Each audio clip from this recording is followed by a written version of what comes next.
sì kàn. Olùgbàlà jagun. Orin ayọ̀ la ó máa kọ. Aleluya ìdádópin o. Ìdádópin ọkùn sì kàn. Sí kàn.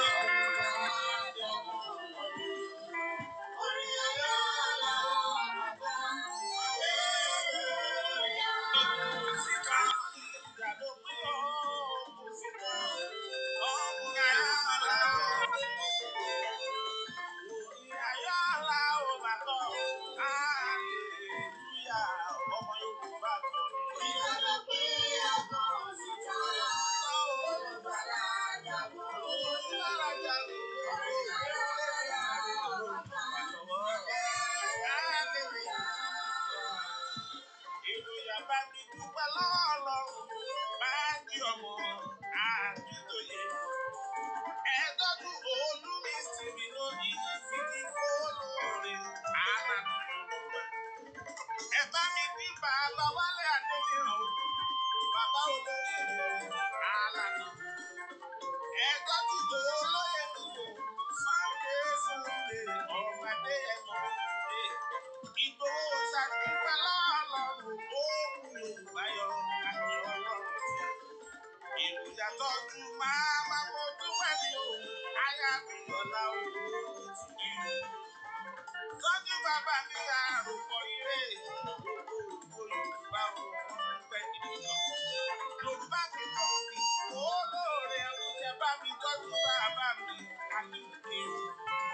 Ìròyìn bá mi tọ́jú ààrẹ àmàlù ni wọ́n fi ní Faládé Wúrà òde òṣèwà lórí pé ìjà tó pín yóò ti kàn.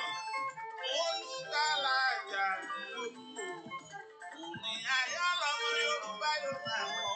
Aleluya ìjà tó pín. Ìjà tó pín ọkùn sì kàn. Olùgbàlà jagun. Orin ayọ̀ làwọn máa kọ. Aleluya. Ìyá bá mi tọ́jú àràbà mi o. Àwọn yẹn gbìyànjú àràbà ti mi. Ẹ tọ́jú bàbá ọjà ayédè ìmọ̀ òsì kì í fi éwà yóò jẹ́ ní òfin Olúwa. Heritage Media dúpẹ́ lọ́wọ́ Ọlọ́run. Ìròyìn bá mi tọ́jú ìjìnlẹ̀ ẹ̀fẹ̀ mi o. Ẹ bá mi tọ́jú ìṣọ̀kan ọmọ Oòduà o. Omíyalé mi oyinbo tó bẹ lálàáfíà ara white lion mi wọ́n bí ẹ dúpẹ́ lọ́wọ́ Ọlọ́run lórílẹ̀-èdè mi. Ìfẹ́ Olúwa mọ́ bèbí tí a ní. Lady Best, akéde mi o, àyíyọ́ o, Ọlọ́run ṣe wá lórí. Ẹ tọ́jú Máyégún, Diary Police, àwọn wọ̀nyí wọ́n bí ìjọ kálí jàjàbọ̀. Class B, dúpẹ́ lọ́wọ́ Ọlọ́run, tọ́jú Sáyidì mi, ọmọ Táyé. Sáyidì ire kọ́fì, Olúwa èrò tọ́jú Olúwa ti rí mi, àdúpẹ́ lọ́wọ́ Ọlọ́run wa. Ọmọ borí owó, India mi o, tọ́jú ọmọ Lúkà mi, great India. Ẹ bá mi tọ́jú ọmọ Bàbíọ́dún Grace, Sambat Pejobi, ṣó yẹ kó rí bẹ́ẹ̀ kọ́nú. Ẹ̀yin iná lọ́wọ́ kúrò dá wà láàrin, ẹni ọmọ ológo bẹ́ẹ̀ ni ìgbèjọ. Yèyé mi dára yélé lójú tèmi, ẹ fi ní Faládé Wúrà òun ṣe wá lóore. Yorùbá Sọ́jí TV, Làmídì mi ò, aláṣẹ àkọ́bí mi, Yorùbá fìdílé. Tọ́jú yá tó yájú yé lójú tèmi, wọ́n fi ní Faládé Wúrà òun, wọ́n fi ní o. Èròyà tọ́jú màmá Yorùbá wuyì ni o, tọ́jú Madam Sábì ni o, ẹ fi iṣẹ́ lórí mi. Jẹ́kú àká fìdí fọ́lá òwúrọ̀ lọ́rùn dá wà láàrin òkè o. Wọ́n wí pé ìjà dópin ní ogun sì kàn. Olùgbàlà jagun lòlú o. Orin ayọ̀ la ó máa kọ. Gbogbo Yorùbá wí pé ẹ̀ṣẹ̀ ìjà dópin. Ìjà dópin ogun sì kàn. Olùgbàlà jagun lòlú. Orin ayọ̀ la ó máa kọ. Aleluya. Gbogbo Yorùbá fi ní fọ́lọ́run làwa wí pé iye òrìjẹ́ ojú wa fèrè àánú rẹ̀ o. Ọlọ́run ló ṣe àánú rẹ̀ o. Onílé ọdún wa bèrè àánú rẹ̀ o. Ọlọ́run ló ṣe àánú rẹ̀ o. Omi jẹ́ ojú mi bèrè àánú rẹ̀ o. Ọlọ́run ló ṣe àánú rẹ̀ ènìyàn. Omi jẹ́ ojú wa bèrè àánú rẹ̀ o. Ọlọ́run ló ṣe àánú rẹ̀ o. Ọmọ Sunday Igboho mi o. Ọmọ Adéyẹmọ òkú orí. Màmá Bíọ́lá òní ti yọ o. Ìyá yóò já sásọ olórí ọmọ Yorùbá. Bàbá Akintoye ẹ̀kú iṣẹ́ ọpọlọ. Bàbá Adéníran ẹ̀kú ìgbìyànjú pípé. Omi jẹ́ ojú àbèrè àánú rẹ̀ o. Ọlọ́run ló ṣe àánú rẹ̀ láyé wa. Omi jẹ́ ojú àbèrè àánú rẹ̀ o. Ọlọ́run ló ṣe àánú rẹ̀ o. Ẹ̀mí máa ń fi owó nídìí o. Ẹ tọ́jú dókítà mi àdúgbò. Ẹ tọ́jú bàbá àròpọ̀rẹ́ lónìí tèmi. Wọ́n fi ní Fáládé wúrà torí kò ṣe wúlò. Títí tí ẹwà ní ìyá òde yìí níbẹ̀rù. Ẹ tọ́jú ẹ̀rí tèmi ọ̀lọ́láyé ló bá rúdé. Oyìnkìmí wá láyọ̀ ní ọkọ̀ pítí débi kò bá lọ lójú àlejò omi ní. Omi dé ojú wa bèrè àánú rẹ̀. Bàbá wa gbogbo ṣe ọmọ Yorùbá sọ bẹ́ẹ̀. Omi dé ojú wa bèrè àánú rẹ̀. Ọlọ́run ló ṣe àánú rẹ̀. Àlọ́ omi dé ojú wa bèrè àánú rẹ̀. Ọlọ́run ló ṣe àánú rẹ̀. Báyìí ti pẹ́sẹ́. Omi dé ojú wa bèrè àánú rẹ̀. Ọlọ́run ló ṣe àánú rẹ̀. Èrò yàtọ̀ tí ń máyé kú lórí bèbí. Ọkọ̀ fíjì ń débi ilé olóyìnbó. Ọ̀gbìnì fọ́ọ̀lù tòóró dára sí wa. Bámi tọ́jú ìsáyìí ìlú. Ojú àti mi, èmi ò ní ti lé gbogbo. Tọ́jú ọmọ bòrò òye lórí ti. Ọmọ Lúkà ó gbìyànjú gidi náà. Ẹ tọ́jú bàbá Bàbá Èkìtì wọ́n gbìyànjú o. Ẹ tọ́jú yèyé mi dára o. Wípé omi dé ojú wa ìyanu rẹ̀ o. Ọlọ́run ló ìyanu rẹ̀. Omi dé ojú wa ìyanu rẹ̀. Olùkọ́ Ọlọ́run ló ìyanu rẹ̀. Omi dé ojú wa bèrè ìyanu rẹ̀ Ọlọ́run. Ìwọ Ọlọ́run ṣé o lò ṣèyanu rẹ̀ láyé wa o. Omi dé ojú wa bèrè ìyanu rẹ̀. Ọlọ́run ló ṣèyanu rẹ̀. Láwọn wẹ́lẹ̀ ó ti mú wa gbàgbé gbogbo rẹ̀ o. Ìbànújẹ́ gbàgbọ́.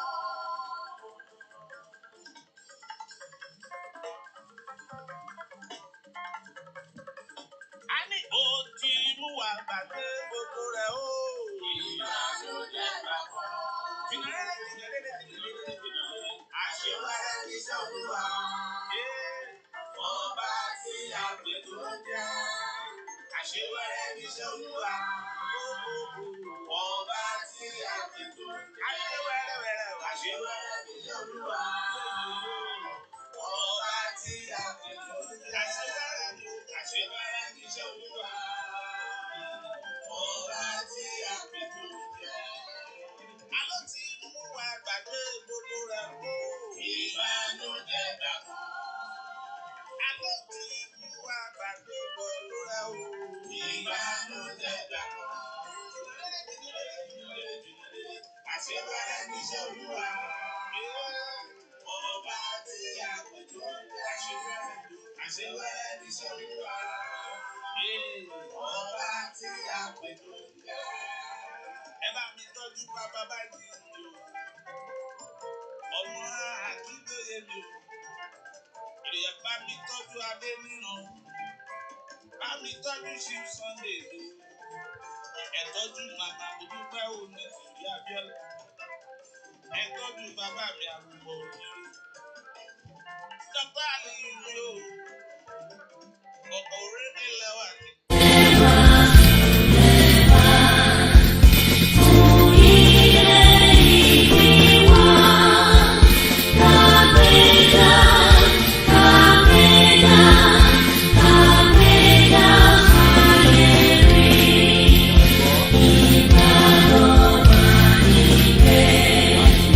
KABIRU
lóko lómi nílẹ̀ Oòduà àti káàkiri gbogbo àgbáyé. Mo fi púpọ̀ pẹ̀lú nínú láàárọ̀. Mo ti fẹ́ ránṣẹ́ kan sí ní tẹ́lẹ̀ nígbà tí àwọn èèyàn wa ń bú àwọn tó ń ṣépè fún àwọn tó ń lé mọ́ra wọn, tó ń bú náà àwọn tó gbé àwọn kọ́ àwọn lọ́rùn, àwọn tó lọ ikọ̀ ọlọ́pàá. Ọ̀pọ̀lọpọ̀ náà àwọn bàbá wa nílé gbogbo wọn wá bẹ̀rẹ̀ sí pè mí. Wọ́n wá ń bá mi sọ̀rọ̀ wípé àwọn náà ń gbọ́ inú wọn ò dùn, ẹ jẹ́ ká gbàdúrà sí ọ̀rọ̀. Nígbà tí gbogbo wa dẹ̀ gbàdúrà láti bí ìjẹta yẹn, nǹkan tí wọ́n mú wá ní wípé Ọlọ́run lòun fẹ́ràn Yorùbá, òun ti ṣe Yorùbá lóore, burúkú kankan ò ní kọlu àwa Yorùbá. Àwọn tó ń lé fẹ́ bára wọn jà inú wọn á rọ̀, wọn á let go, gbogbo wa wá lè kọjú sí ìjà pé à ń fẹ́ ṣe òmìnira, a fẹ́ jẹ́ agbára wa kúrò nílẹ̀ Nàìjíríà. Wọ́n wá gbàdúrà yìí náà, àjọ gbàdúrà yìí, àwọn tó wà ráàmù yìí. Iṣẹ́ tí Ọlọ́run wá rán sí gbogbo wa nìyí o, iṣẹ́ yóò ṣọ́ ayọ̀ ni. Ọlọ́run ní ká declare a whole week, ká lórí bí ọ̀sẹ̀ kan ká máa fi dúpẹ́ lọ́wọ́ Ọlọ́run. Kì í ṣe pé ó ti parí ìjà àwọn tó ń gbóná wọn nìkan, ṣùgbọ́n pé òun ti fẹ́ràn Yorùbá, òun ti gbé ọ̀rọ̀ Yorùbá dúró, òun ti ṣe ọ̀rọ̀ Yorùbá, ó ti gún, òun ti lànà fún Yorùbá. Gbogbo iṣẹ́ táwọn ọmọ Yorùbá bá ń ṣe lòun ti sọwọ́ òun sí pé wọ́n máa jèrè díẹ̀. Àwọn ọmọ tó ń lọ sílé ìwé á ṣe dáadáa ń bẹ̀, àwọn tó ń lọ sóko á ṣoko wọn, àwọn tó dẹ̀ ń lé náà wá ká sápamọ́ sínú gbó inú gbó wọn bẹ̀ ní máa parẹ́ sí, àwọn tó ń kó nǹkan ìjà pọ̀ pé à ń kó wá bá wa jà, nǹkan ìjà wọn ni àwọn máa gbó mọ́ àwọn fúnra wọn lójú ni. Torí náà káwa má bẹ̀rù, káṣà máa dúpẹ́, káwọn Yorùbá máa dúpẹ́ for 7 days. Ọjọ́ kìíní oṣù October, ká máa ṣe ìdúpẹ́, ká máa dúpẹ́ lọ́wọ́ Ọlọ́run fún gbogbo ìfẹ́ tó ní sí Yorùbá, fún gbogbo ìrànlọ́wọ́ tó fẹ́ ṣe fún Yorùbá, fún gbogbo agbára tó fẹ́ fún Yorùbá, fún gbogbo ìlànà tó fẹ́ là fún Yorùbá. Pé ká máa dúpẹ́ lórí ọ̀sẹ̀ kan, ọkùnrin, obìnrin, ọmọdé, àgbà, kí gbogbo wa máa dúpẹ́, ká máa yin Ọlọ́run lógo. Àwa ká jẹ́ Mùsùlùmí, ká máa yin Ọlọ́run ní ọ̀nà tí ẹ̀sìn tiwa kọ́ wa. Àwa ká jẹ́ Christian, ká máa yin Ọlọ́run ní ọ̀nà tí ẹ̀sìn tiwa kọ́ wa. Àwa ká jẹ́ oníṣẹ̀ṣe, káwọn náà ká máa yin Olódùmarè ní ọ̀nà tí ẹ̀sìn wa kọ́ wa. Iṣẹ́ pàtàkì tí wọ́n ń sin ènìyàn. Ọ̀la ní October 1, so àárọ̀ ọ̀la la máa bẹ̀rẹ̀ ní dúpẹ́ yẹn. Dídúpẹ́ yẹn kì í ṣe fún àwọn oníjà yẹn nìkan, àwọn tó bá àwọn yàtọ̀ lórí mọ́ àwọn tó ra wọn sábà ọlọ́pàá ń ṣe fún àǹfààní àti àlàáfíà gbogbo Yorùbá, fún ìlọsíwájú ìjà tá à ń jà, ìjàgbára tá à ń jà fún Yorùbá, fún assurance nǹkan kan lára wa tá à ń jà ẹnìkan kan ò ní fẹsẹ̀ kọ́, ẹnìkan kan ò ní fọwọ́ kún, burúkú kankan ò ní yà sílé ẹnìkan kan lára wa. Nǹkan tó ń ní kí n lọ ká máa dúpẹ́ fún nìyẹn, kò ní sábúrú kankan ó dìgbà.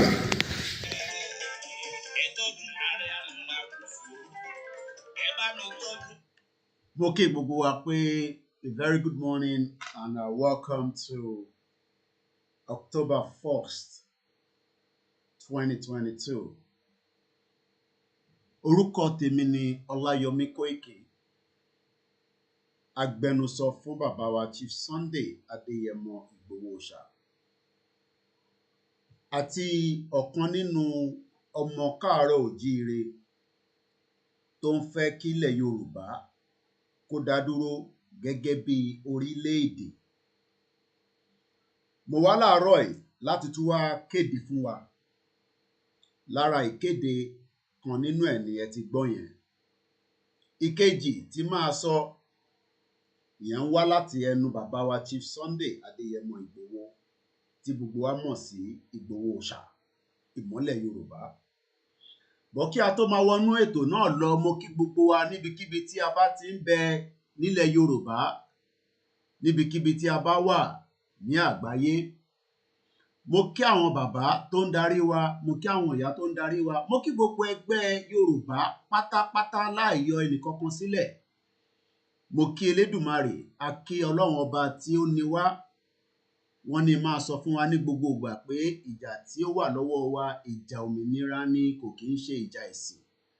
A kí àwọn ẹlẹ́sìn alábàáyé, a kí àwọn Kìrìsìtẹ́nì, bẹ́ẹ̀ ni mo kẹ́yin Mùsùlùmí.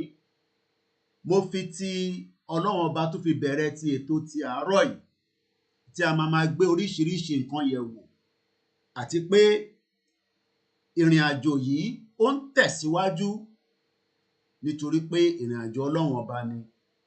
Ẹ gbọ́ tí bàbá wa alànà tí wọ́n sọ níbẹ̀ nínú àtẹ̀jíṣẹ́ tí wọ́n fi ránṣẹ́ sí wa láti Benin Republic, pé láti èní títí di ọjọ́ 7 kí a máa dúpẹ́, ká máa yọ̀.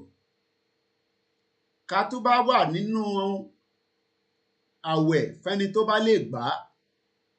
Àmọ́ in tó ṣe kókó ńbẹ̀ ni pé ìrìn àjò tí à ń bẹ Elédùmarè Ọlọ́run ọba pé kó jẹ́ kí ìran Yorùbá kó dá dúró gẹ́gẹ́ bí orílẹ̀-èdè. Ìrìn àjò náà ó ti bẹ̀rẹ̀ báyìí, nítorí pé bí a ti ṣe sọ pé a fẹ́ lọ, kò wá ń ṣàwa nìkan. Mo lọ bẹ́ẹ̀, mo kọ́kọ́ lọ kí gbogbo ẹgbẹ́ kọ̀ọ̀kan láti orí YSDM.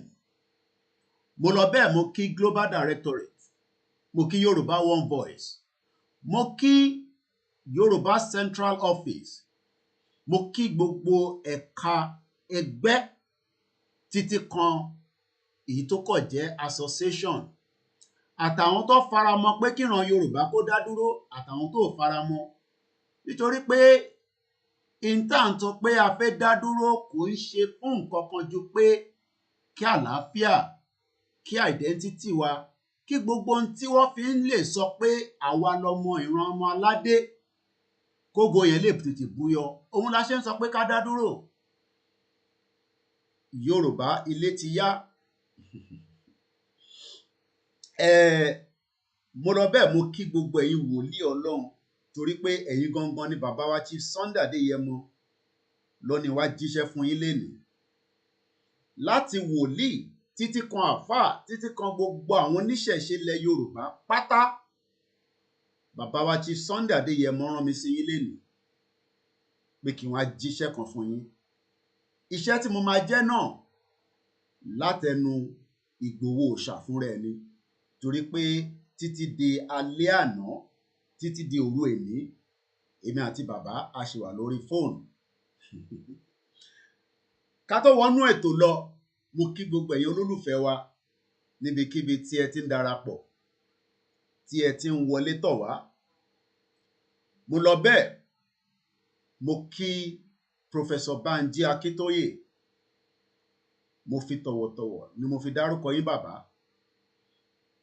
Mo lọ bẹ́ẹ̀, mo kí bàbá wa Wálé Adéníran. Mo wá lọ bẹ́ẹ̀, mo kí ìyá wa Chief Mrs. Modúpẹ́ Onítìrí.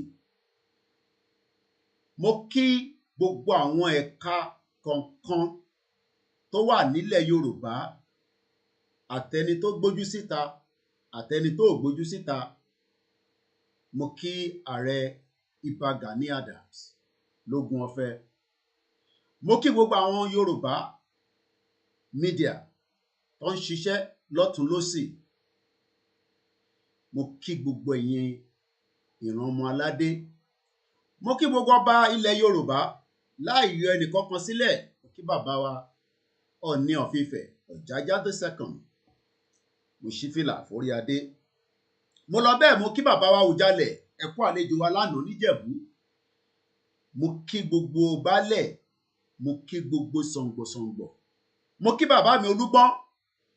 Mo kí àwọn bàbá wa Afẹ́nifẹ́re. Mo kí gbogbo ìṣọ̀kan Yorùbá. Àsìkò tá à ń sọ ó ti ń súnmọ́ bọ̀. In tá à ń béèrè fún ó ti fẹ́ kanlẹ̀kùn wá bá wa. Kí gbogbo wa wá ṣe kí ni? Ká farabalẹ̀. Ká gbọ́ àtẹ̀jíṣẹ́ tí bàbá wa Chief Sunday Adéyẹmọ tó rán sí mi sí àwọn religious leaders wa. bàbá wa Chief Sunday tí gbogbo wa mọ̀ sí CSI ìyẹn Ìgbòho Òòṣà, nígbà tí mo bá wọn sọ̀rọ̀ lánàá, wọ́n ní kí n sọ fún gbogbo ẹ̀yin tí ẹ jẹ́ olólùfẹ́ Yorùbá ní pàsítọ̀ ní gbogbo ìjọ kankan láì fi chọ́ọ̀chì kankan sílẹ̀, CAC ni, Celestial ni, Redeem ni, Pentecost ni, Catholic ni, wọ́n ní kí n sọ fún gbogbo yín, ló lọ bẹ́ẹ̀ ló lọ sí gbogbo ẹ̀sìn mùsùlùmí pátá, àfáà ni, ọmọlé kéwú ni, ìmáàmù ni, ṣéèkì ni, tó lọ bẹ́ẹ̀ tó lọ bá gbogbo àwọn traditional ìṣẹ̀ṣẹlẹ̀ Yorùbá, babaláwo ni, ìyá oníṣègùn ni. Bàbá wa Chief Sunday Adéyẹmọ Ìgbòho ní sọ fún yín pé àsìkò tá à ń sọ ó fẹ́ súnmọ́ pé kẹtúbọ̀ wá jókòó àdúrà, àsìkò tí gbogbo ọmọ Yorùbá ń retí ó ń wọlé bọ̀ díẹ̀díẹ̀, wọ́n ì tí fún mi lọ́jọ́ o, ẹ gbọ́ mi dáadáa. Bọ́ bàbá wa Chief Sunday Adéyẹmọ gẹ́gẹ́ bí ọ̀rọ̀ tèmi àti wọ́n jọ sọ ìyẹn lánàá 30th of September tó fi wọnú 1st of October mọ́jú èní, wọ́n ní bá wọn sọ fún gbogbo ẹ̀yin aládùúrà, àtẹni tó wá ń ṣe pàsítọ̀, àtẹni tó ń ṣe pásítọ̀, gbogbo ẹni tó bá fẹ́ wọlé àdúrà, wọ́n ní kẹ́ bẹ̀rẹ̀ sí múra ẹ̀ báyìí, nítorí pé rálì tí à ń béèrè fún ó máa wọlé dé láìpẹ́ yìí. Wọ́n ì tí fún mi ní ọjọ́ o, wọ́n ì dẹ̀ tí fún mi ní oṣù, àmọ́ ó ní kò ń ṣe oṣù mọ́ ó ní ọjọ́ ló kù àtọ̀sẹ̀. Ó wá ní kí n sọ fún gbogbo ẹ̀yin tẹ́ ń sọ pé rálì máa wáyé lénìí 1st of October, ó ní òun ò dágbére pé òun máa jáde lénìí, ó ní tóun máa jáde òun á rán mi iṣẹ́ pẹ̀lú evidence. Kí ni evidence náà? Ni pé òun Chief Sunday Adéyẹmọ Ìgbòho Òòṣà fún rẹ̀ òun máa ṣe fídíò tóun máa sọ ìjọ́ tóun bọ̀ kí gbogbo ọmọ Yorùbá máa gbáradì. Bẹ́ẹ̀ ló ṣe sọ fún mi, bẹ́ẹ̀ dẹ̀ ló ṣe ní kí n jíṣẹ́ fún gbogbo ọmọ Yorùbá pátá. Àmọ́ kókó ètò tèní òun ni fún gbogbo ọmọ Yorùbá pé tó bá lè wọnú ilé àdúrà ẹ lọ máa wọlé ẹ̀ sílẹ̀ díẹ̀díẹ̀, torí pé ọjọ́ tá à ń sọ ó ti ń súnmọ́ bọ̀. Ìyẹn bàbá wa Chief Sunday Adéyẹmọ Ìgbòho ló ní wá jíṣẹ́ bẹ́ẹ̀ fún gbogbo ọmọ Yorùbá. Wọ́n ní kí n kí yín dáadáa gbogbo ẹ̀yin olólùfẹ́ àwọn nílé lóko pé gbogbo messages tó ń lọ tó ń bọ̀ àti voice note pátá ni àwọn ń gbọ́, àti èyí tí ẹ rán sí mi kí n jíṣẹ́ fáwọn. Wọ́n wá ní ká túbọ̀ sọ fún Ọlọ́run ní ìlànà tó lúkálukú bá mọ̀, ní ti mùsùlùmí ni, ti kìrìsìtẹ́nì ni, àbí ti àwọn baba ńlá wa tí à ń pè ní ìṣẹ̀ṣe tiwa. Wọ́n ní sọ fún gbogbo yín pé kí gbogbo wa ń kọ́ pé ká mọ̀ pé ìrìn àjò tó wà ńlẹ̀ yìí ìrìn àjò Ọlọ́run ọba ni tó ń ṣe tòun, pé Ọlọ́run ló ní ìrìn àjò yìí, àmọ́ ká wá wọlé lọ ká sọ fún Ọlọ́run pé ìrìn àjò tí a fẹ́ kó sínú ẹ̀ nísìn ká bèsè Olódùmarè o, ìrìn àjò tó kù tí a fẹ́ gbé ẹsẹ̀ lé báyìí k'Ọlọ́run kó tì wá lẹ́yìn, kí Ọlọ́run mùsùlùmí kó tì wá lẹ́yìn, kí Ọlọ́run kìrìsìtẹ́nì kó tì wá lẹ́yìn, kí àwọn alálẹ̀ kó ṣe kí ni kó tì wá lẹ́yìn. Ìntèmi àti bàámi ìyẹn Ìgbòho Òòṣà tí a jọ sọ mọ́jú èní, òun ni mo wá ń jíṣẹ́ fún yín láì fi kún láì yọ kúrò. Ìgbòho ní kí n sọ fún gbogbo yín pé nígbà tí àsìkò bá máa tó, òun á ṣe fídíò jáde tó wọ́n á sọ ìjọ́ tí gbogbo mídíà pátápátá tó dẹ̀ máa gbé. Àmọ́ kó tó gbà yẹn, pé gbogbo ẹ̀yin tí ẹ̀ ń ṣe àdúrà pé ká má jẹ́ ká àdúrà yẹn kó wálẹ̀ níbi tó dé yìí, pé kí àdúrà yẹn kó lọ sókè, pé ìta ń bẹ Ọlọ́run fún òun náà ni pé kíran Yorùbá kó bọ́ nínú ìyà tí Nàìjíríà jẹ fún wa, nítorí pé ọ̀pọ̀lọpọ̀ àwọn tó ń celebrate independent lénìí kò ń ṣe independent là ń celebrate. Fáyìn tí ẹ̀ ń sọ pé Independence Day Nàìjíríà, oko ẹrú ni gbogbo wa wà, àwa fẹ́ kúrò nínú oko ẹrú yẹn. In tí a dẹ̀ fẹ́ kúrò nínú ẹ̀ yìí, Ọlọ́run ló fẹ́ kó wa kúrò nínú ẹ̀, ó ní kò ń ṣe òun Ìgbòho. Ìyẹn ló ṣe rán mi sí ẹ̀yin gbogbo ẹ̀yin olólùfẹ́ tí ẹ̀ ń mọ̀ pé Ọlọ́run ń bẹ, torí pé ìrìn àjò tá wà nínú ẹ̀ ti Sunday ní pé ìrìn àjò Ọlọ́run ni kò ń ṣe tòun. Nígbà tí mo ti wá jíṣẹ́ bẹ́ẹ̀ fún gbogbo ọmọ Yorùbá, béèyàn kan bá tún wá yọ kúrò nínú tí mo sọ àbí tẹ́ fi kún, ìyẹn ń ṣe mẹ́sẹ̀jì bàbá wa mọ́, ẹ ti dilute nìyẹn. Mẹ́sẹ̀jì ti Sunday Adéyẹmọ, ìyẹn Ìgbòho, àwọn kan ní Ìgbòho òòṣà, àwọn kan ní ìmọ́lẹ̀ Yorùbá. Ìtọ́ni sọ fún yín ni pé ọjọ́ là ń kà nísìn, kò ń ṣe oṣù mọ́. So gbogbo ẹ̀yin aládùúrà ní ẹ̀sìn mẹ́tẹ̀ẹ̀ta tí à ń ṣe nílẹ̀ Yorùbá tí kò mú jà wá, pé kẹ́ túbọ̀ tidy up dáadáa, torí pé a máa jáde láìpẹ́ yìí. Tá bá dẹ̀ máa jáde, Ọlọ́run ọba ló ní ká pè, ó ní ká pè dáadáa, nítorí pé rally tẹ́ ń sọ pé kò ní wáyé, Ìgbòho ní sọ fún yín pé òun fúnra òun lòun máa lead rally yẹn, láì fọ̀tá sọ pé òun ò ní lead ẹ̀. Ó ní kò sí iyèméjì fún wa mọ́, nítorí pé n tá à ń fẹ́, ó ní kí n máa tẹ̀lé yín létí bí ṣe máa ń ṣe program, ó ní òun máa ń gbọ́ ní gbogbo ìgbà. Ó wà nínú ìwé òfin àgbáyé, right to self-determination. Ìgbòho ní sọ fún yín pé n tá ń jà fún ẹ̀tọ́ wa ni o, kò ń ṣe ẹ̀tọ́ tí a lẹ́tọ̀ọ́ sí, ó ní ẹ̀tọ́ wa ni. Wọ́n wá bẹ̀ mí pé kí n farabalẹ̀, kí n tún ka declaration on the granting of independence of the colonial countries and people. Èyí tí a máa ń kà, ìyẹn resolution 1514 tí ó jáde ní 1960, ìyẹn ní December 14. Bàbá wa ti Sunday Adéyẹmọ, wọ́n ní kí n sọ fún gbogbo ọmọ Yorùbá pé right to self-determination kò ń ṣe tí a gbọ́dọ̀ máa sọ pé kò ń ṣe ẹ̀tọ́ wa. Ẹ̀tọ́ ọmọ Yorùbá òun la fẹ́ jà fún. Ẹ̀tọ́ náà kẹ̀rẹ́, Ọlọ́run tó ní wá, tó nílẹ̀ Yorùbá, òun ló máa ṣe èyí tó jù nínú ẹ̀. Àwa kò máa ṣe kí ni? A kò máa try láti make sure pé a prepare ara wa. Gbogbo ẹ̀yin tí ẹ wá ń bẹ nílé àtẹ̀yin tẹ́ ń bẹ níta, wọ́n ní ká lọ máa prepare ara wa fún tó ń bọ̀, torí pé in tó ń bọ̀, in tó da náà ni. Lákọ̀ọ́kọ́, mo tún sọ pé right to self-determination is not a crime. It is our right. Ẹ̀tọ́ wa là ń béèrè fún. A béèrè fún nǹkan míì ju ẹ̀tọ́ wa lọ.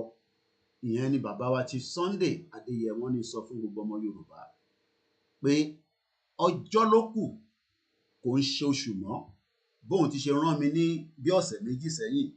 Ẹ jẹ́ ká jọ wá ka ìyẹn àtẹ̀síwájú tí ẹ̀ ń wò ní iwájú yìí. Òun là ń pè ní, ẹni tó bá dẹ̀ fẹ́ kọ́pì lẹ́tà yìí, tá a bá lè ráyè sẹ́ndẹ̀ sí yín, torí pé ọ̀pọ̀lọpọ̀ tó ń béèrè pẹ̀lú lẹ́tà bàbá wa tí ó expire lánàá, ìyẹn tí a kọ sí Muhammadu Buhari. Ẹ bá lọ sórí KOIKIMEDIA.com, ẹ bá lẹ́tà yẹn pàdé níbẹ̀ pẹ̀lú ọ̀pọ̀lọpọ̀ oríṣiríṣi document. Ẹ bá ti lọ sórí website wa www.koikimedia.com, ẹ lọ sínú more, ẹ lọ sínú Yorùbá document. Nínú bẹ̀ náà lẹ ti máa rí declaration tí mò ń kà yìí. Nínú bẹ̀ náà lẹ ti máa rí èyí tí a ti kà tẹ́lẹ̀ rí bẹ́ẹ̀ tá à ń pè ní human right. Nínú bẹ̀ náà lẹ ti máa rí lẹ́tà tí bàbá kọ sí Buhari, òun lẹ ń wò níwájú yìí. Nínú bẹ̀ náà lẹ máa rí pathway to Yoruba nation and its benefits. Kódà inú bẹ̀ náà àwọn tí wọ́n ṣe bíi oríṣiríṣi àwọn nǹkan náà, gbogbo ẹ̀yin tí ẹ bá dẹ̀ nídìí àwọn picture ilé bàbá tó bàjẹ́ àbí nǹkan kan oríṣiríṣi, àwòrán oríṣiríṣi rally tá ti ṣe, àṣeyàn upload so many things níbẹ̀. But pé tẹ bá náà ń béèrè fún mò dá yín lóhùn, ẹ lọ sórí koikimedia.com kẹ lọ download àwọn dọ́kúmẹ́ǹtì tí mo fẹ́ kà yìí, gbogbo ẹ̀ láti upload síbẹ̀ fáǹfààní gbogbo ọmọ Yorùbá. Lẹ́ẹ̀kan sí www.koikimedia.com. Now ẹ jẹ́ ká jọ wá ka ìyẹn àtẹ̀jíṣẹ́ tí ó wà níwájú mi. Declaration on the granting of independence to colonial countries and people. Adopted on the 14th of December 1960. The General Assembly Resolution 1514. The General Assembly, mindful of the determination proclaimed by the peoples of the world in the Charter of the United Nations to reaffirm faith in fundamental human being.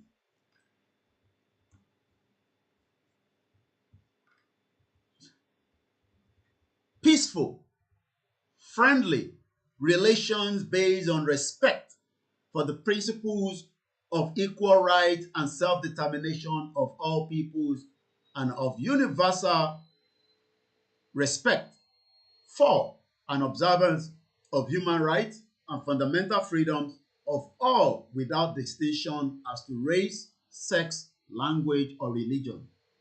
Recognizing the passionate yearning for freedom in all dependent peoples, decisive role of such peoples in the attainment of their independence, aware of the increasing conflict resulting from the denial of impediments in the way of the freedom of such peoples, which constitute a serious threat to the world peace.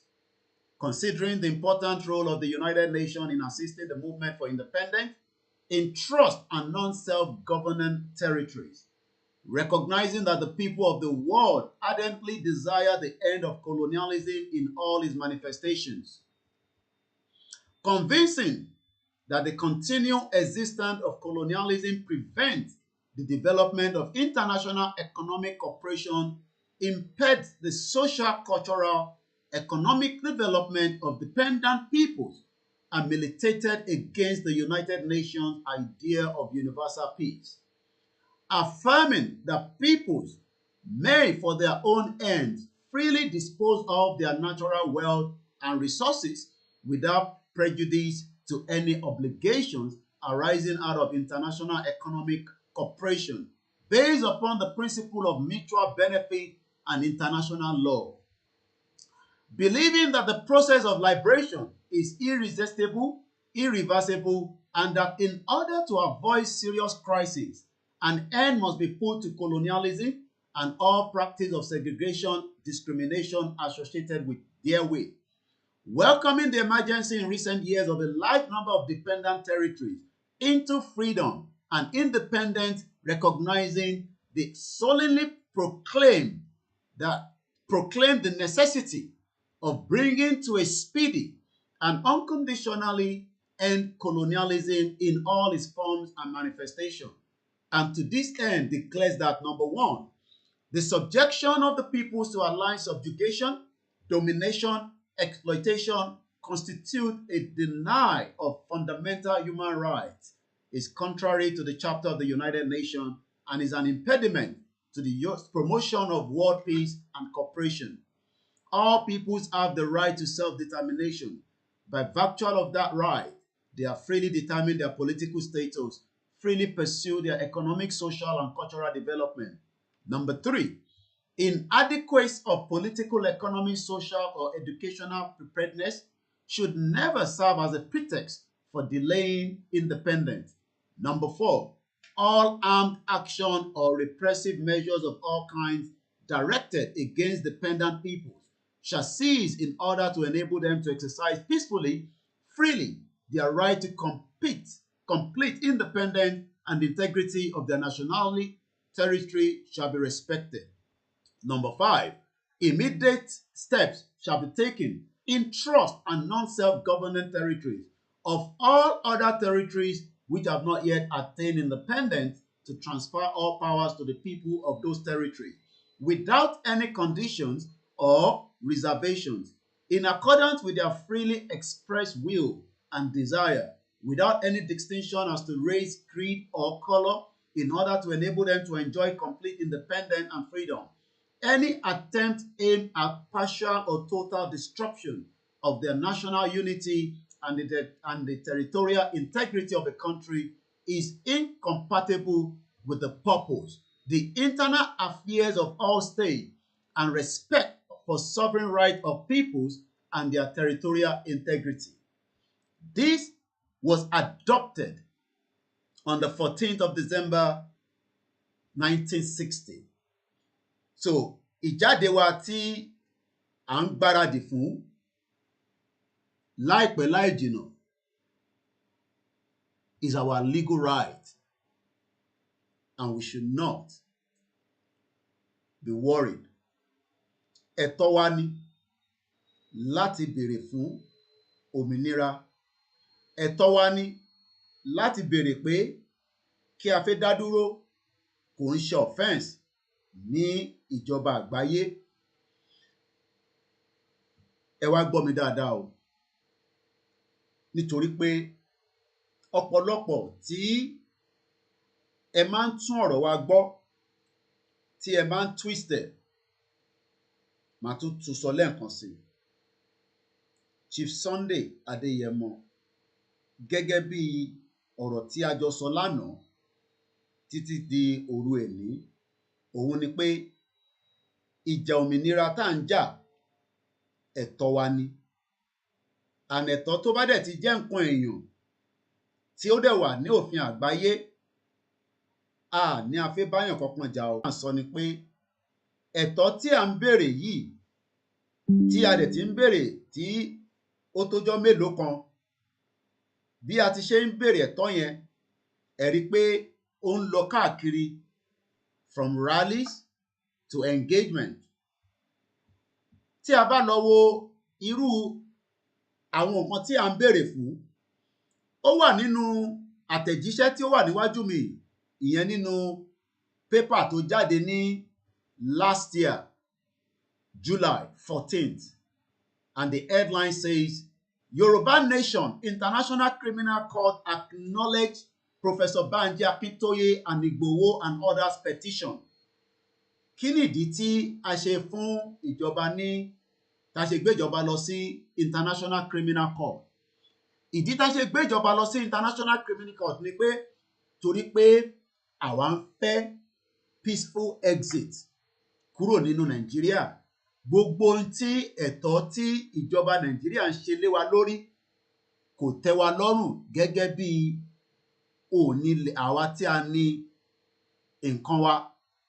Àwa la ní territory wa kó tó di pé ìjọba aláwọ̀ funfun dé tí wọ́n gbà kúrò lọ́wọ́ wa. Àwa wá náà fẹ́ gbà padà. A sọ pé fún tíjẹjà, à ń sọ pé n ta fẹ́ gbà ní. Ẹ jẹ́ kí n sáré ka kíkọ remind wa nípa lẹ́tà ẹ̀. The International Criminal Court on Tuesday, ìyẹn ní last year, acknowledged a 27-page petition filed by Yoruba Nation agitators. Those who signed the petition are the leader of Ìlànà Ọmọ Oòduà, Emeritus Professor Banji Akintoye, the Yoruba activist Chief Sunday Adeyemo, fondly called Sunday Igboho, and other 49 Yoruba self-determination groups. The petition was filed against the President Major General Muhammadu Buhari, retired, the Minister of Justice and Attorney General of the Federation, Abubakar Malami, Senior Advocate of Nigeria, former Chief of Army Staff KABIRU, former Inspector General of Police Ibrahim Idris and Muhammadu Adamu. In the petition, the Yoruba Nation agitators accused the Nigerian leaders and security chiefs of genocide, crimes against humanity against the Yoruba people of Ekiti State, Oyo State, Osun State, Ondo State, Ogun State, Okun Land in Kogi State, and Kwara State respectively. Ẹ farabalẹ̀ kẹ́ gbọ́ in tí a fẹ̀sùn kàn jọba ní International Criminal Court ìyẹn ní ọdún tó kọjá lọ́hùn pé ẹ̀ ń pa ìran wa, And tá bá sọ pé genocide is something that the world do not joke with, and a lè jókòó kọ́ máa pa ìran wa, ìdí tí a gbọ́dọ̀ jáde nìyẹn. Ẹ jẹ́ ká kọ́kọ́ lọ gbo ìyẹn òyìnbó, I mean the pronunciation of genocide. Genocide. Tá bá sọ pé nǹkan Genocide. èyí tí wọ́n kì í ṣeré ni. Genocide is the international destruction. Gbogbo ọmọ Yorùbá ẹ tẹ́tí kẹ́ gbọ́ àlàyé tí mo fi sọ níbí báyìí. Ẹ̀yin tí ẹ ń sọ pé ká sì dúró sínú Nàìjíríà, ṣó dìgbà tí wọ́n bá pa gbogbo òrùn wa tán, ṣó dìgbà tí wọ́n bá gbalẹ̀ mọ́ wa lọ́wọ́. Ìjà tó wà nílẹ̀ yìí, ìjà pé àwọn Fúlàní fẹ́ gbalẹ̀ mọ́ wa lọ́wọ́ ni. Tí a bá dẹ̀ ti fún wọn ní ààyè tó bá ti lè gbalẹ̀, lótìtọ́ lódodo a máa gbé lórí ilẹ̀ yẹn, àmọ́ àṣẹ tí wọ́n la máa tẹ̀lé. Kò ní jẹ́ àṣẹ tí wọ́n ń ṣe lọ́wọ́lọ́wọ́ gan nínú Nàìjíríà tí a mọ̀ lọ́wọ́ nísìn. Àṣẹ pé bí àwọn bá ṣe fẹ́ jẹ́ ká wà, nǹkan máa ṣe nìyẹn. Ẹ jẹ́ ká lọ wo kí ni definition of genocide under United Nations. Nítorí pé ẹ̀sùn tí a fi ń kan ìjọba Nàìjíríà, òun náà la fi ń sọ fún UN.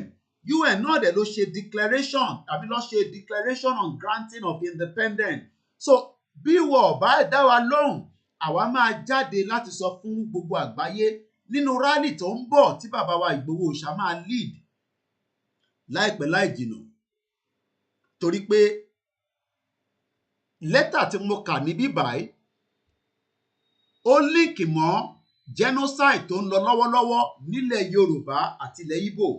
Ẹ jẹ́ kí n sáré fún wa ní, tá bá sọ pé nǹkan genocide, what do we mean by that? Let's look at it from the perspective of the United Nations. Ẹ jẹ́ ká wò kí ni United Nations tí gbogbo wa lọ ń ṣe iṣẹ́ níwájú ẹ̀.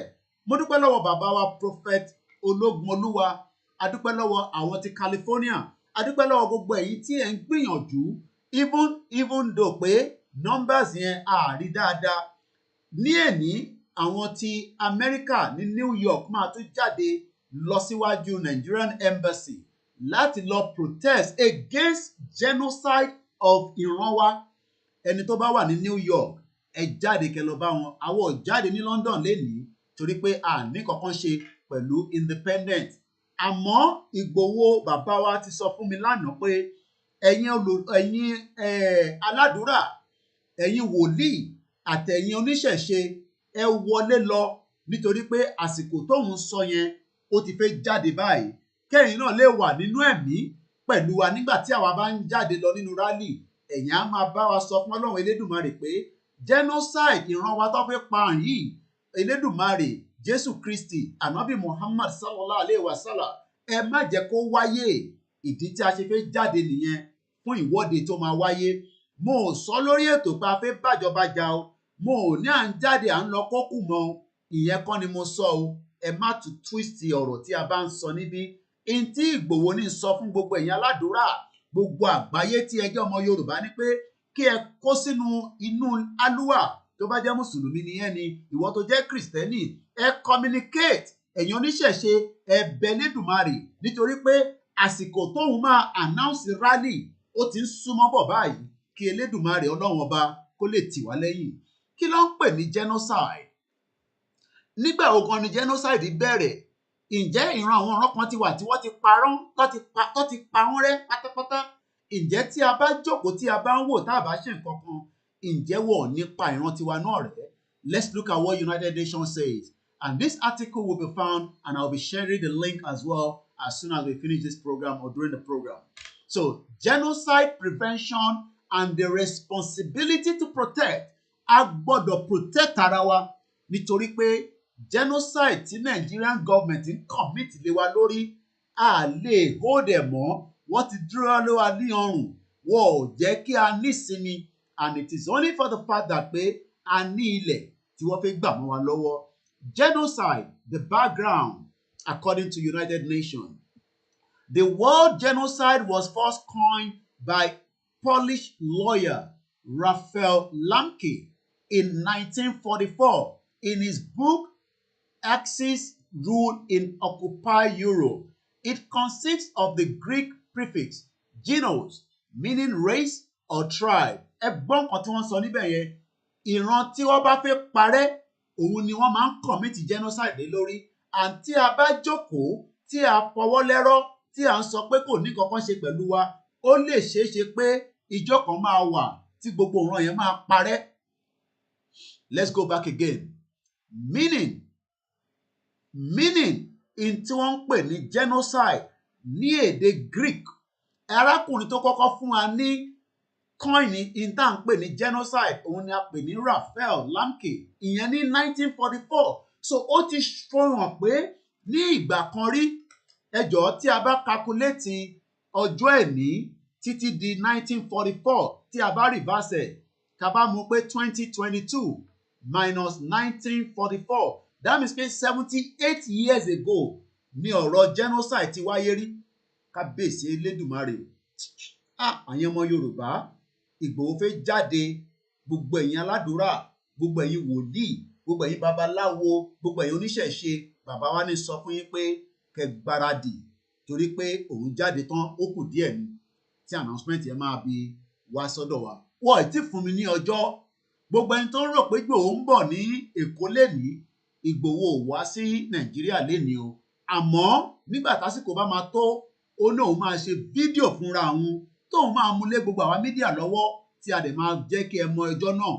Láìpẹ́ ni mò ń sọ, ó ní kò kí ń ṣe oṣù mọ́, ó wá ní kí n sọ fún gbogbo ẹ̀yin tí ẹ jẹ́ aládùúrà, ẹ̀yin babaláwo, ẹ̀yin imam, ẹ̀yin àfáà, ẹ̀yin sheikh, pé kẹ́ wọlé kẹ́ bá Ọlọ́run sọ̀rọ̀ nítorí pé òun dé tán láìpẹ́ yìí. The word genocide was first coined by the Polish lawyer Raphael Lamke in 1944 in his book Axis Rule in Occupied Europe. Ṣé rí pé wọ́n ti ṣe genocide rí, mo sọ pé ní 78 years ago. So kò kí ń ṣe pé nísìn la ṣe ń sọ pé genocide ń ṣẹlẹ̀. It has been like that even as far back as 1944. And if we look at it, kí ni meaning ẹ̀? It consists of the Greek prefix genos meaning àwọn ẹ̀yà. Wọ́n máa fẹ́ pàrọ̀ wa rẹ́, Elédùmarè ò ní gbà fún yín. Wọ́n fẹ́ pàrọ̀ wa rẹ́, Jésù Kristi ò ní gbà fún yín. Ẹ fẹ́ pàrọ̀ wa rẹ́, Ànábì Muhammad sallallahu alaihi wasallam ò ní gbà fún yín. Gbogbo ẹni tó bá wá ń rò lọ́kàn tó ń sọ pé kí ìran Yorùbá kó parẹ́, kí alálẹ̀ kó ṣe yín mọ́ṣẹ́, kí Jésù Kristi kó dìlì pẹ̀lú yín, kí Ànábì Muhammad sallallahu alaihi wasallam kó dì pẹ̀lú yín, nítorí pé ìran tá à ń sọ yìí tó bá ti parẹ́, àní kankan mọ́ nìyẹn. Meaning race or tribe. The Latin suffix cider. Ẹ mọ̀ pé genocide, wọ́n ti break geno yẹn fún wa. Ṣé ẹ̀ ń gbọ́ nǹkan tí mo sọ níbí báyìí? Geno yẹn mí pé àwọn ẹ̀yà kan, àwọn race kan, àwọn ethnic group kan, nítorí pé a máa ń sọ pé a kì í ṣe kankan náà pẹ̀lú àwọn ọmọ Igbo àtàwùsá àtàwọn ẹ̀yà tí òyìnbó kó wa papọ̀. Òyìnbó ló kó gbogbo wa papọ̀. So wọ́n wá fẹ́ gé ẹ̀yà kan kúrò. Wọ́n fẹ́ gé ẹ̀yà méjì torí pé wọ́n ti gba ti Haúsá.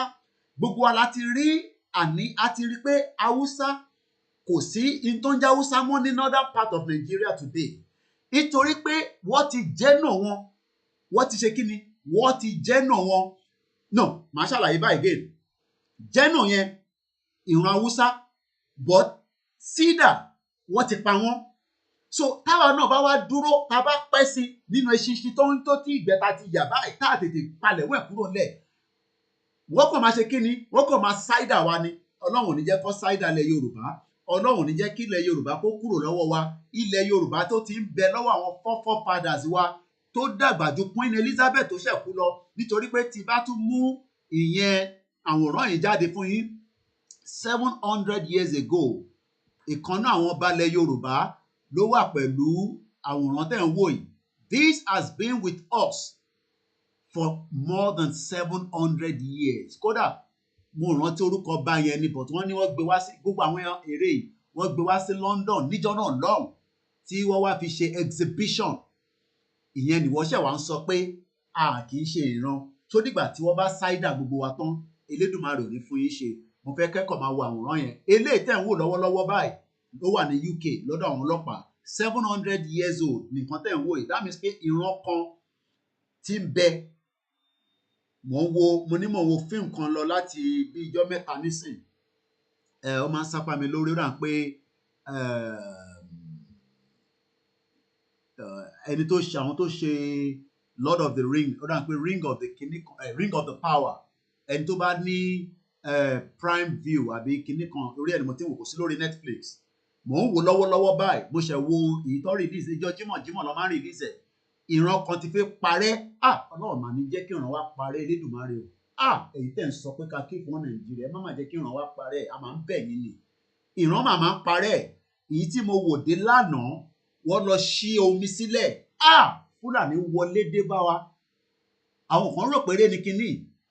Ẹni tó bá ń wo fíìmù tí mò ń sọ yìí ló máa lè yé. Èmi ti mo ti wo dé chapter 6 lánàá, but kò sí lórí Netflix, ó wà lórí Prime View or something like that. Orí ẹni mo ti ń wò. Fún ẹni tó bá ní subscription yẹn. It is something that we should not joke with. Mo kàn máa fún yín ní brief díẹ̀ nípa ti àná tó ṣe. Wọ́n lọ ja ogun kan. Ìran kan, àwọn monsters kan, mo kàn sọ fún yín ni o.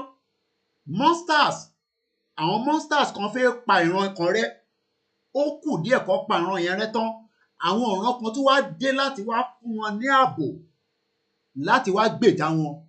Àmọ́ wọ́n sọ fún ọ̀kan náà àwọn ọmọ ọba tí ó tẹ̀lé wọn lọ sógun yẹn pé ìyẹn ni bàbá wa Ìgbòho ṣe ń sọ pé gbogbo ẹ̀yin tí ẹ jẹ́ religious people, ẹ bẹ̀ Elédùmarè kó tì wá lẹ́yìn bí a ti ṣe fẹ́ jáde fún rally wa yìí. Bàbá ṣe jáde yìí kí Ọlọ́run tètè gba ilẹ̀ wa fún wa. Tó bá wá gbà fún wa, a gbọ́dọ̀ lose focus. Nítorí pé in tí mo rí nínú fíìmù yìí lánàá ni pé wọ́n ja ogun yẹn lóòótọ́, wọ́n ja àjàyè, àmọ́ kọ́kọ́rọ́ kan wà. Ẹni tó bá wo nìkan ló lè understand in tí mo sọ yìí. Kọ́kọ́rọ́ kan wà tí wọ́n ń jà fún. Àwọn rò pé àwọn gba kọ́kọ́rọ́ yẹn padà lọ́wọ́ àwọn monsters yẹn. Àṣé monsters yẹn ti ṣí aṣọ, ó ti change kọ́kọ́rọ́ mọ́ wọn lọ́wọ́. Ọlọ́run ní jẹ́ kó change kọ́kọ́rọ́ mọ́ wọn. Lára àwọn alábọ̀dé náà ni ẹni yẹn. Ó wá lọ fi kọ́kọ́rọ́ yẹn sí ibi tí wọ́n ti tì pa. Omi ya gbogbo bẹ̀ pátápátá. Mo ní sọ too much lórí ẹ̀. Ẹni tó bá fẹ́ lọ wò lè understand nǹkan tí mò ń sọ. Let's come back to ọ̀rọ̀ genocide ni mò ń sọ lọ lọ́wọ́lọ́wọ́ according to United Nations. Àti mọ meaning genos. Ṣé orí ìwọ tó ń sọ pé Nàìjíríà, ṣé orí ìgbà tó bá máa jíríjọ́ kan ilẹ̀ Yorùbá ti dúró torí àwọ̀ ọ̀tún ní fẹnu wa sàn kan míì. Then ẹ̀yin tẹ́ máa ń sọ pé election lẹ́yìn election máa wáyé. Àwọ̀ oníṣẹ́ election because I believe in any election mọ́ ní Nàìjíríà. Wọ́n ti genocide wa and we need to go 78 years ago ni ọ̀rọ̀ genocide ti ń bẹ, so kò ń ṣe something new. Let's continue once again. Once again, a very good morning.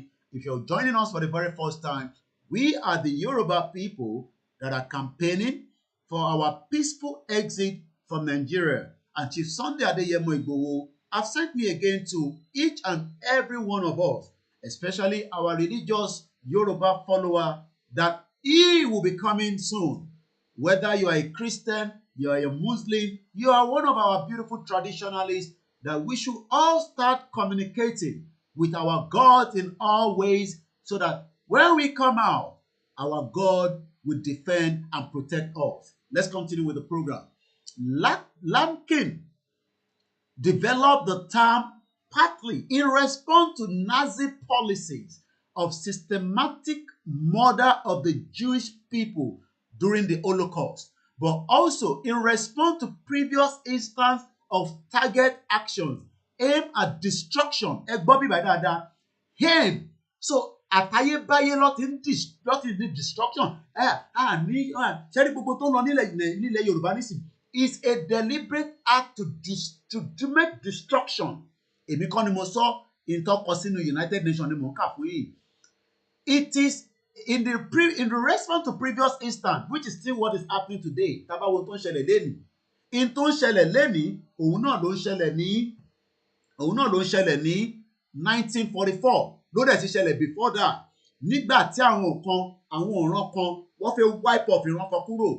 Deliberate act to target action aimed at destruction of a particular group of people that are known as Yorubas. Later on, Raphael Lamke led a campaign to have genocide recognized and codified as international crime.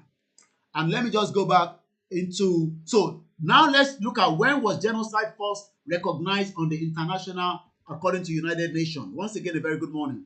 So genocide was recognized as a crime under international law in 1946 by the United Nations General Assembly. It was codified as an independent crime in 1948 Convention on Prevention and Punishment of the Crime of Genocide.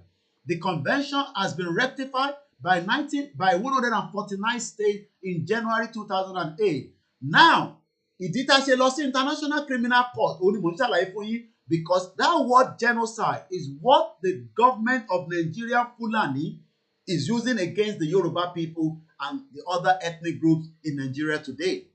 So when you look at this headline, a lọ sí International Criminal Court, again, this is another paper last year, Guardian.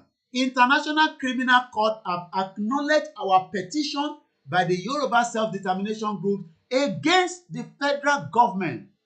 And it is a crime that is not something that they joke with according to the international law. So if anybody is telling you that ìtànjà fún kò ní meaning, ẹ máa sọ fún wọn pé ó ní meaning, because genocide ni Fulani tó ń commit crime, tó ń pa wá economically, tó ń destroy wa, is because wọ́n ò fẹ́ jẹ́ kí ìran wa kó gbérí. International crime ni. So nobody should tell you that inti KOIKIMEDIA ń sọ, inti gbogbo àwọn Yorùbá World Media ń sọ, inti gbogbo àwọn media tó kù ń sọ, inti bàbá ń sọ, inti ìyá onítìrí ń sọ. It's a crime against international law, and we must not sit back. Nígbà tá a bá máa jáde fún rally kó wá sọ pé yẹn wọ́n máa pa wá. No, already wọ́n ti ń pa wá, genocide ti ń ṣẹlẹ̀. Ìwọ́n tó máa ń sẹ́yìn pa fẹ́ pa wá. No, ó ti ń ṣẹlẹ̀ because economy ilẹ̀ Yorùbá ti destroy. Ilẹ̀ Yorùbá ti wà, ó ti fẹ́ di ilẹ̀ aṣálẹ̀, even though pé ilẹ̀ yẹn ò ń ṣe aṣálẹ̀. It's a deliberate act. Tá bá lọ jáde, báwo la ṣe máa rí tòmátò jẹ? Ara genocide tó ṣe náà ni, a lè lọ sí school, ara genocide ni, a lè lọ sí hospital, ara genocide ni. It's a deliberate act, and we must not give it to it. And that is why we are now saying that ìjáde tá à ń jáde, ariwo tá à ń pa yìí, ó wà recognized already. Àwa ni a kọ̀ láti wá sọ fún àgbáyé with a 5 million mega rally nílẹ̀ Yorùbá across all the Yoruba states, across all our local government, that we want the international community to now come out and respond fully on our right to self-determination, because it is our right to self-determination. And don't let anybody tell you that it is not our right. Ẹ má jẹ́ kíyàn kọ́kọ́ kó yín láyà jẹ, ẹ̀rù ń bà wá, tá bá jáde. No, ìjọba Nigeria as it is also under this right to respect our self-determination. Yes, wọ́n commit a crime. International community only process. And that process is what we have done here by going to the International Criminal Court láti lọ fẹjọ́ Nàìjíríà sùn. But kò wá ń ṣe pé ìgbà táwa fẹjọ́ yẹn sùn tán, àwa náà wá lay back, àwa jókòó tatarata. A ṣe gbọ́dọ̀ wá bẹ̀rẹ̀ sí pariwo, a bẹ̀rẹ̀ sí sọ̀rọ̀, a bẹ̀rẹ̀ sí ṣe engagement, a bẹ̀rẹ̀ sí ṣe rally, a bẹ̀rẹ̀ sí gbé àwọn èèyàn wa dìde pé ìran wa tó fẹ́ parẹ́ yìí, a gbọ́dọ̀ fún wọn láyè. So ẹ má fi ìbẹ̀rù pé tá bá jáde Nigerian government ti wà lábẹ́ ICC because a ti report wọn already. So pé à ń bọ̀ fún rally yẹn, wọ́n máa pa wá yẹn, irọ́ banter lie ni, because ICC ti fún wa ní confirmation pé àwọn ti gba ìtàmúwá fáwọn. And let me just go back and read more about that. But before I go there, let me push a little bit about this genocide, because it is important that gbogbo ọmọ Yorùbá, ìyẹn mo ṣe ń try láti sọ as much Yorùbá nínú program yìí nísìn.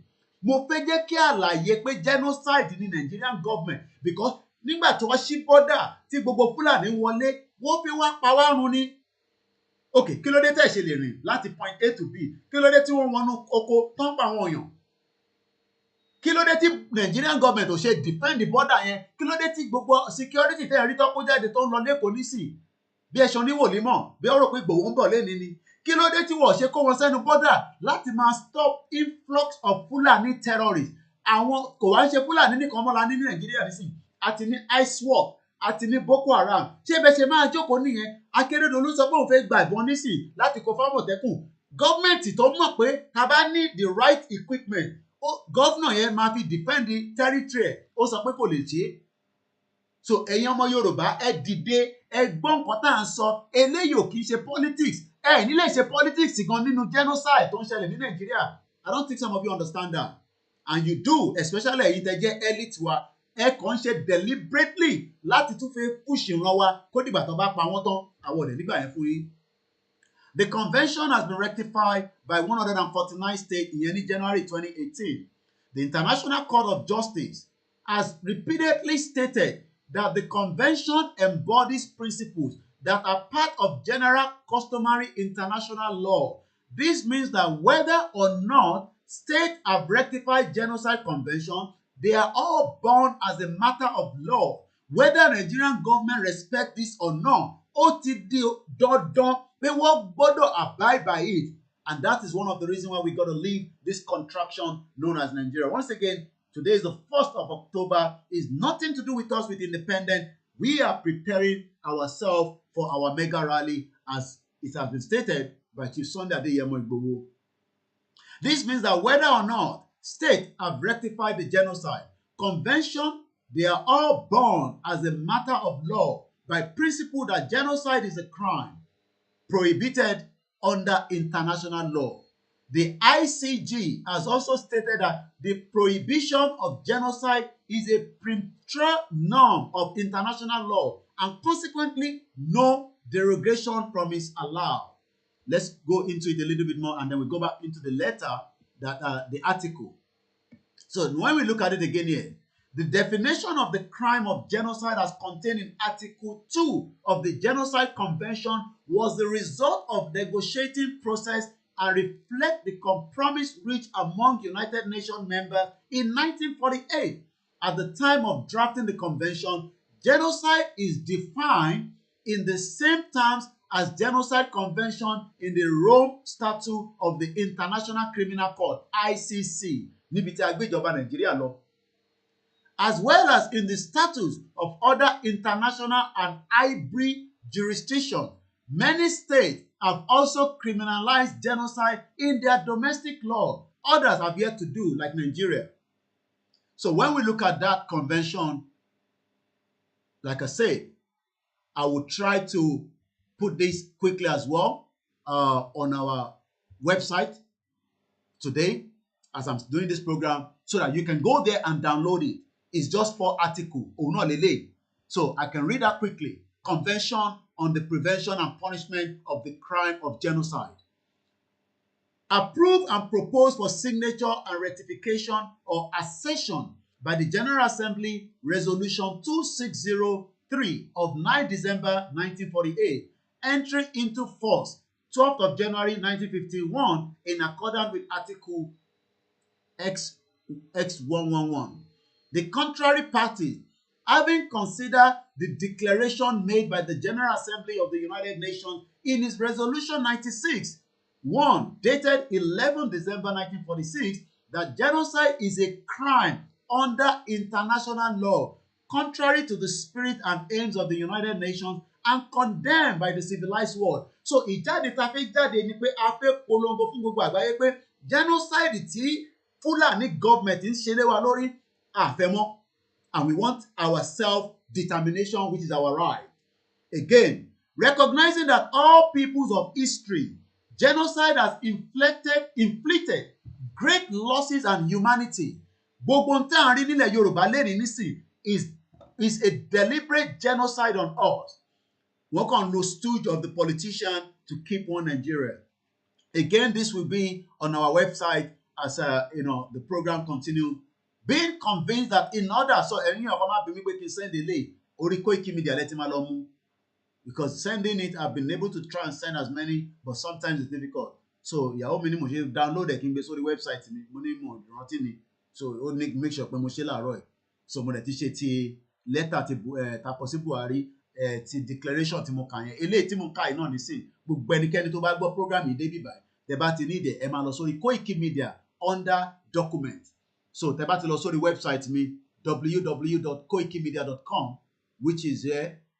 Ẹ kàn lọ sí abẹ́, depending if you're using a mobile phone, it doesn't matter. If you're using a laptop, iPad, ẹ lè download it. Ẹ lọ sórí document, and like I said, I could get that in quickly even as I'm doing my program now. Kò ń ṣe tó máa ń pẹ́ rárá, so kò ń ṣe tí mo lè backend kìíní mi lélẹ̀. So let me just go on that document so that I can upload it lẹ́sẹ̀kẹsẹ̀ ká tó tún gbàgbé.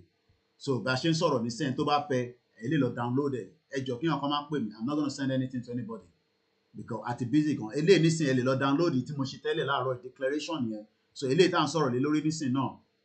So gbogbo àwọn nǹkan báyìí náà là ń sọ fẹ́yìn tẹ́ wà lé, ó yẹ kẹ́ ní website. Individually anybody lè ní website, but gbogbo kìíní wọ́n ti sọ di bàbàrà nílé. You know, website mi ni mo ń ṣiṣẹ́ lórí ẹ̀ nísìnyí lẹ́sẹ̀kẹsẹ̀ báyìí. And all I have to do now, I'm gonna upload it. These are things that everybody needs to know. These are things that we are telling our people at home. You know, let's get the hell out of that shit old country called Nigeria. So right now, so you might jáde nísìn nǹkan lélẹ̀. So mo kàn fẹ́ mú title ẹ̀ jáde. So gbogbo ẹ̀ tẹ́ ń gbọ́ mi lọ́wọ́lọ́wọ́ báyìí, tẹ́ bá need the copy, tẹ́ bá send message to me, I'm not going to respond. So ẹ lọ sórí website where I can download it. So we need to start understanding all these things as well. You know, we are all techie. N tó bá ti mú yín wà lórí Facebook, ẹ ti wà techie already nìyẹn. So kò dẹ́n ṣe tó le rárá. So òun ni mo ti ń ṣe nísìn. So lẹ́sẹ̀kẹsẹ̀ báyìí nísìn, ó máa dórí website wa, you know, back-end website mi lẹ́ ń wò yìí. And this is why we say to those of you at home, ẹ̀yin ọ̀dọ́, ó yẹ kí ẹni tó ń ṣe fashion designer, ó yẹ kó ní website. Kódà ẹni tó ń ṣe barber gan ní website nílùú ẹ̀. Ẹni tó ń ṣe mechanic gan ní website. But Nigeria is not working for you. And website, èló ni mo ń san bí i under £28 or something every month. But ní ṣé ìwọ tó tẹ̀ lówó jẹun ló máa lọ ní website ní Nigeria. So mo ti publish ẹ̀ nísìn. So tẹ́ bá fẹ́ ní tí mò ń kà yìí, which is very very important, ẹ lọ download ẹ̀ kẹ́ni lọ́wọ́. Once again, a very good morning to each and every one of you that have joined us. So on load lọ́wọ́ tó bá ti load tán, ó máa sọ fún mi. So let's come back to that. So àti wà ní bíbá ni mò ń kà lọ nísìnyí, jẹ́ kí n expand ẹ̀ díẹ̀ sí. So ara reason tá a ṣe fẹ́ jáde kúrò Nàìjíríà mo sọ fún yẹn genocide, because some of you don't even understand the word genocide. Now ó ti wà níbẹ̀ nísìnyí. So tẹ́ bá lọ sórí website KOIKIMEDIA, this same article tí mò ń kà yìí, ẹ lè lọ download ẹ̀, òun ló ti wà ń bẹ̀ yìí. Òun lélẹ̀ òun lélẹ̀ náà tí ẹ lè lọ sórí, ẹ bá ṣàtidé orí website wa, ẹ lọ sí abẹ́ Yoruba document files, ibẹ̀ ni mo kó sí. So you can go and do whatever you want to do with the document. You can print it out and you can have it as a copy. Ẹni tó bá lè wo fíìmù yìí, ẹ lọ wo Ring of the Power. Ẹ mọ tó ń pè ní ìdí tí ìran Yorùbá gbọ́dọ̀ jà fún ìran ẹ̀ nísìn. Now let's go back to that document.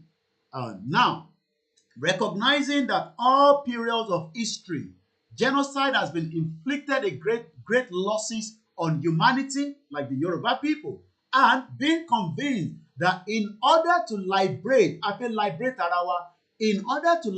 mankind from such an odious scourge, àwọn òyìnbó ńláńlá lẹ́rìn yẹn, wọ́n máa ń gbé nìkan odious, international cooperation is required, and that is the reason why ní agbára náà fẹ́ bá gọ́ọ̀mẹ̀ntì jà, but agbára ta ní pé we went to international criminal court láti lọ report wọn pé ẹ má jókòó kẹ́ ẹ máa wòran o, ìran kan ló ń parun ló fẹ́ pa yìí o, ẹ̀yin àgbáyé ẹ dá sọ̀rọ̀ tó wà nílẹ̀, but àgbáyé náà expect àwa náà pé ká rí wa ní physical letter ọ̀tọ̀, physical rally ọ̀tọ̀, ìyẹn dẹ̀ máa wáyé kan ṣoṣù mọ́ ọjọ́ ni a máa kà nísìn. Gbogbo ẹ̀yin Ọlọ́run, gbogbo yín pátápátá ló ní ká sọ fún pé kẹ́ bẹ̀rẹ̀ sí bẹ̀ Ọlọ́run pé àsìkò tá a fẹ́ jáde yìí, àsìkò tó máa yẹ wá, àsìkò tí ìran Yorùbá fẹ́ bọ́ nínú oko ẹrú. Ìyẹn Chief Sunday Adéyẹmọ Ìgbòho, I spoke with him up to midnight, 1st of October. Celebrate independence. Ó ní kódà wọ́n kó táǹkì lọ sí Benin border, wọ́n ti kó táǹkì káàkiri. Maybe Igboho ń bọ̀. Igboho is not coming today. Nígbà tí Igboho máa wá, ó máa ṣe fídíò, ó dẹ̀ máa sọjọ́ tó ń bọ̀, and that video will circulate around the world. Ó dẹ̀ ti fẹ́ dé tán. Let's go back again. Once again, as the spokesman of Sunday Igboho, ntí bá sọ níbí báyìí, authentic ni. If anybody dilute what I say, that is your own cup of tea. Let's continue. being convinced that in order to liberate mankind from such an odious scourge, international cooperation is required. A nídìí àgbáyé láti dá sọ́rọ̀ tó wà nílẹ̀. And that is why we are doing everything, the petition, the rallies, the letters. Mo ní kẹ́ kọ lẹ́tà sí British government. Some of you probably did not understand that information, and I'll try and bring that up again. Ẹ kọ lẹ́tà sí email tí mo fún yín, ó wà lórí website wa ti pín káàkiri, and I think I'll try and put that as well on my website later as well. So now let's quickly go on into this article. Kò ń ṣe tó pọ̀, I can read everything. It's just analysis tí mo ṣe lórí ló jẹ́ kó pẹ́. Once again, I'm gonna look into the letter tí a kọ sí Buhari. Letter yẹn now is officially expired. Ẹni tó bá fẹ́ letter yẹn náà, ẹ lọ sórí KOIKIMEDIA. Ẹ máa lọ síbẹ̀. Tẹ́ bá lọ síbẹ̀, you pick up that letter, you can download it, and you can read it from there as well. So nobody should send any message. Tẹ́ bá send them mọ̀ tí bá rí gan mọ̀ ní múlẹ̀ má dá yín lóhùn. So because ní tó bá ti mú yín gbọ́ message tí mò ń sọ yìí, ẹ lọ sórí website wa. I want everybody to become more techy. Nothing is much, difficult in what we are saying. If you go there, you can download all these documents. Now, let's come back here. Article 1. The contracting parties confirm that genocide, whether committed in time of peace or in time of war. Ogun ti wà nínú Nàìjíríà. Èyí tẹ́ ń sọ pé à ń pè ogun, èmi ò pè ogun o. Because in tó mú ISWAP terrorist, in tó mú Boko Haram terrorist, in tó mú Fulani terrorist, don't operate with impunity nínú Nàìjíríà. Ẹ̀ṣẹ̀ wọn sọ pé àìtí ìwà under war. It's a crime under international law which they undertake to prevent and to punish. Article 2. Once again, this is a live transmission. My time is just 8 minutes past 11, 1st of October 2022. We have nothing to do with the shit hole called Independence Day. It's all fraud. Article 2. In the present convention, genocide means any of the following acts. Gbogbo ọmọ Yorùbá ẹ gbọ́ ìdí tí a ṣe fẹ́ lọ. Nítorí pé genocide tí wọ́n commit lè ràn wá, wọ́n fẹ́ parẹ́ ni. And if we leave it and do nothing, we are all going to be in big problem. Gbogbo ẹni tó bá ti kọ email tí mo kọ lẹ́tà yẹn, tó bá ti fún yín ní reply, wọ́n máa reply yín maximum 14 days. Ẹ gbọ́dọ̀ copy mi ní kíní ẹ̀ sódà máa lè kà síta. I want as many people to write the Nigerian kí ló tẹ̀ pé bẹ́ẹ̀ náà ẹ̀jẹ̀ lọ mú message lórí WhatsApp mi ẹ̀gbọ́n mi tó send ẹ̀ sí mi yẹn kí lórúkọ wọn náà ẹ̀yìn kan lo country wọn àwọn lélẹ̀ kẹ lọ send email sí wọn mo ti ka lẹ́tà yẹn fún yín gbogbo ọmọ Yorùbá ẹni tó bá ti rí email yẹn ẹ lọ kọ sílẹ̀ nísìnyí. Email yẹn is fcdo bẹ́ẹ̀ ṣe ń gbọ́ mi ẹ máa bá type ẹ̀ sínú comment ẹ má tún send message sí mi Mr. Koiki ẹ bá wa send it I'm not sending anything mo ti busy gan because a ti wà ní very busy time because in the next couple of days and weeks we will be very very busy and my media will be running 24/7 nígbà tí rally bá máa fi jáde 24/7 a máa sùn sórí ibẹ̀ ni máa ti máa jẹun ní máa mú 24/7 la máa wà lórí media kò sọnù mọ́ nígbà yẹn so kẹ́yìn náà kẹ́ lọ máa gbáradì. fcdo.correspondent@fcdo.gov.uk bá ṣe ń sọ̀rọ̀ báyìí nísìnyí ẹ̀kẹ́ lómi ti send email yẹn kò ń ṣe tó pẹ́. You can ask them any question. Why did you join Nigeria together with us? And we want you to ask as many questions and send it to what we call the Nigerian unit of the Whitehall Nigerian unit, King's Charles Street, London, SW1A 2AH. Whitehall Nigerian unit. Ẹni tó bá fẹ́ send the letter sí wọn nìyẹn láti London àbí ní England àbí ibikíbi tẹ́ bá wà nínú ẹ bá dẹ̀ wà l'Amẹ́ríkà náà ẹ bá fẹ́ send letter sí wọn ẹ lè send an email. It is called Whitehall Nigerian unit, King Charles Street, London, SW1 Alpha 2 Alpha Hotel. Or can send email sí wọn. Brother wa tó email wọn ní 25th of August got a reply back on the 27th of September. It doesn't matter wàá reply yín and wọ́n lè parọ́ àwọn òní kankan ṣe pẹ̀lú Nàìjíríà but nígbà tá a bá bombard wọn pẹ̀lú email wàá mọ̀ pé there is a problem. Ẹ mú gbogbo ẹ̀ together bàbá wa Ọlárẹ̀wájú ó ti wà ó ti space ẹ̀ jù they get it right delete yẹn because you have given the wrong information there. So correspondent yẹn is not spelled like that. It is spelled CORRESPONDENCE. So FCDO dot correspondence kò ń ṣe dence DENC at fcdo.gov.uk kò ń ṣe .org. So ẹ̀yin tẹ́ bá wà lórí comment by now ó yẹ ká ti máa rí comment yẹn, but it seems everybody is not doing that, so I'm gonna just leave that and move on, to the next thing. Now, Article 2.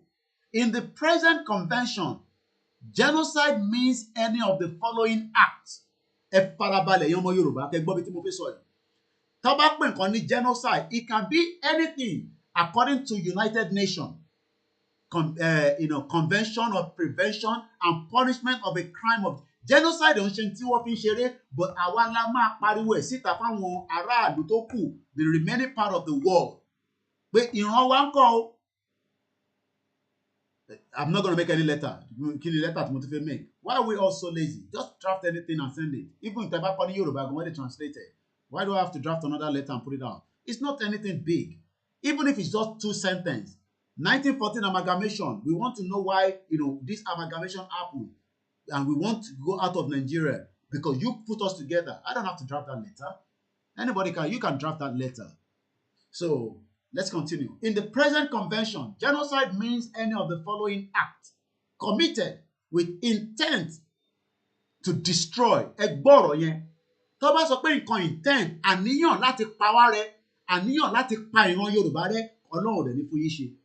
So I don't think some of you understand the magnitude of what we are saying. Bí a bá sọ pé kí ìran Yorùbá kó dá dúró.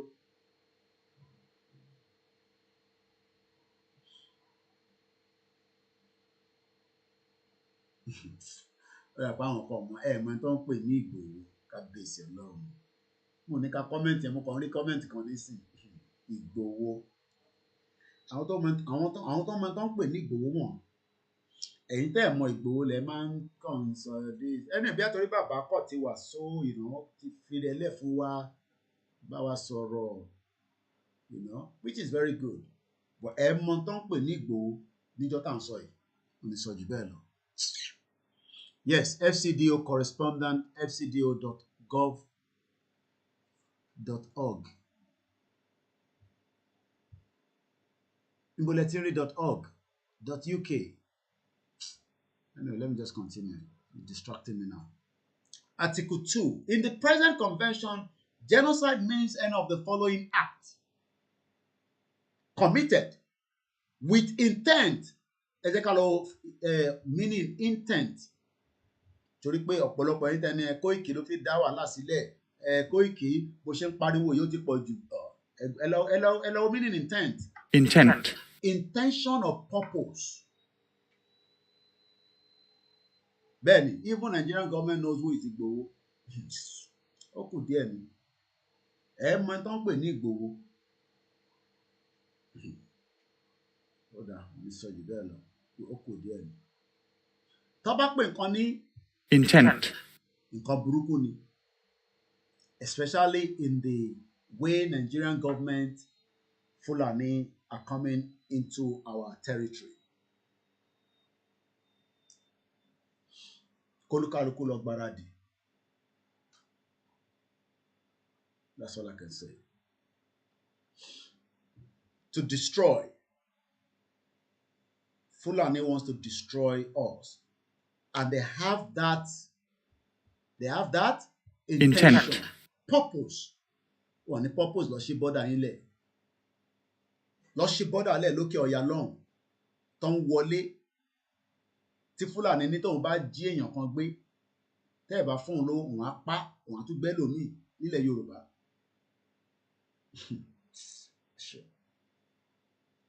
Orí tó bá jí èèyàn tẹ́ ẹ̀ sanwó fáwọn, àwọn á pàdánù. Àwọn á dẹ̀ tún jí ẹlòmíì gbé. And that is exactly what is happening. Àwọn tó jí gbé ní March 28 lórí train, from what we are told, ownership could be 20 to so imagine. Obìnrin wà nú wọn, wọ́n máa ń ṣe oríṣiríṣi fún wọn. Ọkùnrin tó wà ń bẹ̀ wá máa nà àwọn èèyàn, wọ́n fi wọ́n ṣerú. In the present convention, genocide means any of the following acts committed with intent to destroy in whole or in part a national, ethnical, racial, religious group as such. A. Killing members of the group. B. Causing serious bodily or mental harm to members of the group. C. Deliberately inflicting on the group conditions of life calculated to bring about its physical destruction in a whole or part. D. Imposing measures intended to prevent birth within the group. Ẹlòmíì tó ń rò pé kò ní sí kankan tá a bá fi àyè sílẹ̀ wá pa ìran yẹn rẹ́ pátápátá. Forcibly transferring children of the group to another group. Wọ́n fẹ́ gba ìran wa kí ìran tí wọ́n wá wọlé. And that's why they're taking almost everything from us right now. Once again, a very good morning and welcome to the live transmission. As Baba Akintoye says, 7 days from today, we go into full prayer, which we have already played the video. My name is OLAMILEKAN. Èròǹgbà tàbí ìpinnu láti ṣe nǹkan ẹ̀ṣẹ̀ gan ni. Intent, èròǹgbà tàbí ìpinnu láti ṣe nǹkan. Ẹ wá ń sọ pé ẹ lè move around. Èròǹgbà Fúlàní ni pé kó gbalẹ̀ mọ́ wa lọ́wọ́. Àwa dẹ̀ ti gbalẹ̀ mọ́ wa lọ́wọ́, kí ló tún kù? Àwọn kan ní kò lè possible. Ẹ̀yin ń wò ó ní ojú mi lẹ́yìn fi sọ pé kò lè possible. Àwa ti kọjá stage yẹn, àwa ti wò ó in a long time. Forcibly transferring àwọn ọmọ wa lọ sínú Fúlàní. Article 3. The following act shall be punishable: genocide, conspiracy to commit genocide. Ṣé conspiracy ni àwọn ń ṣe lọ́wọ́lọ́wọ́ àbí wọ́n ti ń commit ẹ̀? Èwo lẹ̀yin think? Direct and public incitement to commit genocide. Àwọn ń gbéyàn, wọ́n ń pààyàn. Bàbá wa ní èní lágbára Ọlọ́run, a máa ṣe live transmission wọn láti ibi tí wọ́n ti máa sin wọ́n. If all goes well according to plan. KOIKIMEDIA will be making a live broadcast of our father, our uncle, Bàbá wa Olúgbénga David Owólabí, tí Fúlàní intent èròǹgbà ẹ̀ pé ó jí wọn gbé, ó dẹ̀ pa wọ́n lẹ́yìn tó gbowó lọ́wọ́ ẹ̀. Ṣebí genocide nìyẹn. Àbẹ́ mọ̀ pé genocide ni. I don't think some of you understand that was a genocide. Because ìran kan ló parẹ́ yẹn nísìn. Family kan ni wọ́n pa heritage wọn rẹ́ yẹn. Because irú bàbá yìí nísìn, ìyẹn dádì wa tó kù yìí. If kò ń ṣe pé a bá wà nínú Nàìjíríà ni, tó bá tẹ̀ máa kú á jẹ́ pé ikú àsìkò àbí bí accident àbí kankan, but ìran kan ló pa wọ́n. Ìran kan tá à ń pè ní Fúlàní, òun ló pa bàbá yìí. Kódà wọ́n tún fẹ́ yí mọ́ Yorùbá lọ́rùn, wọ́n ní Yorùbá ló pa. Èròǹgbà wọ́n tún fẹ́ dá padà pé eléyìí ń sọ̀rọ̀ Fúlàní o. Ìyẹn làwọn Arẹwà group kan jẹ jáde lórí Facebook tó sọ pé àwa Yorùbá la pa bàbá wa. Can you imagine? Wọ́n máa sin wọ́n lénìí. Gbogbo ọmọ Yorùbá tó bá ní àsìkò láti tẹ̀lé wọn débẹ̀. Àwọn bàbá wa Prophet Ológunolúwa ti ń ṣètò láti make sure pé they will be there to support the family. Once again, ẹ má ẹ̀ka jẹ́ kí èròǹgbà àwọn Fúlàní kó ṣe lé wa lórí. Conspiracy to commit genocide. Direct and public incitement to commit genocide. Attempt to commit genocide. Complicity to genocide. Article 5. Person committing genocide or any other act enumerated in Article 3 shall be punished whether they are constitutionally responsible rulers, public officials, or private individuals. Ṣẹ̀rẹ́yìn tí ẹ̀ ń ṣe politician Nigeria. Ẹ máa rẹ́jọ́ rò níwájú International Criminal Court o. Because the whole genocide tó ń lọ nísàlẹ̀ tẹ́ protect àwọn èèyàn wa tó fi ń pa wọ́n, kan eliminate wọn. Ọlọ́run ló mọ so many mass burial ground tó máa wà nílẹ̀ Yorùbá nísìn.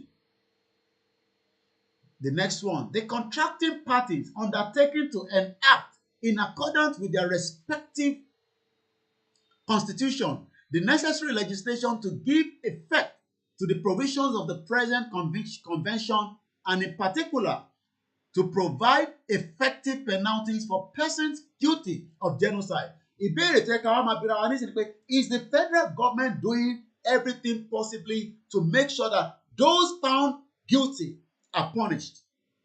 I'm asking a question.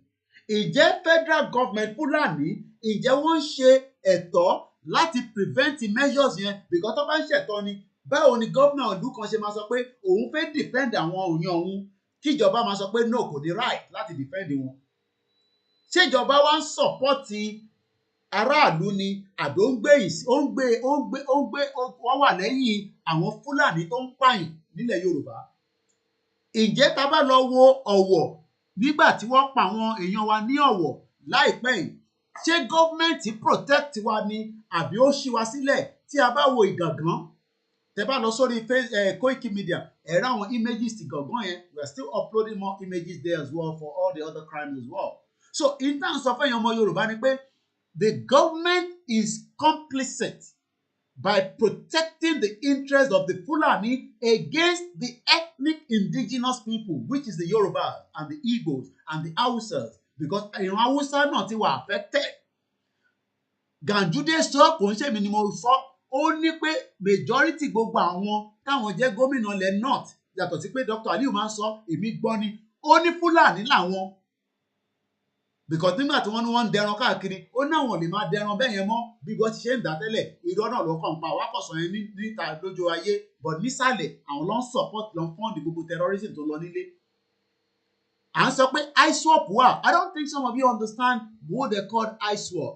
Tẹ́ bá tún mọ àwọn tó ń pè ní ISWAP. Islamic State West African Province is a militant group and administered division of the Islamic State ISIS, a Salafi jihadist militant. Operation was started in 2015-2016. ISWAP one operate nílẹ̀ Yorùbá ní Ondo State. Wọ́n jáde, wọ́n sọ pé àwọn kò tí sẹ́ni tó mọ date and time for the rally. That will be communicated at the appropriate time. Wọ́n wá ń jáde, wọ́n sọ fún wa pé ní Nàìjíríà àwọn náà ti wà present, àwọn ti wà níbẹ̀. Ẹ jẹ́ ká kàn wo if we have any news that also back my conversation. Once again, a very good morning, good afternoon. Òun lẹ gbọ́ tí mo kà sí bíbá. ISWAP terrorists announced present. Àwọn announce pé àwọn ti wà ní southwest Nigeria, ọdẹ tí wàá claim responsibility fún ìṣẹ̀lẹ̀ tó ṣẹlẹ̀ ní Ondo State. Ẹ̀yin máa ń fi yẹn ṣeré. I don't think some of us understand the magnitude of what we are discussing. Ẹ ń fi ọ̀rọ̀ tá à ń sọ yìí, ẹ fi ń ṣàwàdà, ẹ ní pé ká gbẹnu sọ̀hún, ẹ sọ pé ẹnu wa ń rùn. A dúpẹ́ fún àwọn OPC fún iṣẹ́ tẹ̀ ń ṣe, torí pé àwọn ni wọ́n mú àwọn ọ̀daràn Fúlàní yẹn ní Ìkòròdú. Some of you do not understand the wahala tó ń bẹ nílẹ̀ Yorùbá. ISWAP ẹ ń fi ISWAP ṣeré, ẹ ń fi ISWAP ẹ fi ń jó gẹ̀lẹ̀dẹ́. À ń pariwo pé ìran wa intent, èròǹgbà àwọn Fúlàní terrorists òun ni pé kọ́ wipe wa. Èròǹgbà wọn, àníyàn wọn, ó dẹ̀ wà nínú Convention on Prevention and Punishment of Crime of Genocide. Ìbéèrè tí mo máa ń bi gbogbo ọmọ Yorùbá lérè ni pé ǹjẹ́ federal government of Nigeria, ǹjẹ́ wọ́n ń ṣe gbogbo ohun tó yẹ kó ṣe láti defend the Nigerians? Is the government doing so? I'm asking you a question. Is your government celebrating independence of fake country that was put together by the British government in 1914 and everybody celebrated it? We have celebrated as well, thinking that we are one, and only for us not to understand that it is all lies. I've been reading comments under some of the pages of those that are celebrating independence, and I just cry for those of you that are still thinking that you have a country. If you ever think you have a country, I will tell you again this morning that this is the man that made the creation of Nigeria to be possible. His name is Lugard, working for the British government in 1914. So whatever you are celebrating today is not your real identity. It is not who you are.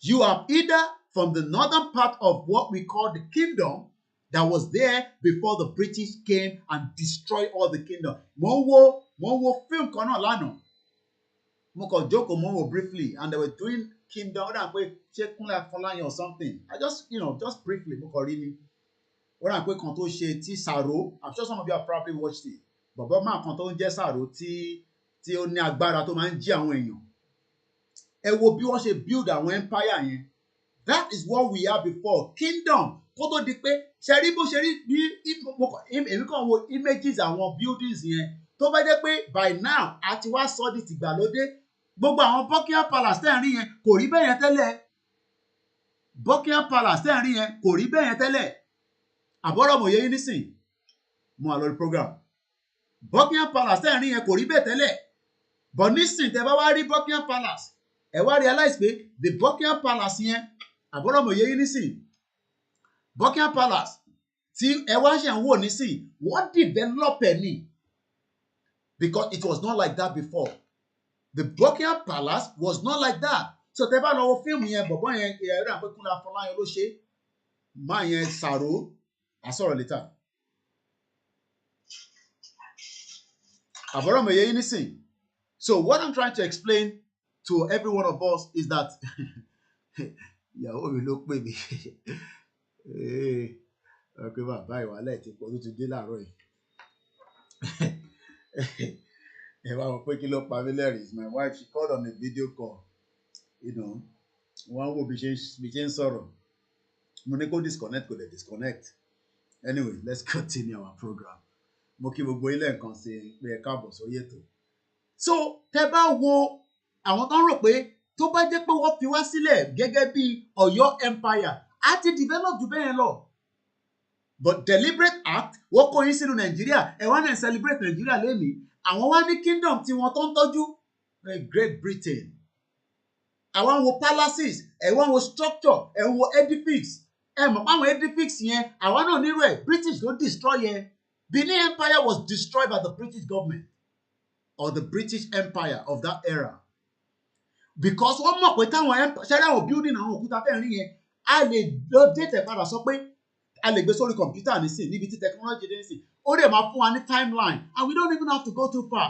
eléyìí sì wà lọ́wọ́ British government and they are not denying it but what they are saying is ẹ̀yin ni mùmú ẹ máa dúró ká wá gbà yín sílẹ̀ ẹ má gbàrà yín sílẹ̀ British sọ fún wa nìyẹn because tí bá lọ ka lẹ́tà tí wọ́n send sí arákùnrin wa yẹn ẹ̀gbọ́n mi yẹn this is a letter ẹ jẹ́ kí n sáré kà fún yín lẹ́ẹ̀kan sí dear Mr. mo ní mention orúkọ ẹni náà 27 of September 2022 mo ní kẹ́kọ́ email sí wọn èèyàn kan tó ń béèrè pé kébì fún yín ní template ẹ̀yin ò fẹ́ ṣe nǹkan kan ní fcdo.correspondence@fcdo.gov.uk send an email and let us ask the British government why must we continue in Nigeria that they created in 1914 we are not celebrate ẹ tẹ̀ kọ́ lẹ́tà ẹ kọ́ email yẹn lẹ́nìí kẹ́tẹ̀ sọ pé celebrate any more independent a fẹ́ gba ìlú wa padà bó ṣe wà tẹ́lẹ̀ gẹ́gẹ́ bí Ọ̀yọ́ empire ṣe wà Ìjẹ̀bú kingdom ṣe wà gbogbo kingdom tó wà nílẹ̀ Yorùbá ẹ̀yin ò mọ̀ pé kingdom yẹn ó wà tẹ́lẹ̀ rí ni let's hear what the British government said in their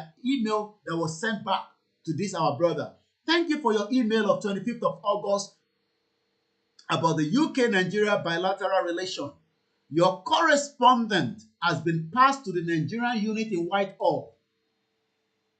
The UK government acknowledged that Nigeria and UK share a long and complex history. Why must it be complex if you did not destroy everything? We have our own kingdom that you destroyed. You took away our identity. You gave us a different language that is not our own. You actually destroy who we are. That's what you did. And that's why we are saying that we need to be free. We need to free ourselves. It's one of our media. Welcome on board. So don't let anybody fool you that you are celebrating independence. This is what the British said in an email that was sent to someone some few days ago, last month precisely.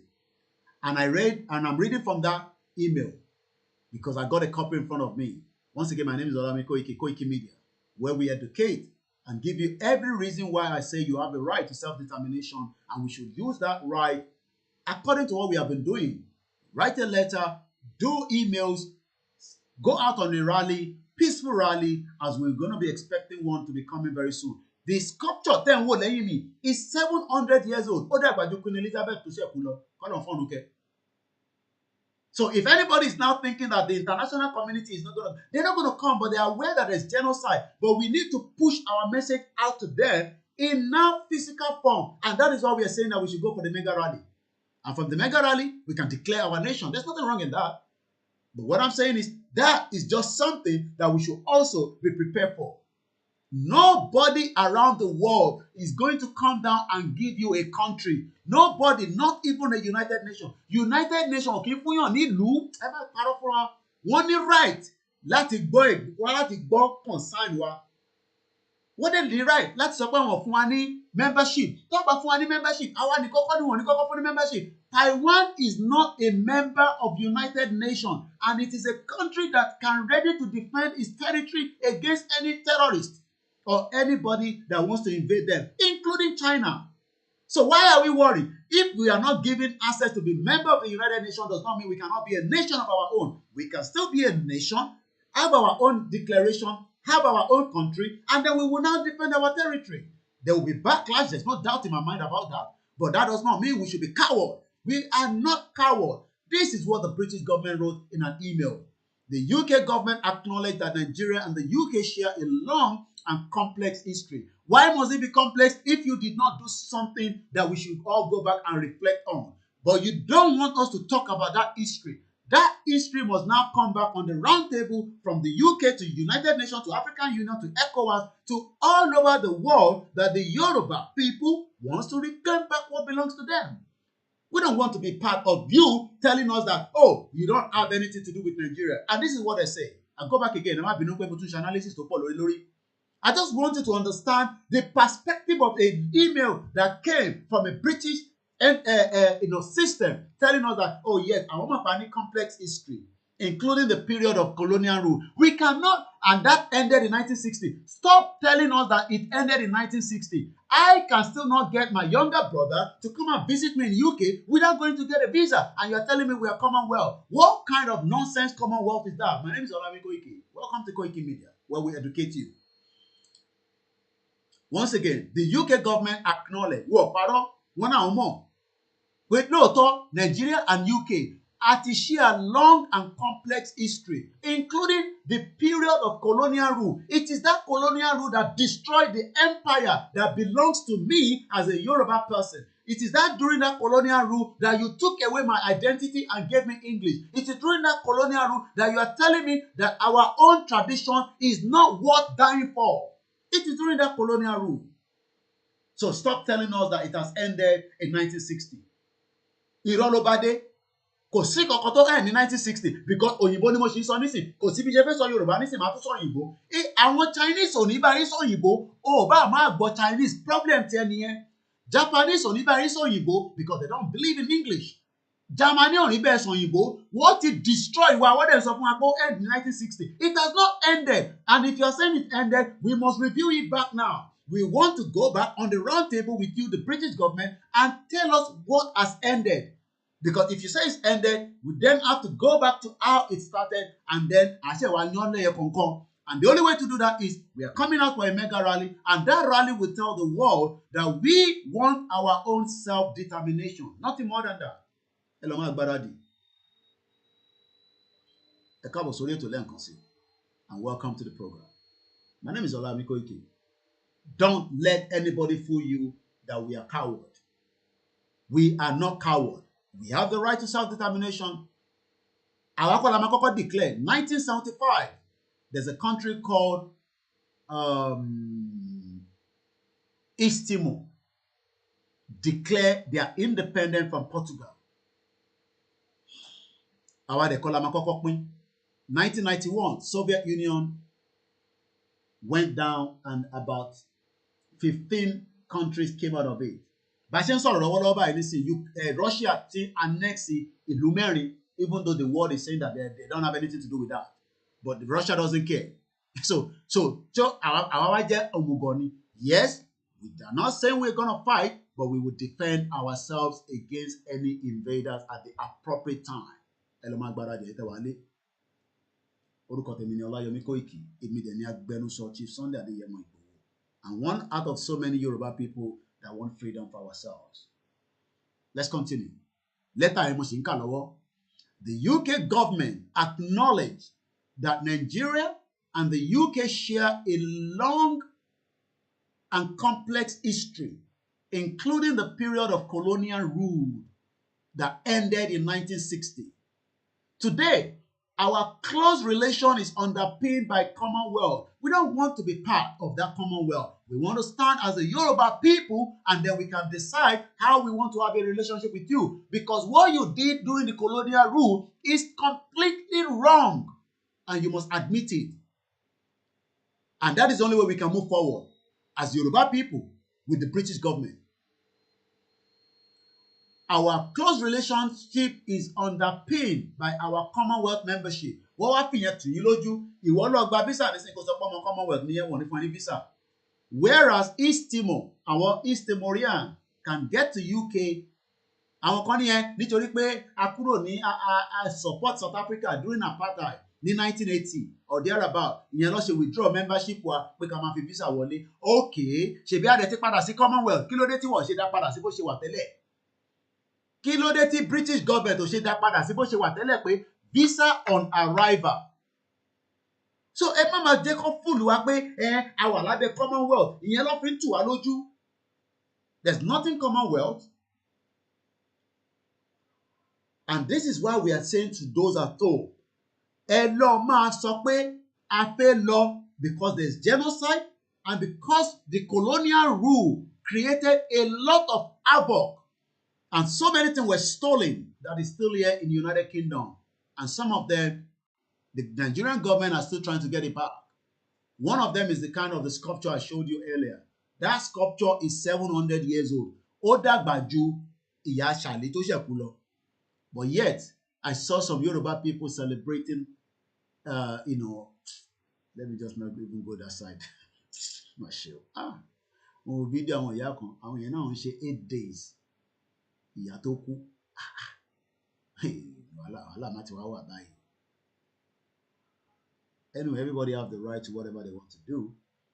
But your history that was destroyed by the same people that you're celebrating is the reason why our Yoruba brothers and sisters at home are suffering.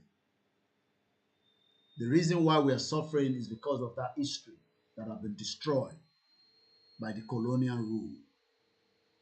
The British government is saying that it ended. Ó ti tán ní 1960. Ṣé gbàgbọ́ kó tán ní 1960 ẹ̀yin tẹ́ ń wò mí? Ṣé wọ́n tó ń wò mí lè confirm pé 1960 colonial rule yẹn ti tán? A máa ṣojú òpó láìpẹ́. Studio line only if you're going to call, but do not call yet. Today, our close relationship is underpinned by our Commonwealth membership and our co-correspondent argument. Many Nigerians, I'm sure like somebody like me, because all the Camino as Nigerians, choose to make their UK their home. Okay, fine, I've lived here for 20-something years. I'm happy, I'm comfortable. I can move around. I have freedom of speech, do whatever I want to do. But ṣé bó ṣe rí náà fáwọn èèyàn wa tó wà nílé nìyẹn? Ìbéèrè ni o. Because tẹ́ bá ń sọ pé a ní right àwa tá a gbé níbí báyìí. Ǹjẹ́ ṣé bó ṣe rí nìyẹn fẹ́ni tó wà nílé? Tí wọ́n fẹ́ báyàn kan sọ̀rọ̀ níjẹ̀bú lánàá tó tún bojú tó ń bomú. Tẹ́rù ń bà. As you rightly pointed in your correspondence, many Nigerians have chosen to make the UK their home. How many of us? Maximum probably 5 million, 6 million.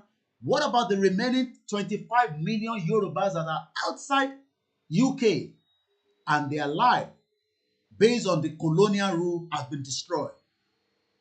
And as we speak right now, the British government says, well, they have the right to their government. Really? Let's continue. These people-to-people ties are also an important aspect of our relations with Nigeria. Nigeria is a trusted partner of the UK, but we do not share the view set out in your correspondence that the UK seek to interfere with the Nigerian political affair. But you did so before the colonial rule that has not ended. It's still having a problem for me and you. Additionally, Nigeria is an independent sovereign nation ẹ wo bí British ṣe put it, knowing fully well that ẹ̀yin lẹ kó wa papọ̀ in 1914 in this fake amalgamation tóun làwọn ń jà fún nísìn láti gbé di amalgamated. Wọ́n fi ń tó èmi àti yín létí pé ẹ má parọ́ mọ́ wa o. British government sọ fún wọn òmùgọ̀ tó ń celebrate independence day ni pé má parọ́ mọ́ wa o. You are also an independent sovereign nation and the UK government respect this. But the UK government have not told us why they put us together in the first place. Kí ni ìdí tẹ́ ṣe kó wa papọ̀? Kí ni ìdí tí ẹ ṣe Adimala, Igbo àti Yoruba papọ̀? Tẹ́ ẹ fi wá sílẹ̀ lọ́hùn separately. Why? And I have answer to that because this is what this man said, who is your former president in that shit hole country, which every single one of them knows the truth, but they're not going to tell you. This is what the British government is not telling you. Thinking about how we've been having this conversation about the unity of Nigeria. And I reflect back at some of the prominent statements made by some of our family leaders. And I feel that probably this will help us to have a conversation on the Nigerian unity. I just brought forth, not to bore you, first, and I quote, not my statement, Nigeria is not a nation. It's a mere geographical expression. There are no Nigerians in the same sense as there are English, Welsh, or French. The word Nigerian is merely a distinctive appellation to distinguish those who live within the boundaries of Nigeria from those who do not. This is accredited to Chief Obafemi Awolowo, the former Prime Minister of the Western region. The second one, and I quote, it is true that we politicians always delight in talking loosely about the unity of Nigeria. 60 years ago, there was no country called Nigeria. What is now Nigeria consisted of several large and small communities, all of which were different in their outlooks and beliefs. The advent of the British and that of Western education has not materially altered the situation, and the many and varied communities have not knit themselves into a composite unit. This is accredited to Sir Amado Bello, former Premier of the Northern Region. The third, and I quote, since 1914, the British government has been trying to make Nigeria into one country. But the Nigerian people themselves are historically different in their backgrounds, in their religious beliefs and customs, and do not show themselves any sign of willingness to unite. The Nigerian unity is only the British intention for the country. This is. You heard him right. And that is why that letter that I've been reading earlier, which I'm just going to complete quickly. Nigeria is a trusted partner of the UK, but we do not share the view set out in your correspondence that the UK seeks to interfere with the Nigerian political affairs. Nigeria is an independent sovereign nation, and the UK government respects this. Additionally, the question of who Nigeria elect as their president is a matter for the people of Nigeria that the British created in the first place, and the UK government remains neutral and impartial on this matter. We also do not share your view that the UK has engineered instability in Nigeria for political gain. As Africa's largest economy and democracy, the United Kingdom government wants to see a stable, secure, and prosperous Nigeria where we don't speak the same language, we have different identity. Can you see the problem? So if anybody is thinking that the UK government is coming to save us, you will wait forever. Because this is the view that the British government share. We also do not share your view pé àwọn làwọn engineer instability, but wọ́n ti gbàgbé pé amalgamation tó kó papọ̀ òun ló dá wàhálà sílẹ̀ nísìn. So if anybody's out there thinking that what we are saying is irrelevant, I pray you understand that quickly. You are looking at the picture of Nigeria that the British put together, but we are looking at the picture of what we are prior before the British destroyed everything. Because it was the British that destroyed all our empires and forced Nigeria on us. Ọlọ́run kọ́ ló dá Nigeria o. All this your argument, but Ọlọ́run ló dá Nigeria. That's nonsense. Let's go back again. We also do not share your view that the UK has engineered instability in Nigeria for political gain. As Africa's largest economy and democracy, the UK government wants to see a stable, secure, and prosperous Nigeria that delivers jobs and opportunity for all Nigerians. Recent successful bilateral initiatives, including our Security and Defense Partnership and Economic Development Forum, have affirmed our commitment to supporting Nigeria as it deals with Boko Haram, as it deals with your economy, as it deals with challenges that stop the country reaching its full potential. How are you going to reach your full potential in a country that you amalgamate people that doesn't speak the same language? Let's continue. This work not only our commitment to supporting Nigeria as it deals with a number of economic and security challenges that stop the country reaching its full potential. This work not only responds to the needs of Nigerian people, but it supports UK interest,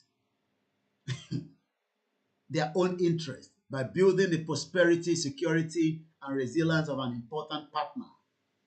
We share your concern about the deteriorating security situation across Nigeria, which is having a devastating impact on our local communities, including Christian communities.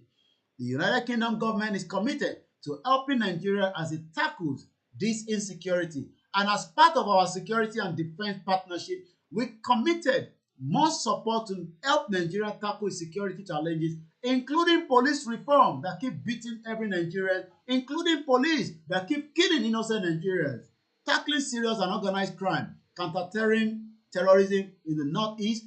We provide stabilization, humanitarian assistance to support communities affected by terrorism, and in the Middle Belt, we support local and national peace building initiative to tackle intercommunal violence. The United Kingdom government has provided £425 million, which is less than the amount of money stolen by Abacha that could have even been useful in that shithole country. In humanitarian aid to the Northeast, probably not to the Southwest, the Southeast, over the last 5 years, which has reached around 1.5 million vulnerable people. Thank you once again for writing. I hope you find this response useful. How is it going to be useful?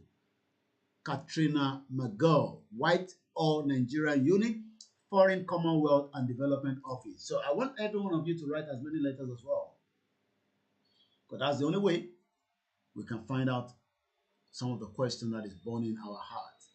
Orúkọ mi ni Ọláyọmí Kóìkì. As we continue the program, in just about 10 minutes, I'll probably try and see if I can get the line open. But for now, let's see if we go back into, we've talked about this genocide. We've understand what genocide means.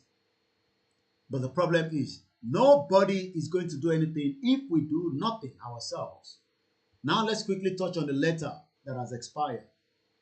We're not going to have to go into all the details of this letter. We've read it. We've talked about it so many times. But the question now is, the letter have now expired. What should we be expecting? Kí ni èròǹgbà wa lẹ́yìn tí letter yìí? We've talked about so many things.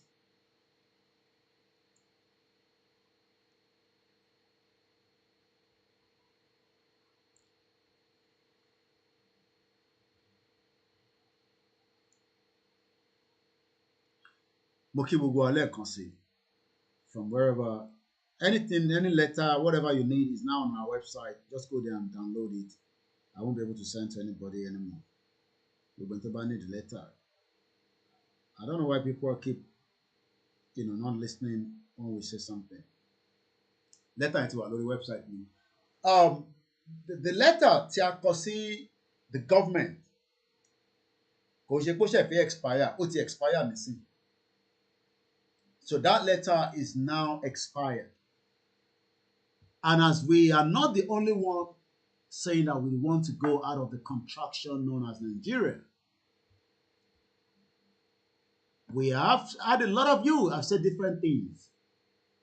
Our rally will be announced very soon from what Chief Sunday Igboho told me.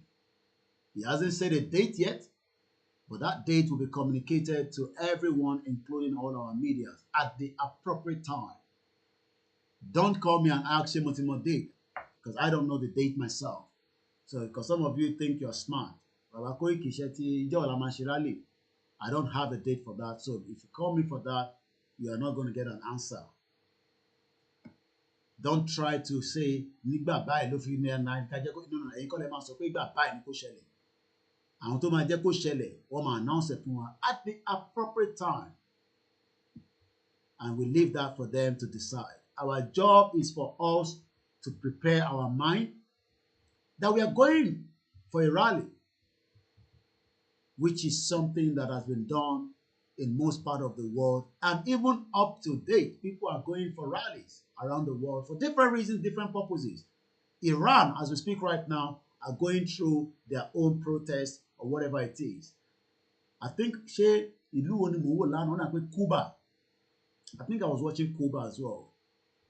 So what am I trying to say here is that as the letter has now officially without any doubt in my mind, expired. And let me see, I think it's page 13. Nibiti letter until expired.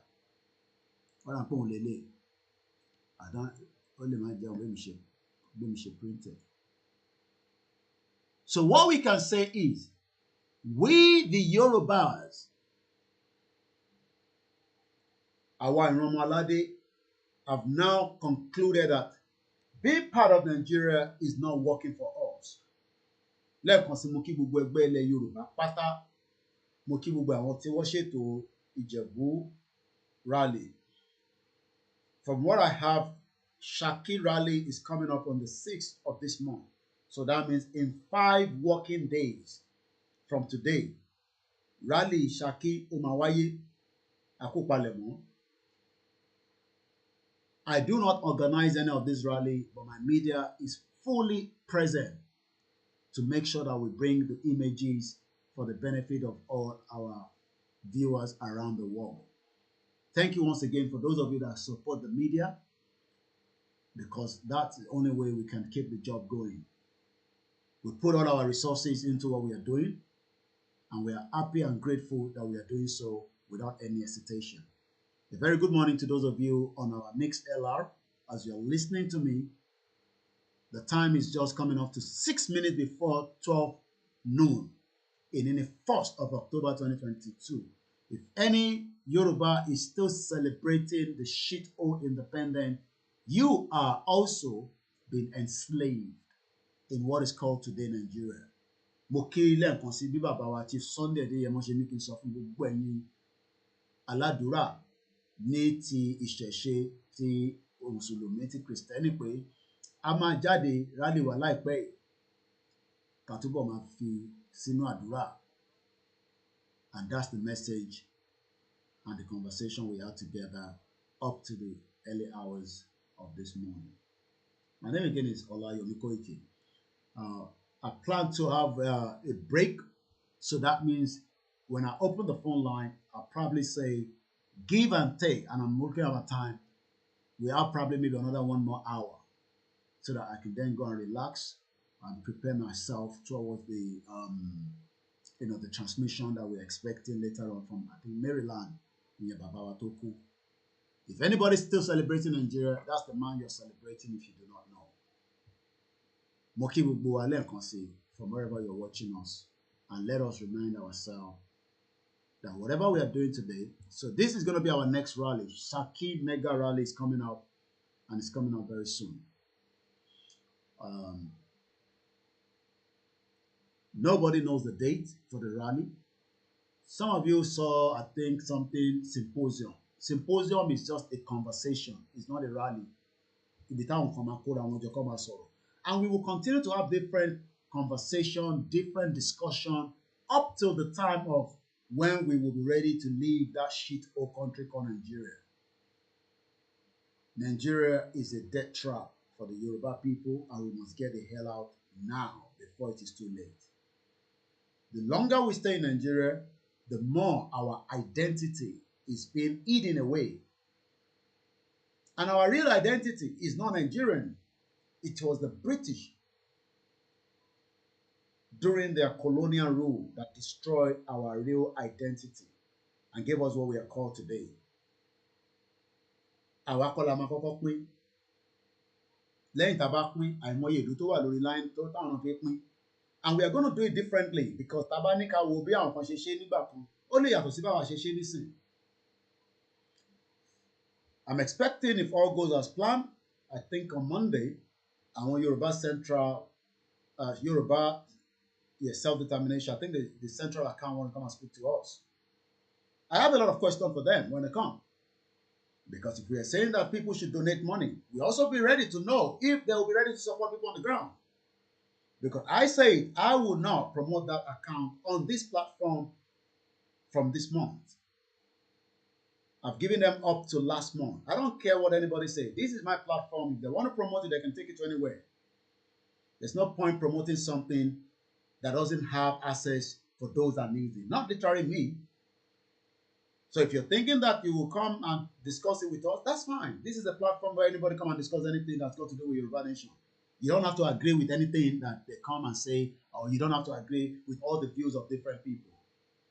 And that's why I say I am a very diplomatic person. Some of you disagree with Ionitiri. That's your problem.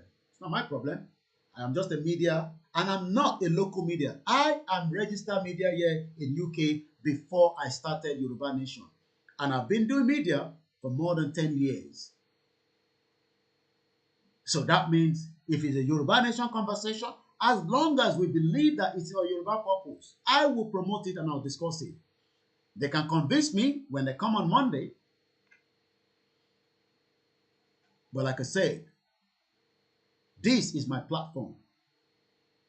And I am the one that makes the final decision. Not anybody, not even Professor Banji Akintoye.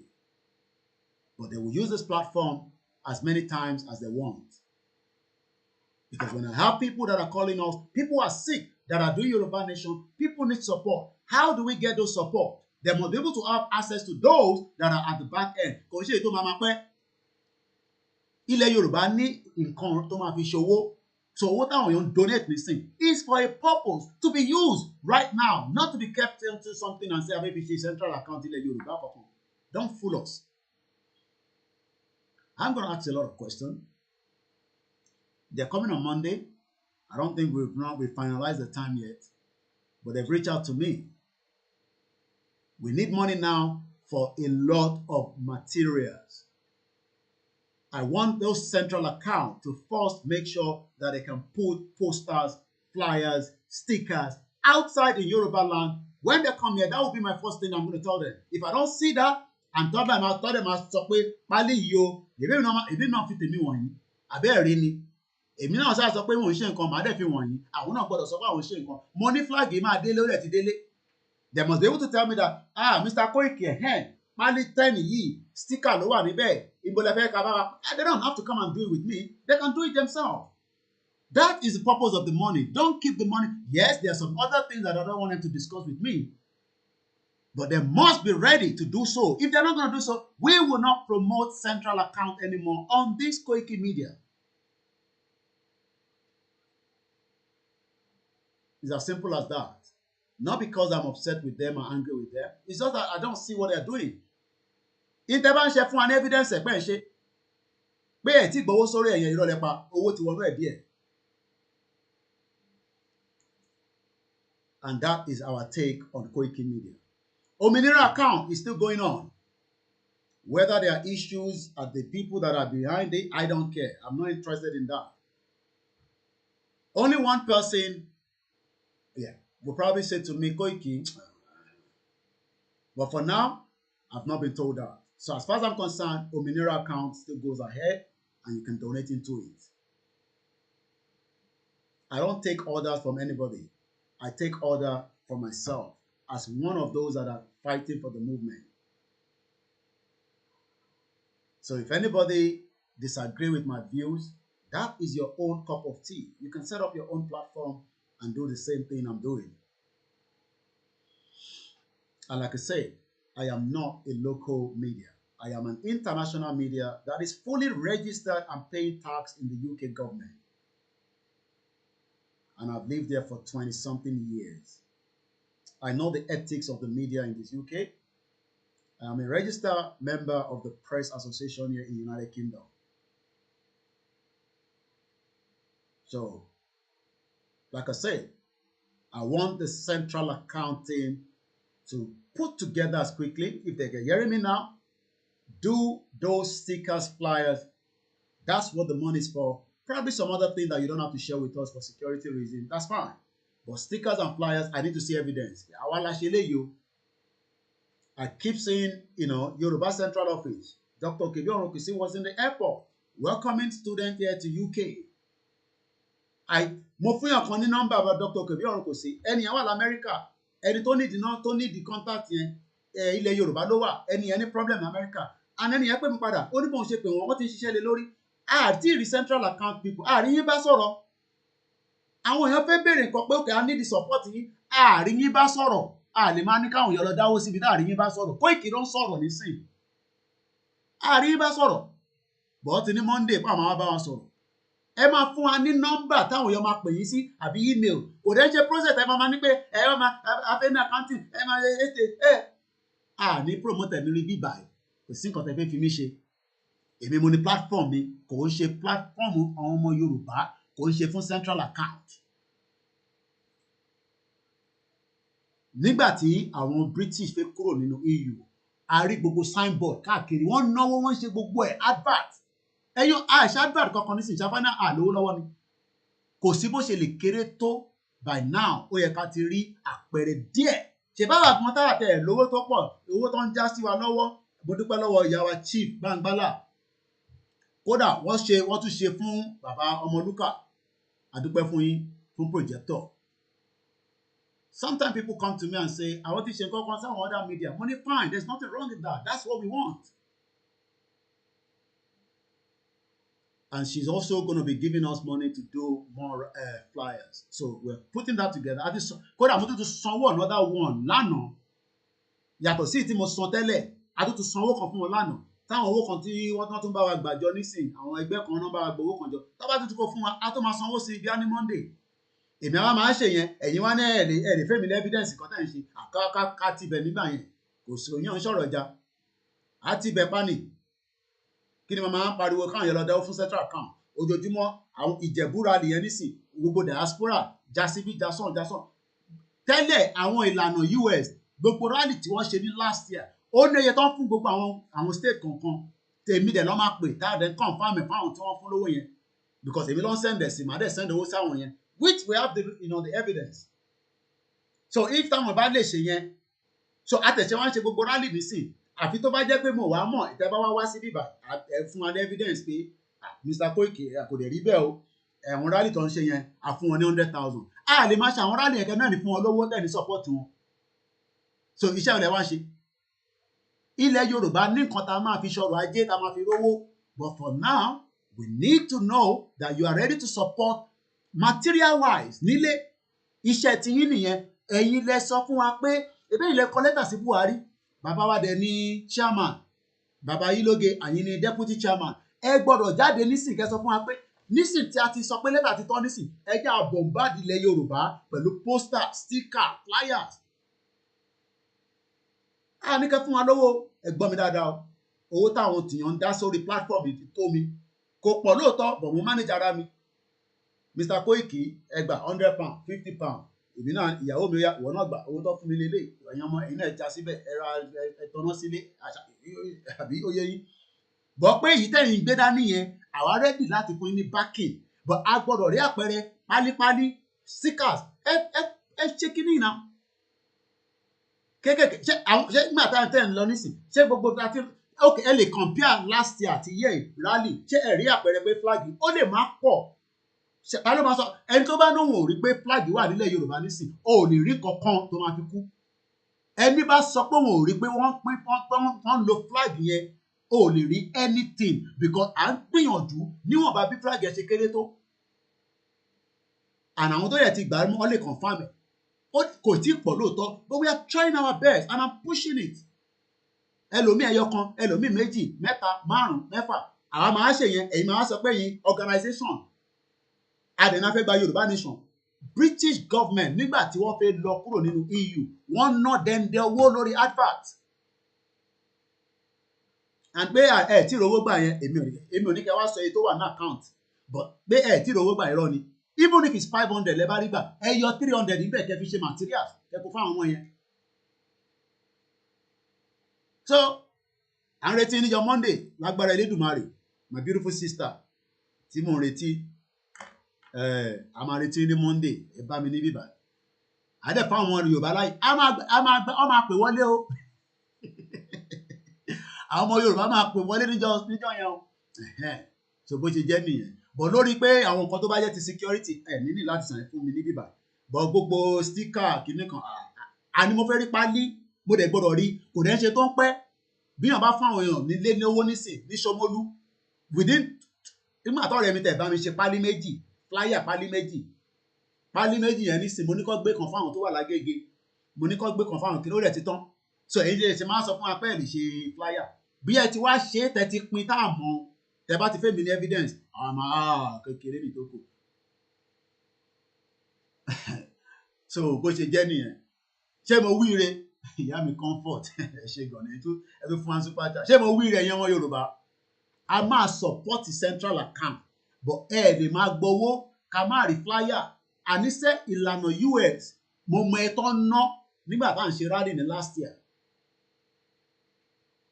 at least group state kankan tó ń ṣe rally yẹn close to 200,000 ló ń send sí wọn group lásán nìyẹn so ẹ̀yin lẹ ń lead wa so káwọn èèyàn wá dáwó síbẹ̀ kódà màá bá ń ṣe fundraising èyí ẹ fi yẹn sílẹ̀ èmi kọ́kọ́ gbọ́dọ̀ rí kí tó lè ṣe fundraising fún yín mo gbọ́dọ̀ rí ẹ̀rí pé ẹ ṣe sticker nǹkan mẹ́ta ni mo ní sticker flyer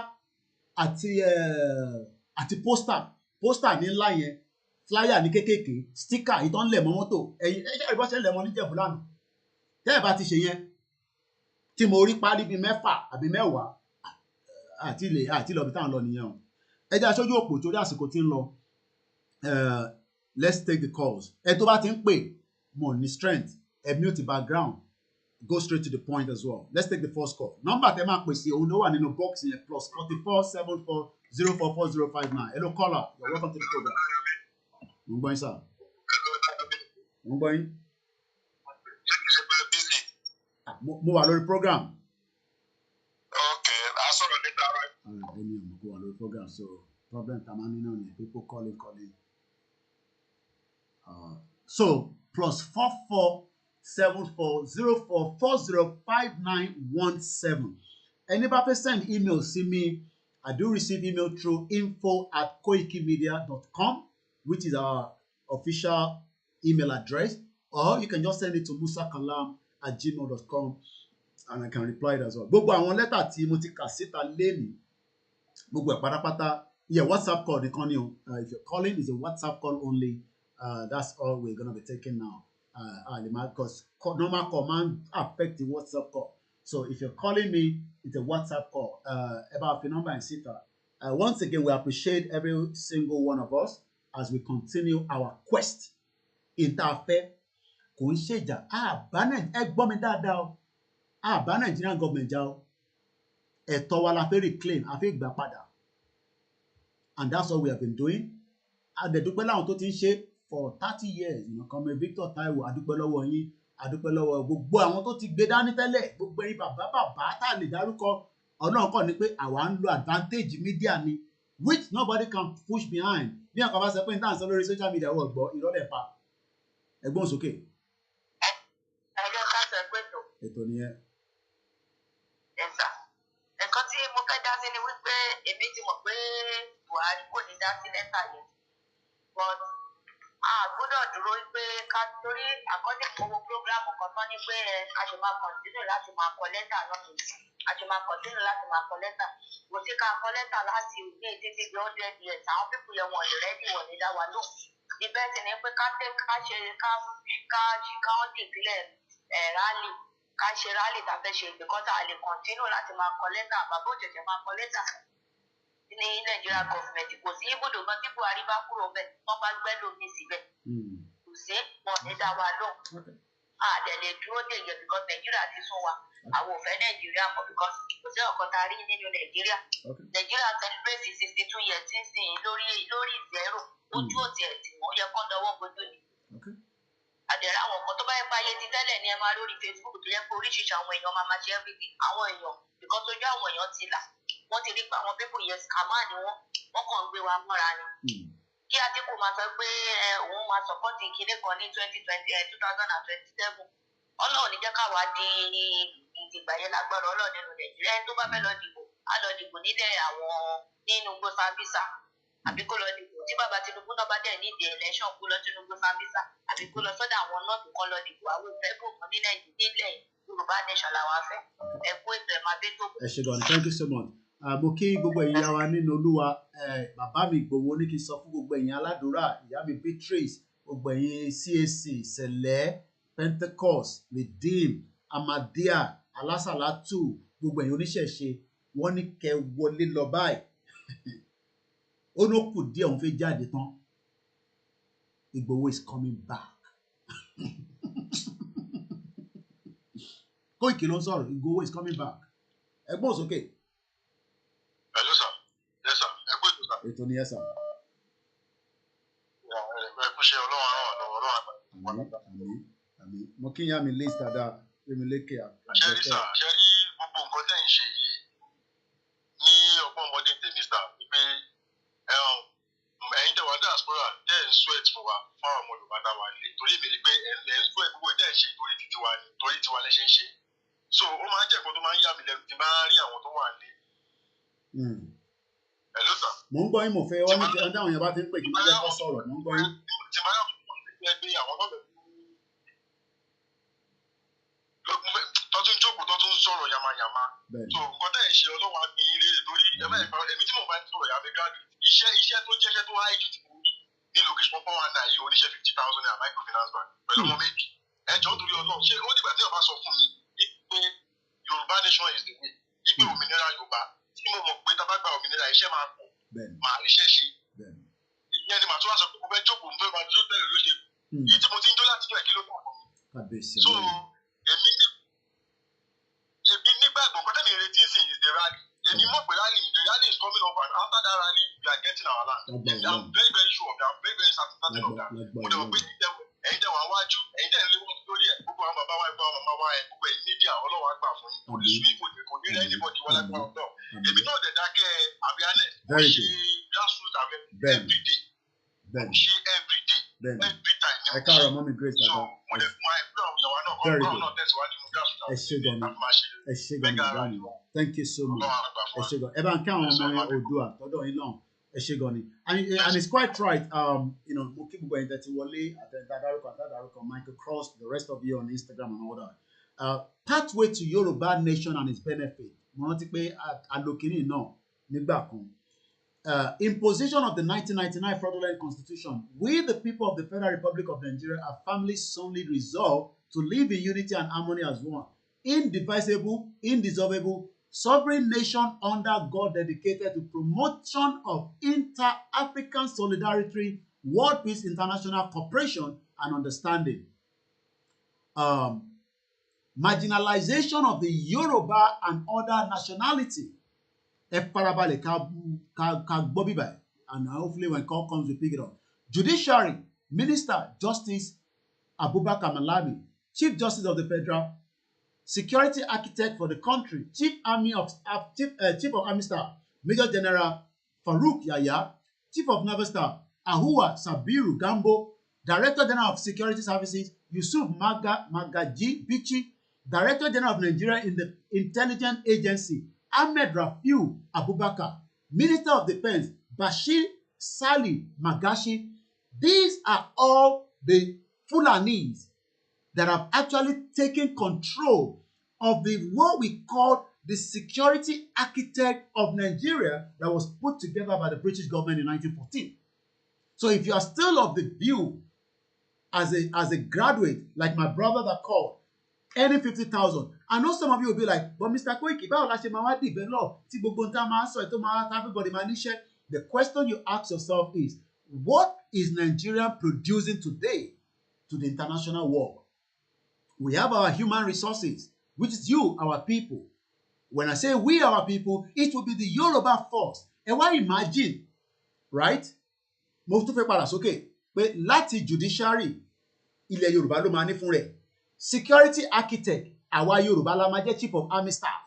Yorùbá ló máa jẹ́ chief of naval staff. The director general of state security services Yorùbá ló máa jẹ́. The director general of Yoruba intelligence agency Yorùbá ló máa jẹ́. The minister of defence Yorùbá ló máa jẹ́. Èdè Yorùbá dẹ̀ la máa sọ. Moriya tó bí mi lọ́mọ, a very good afternoon and welcome to the program.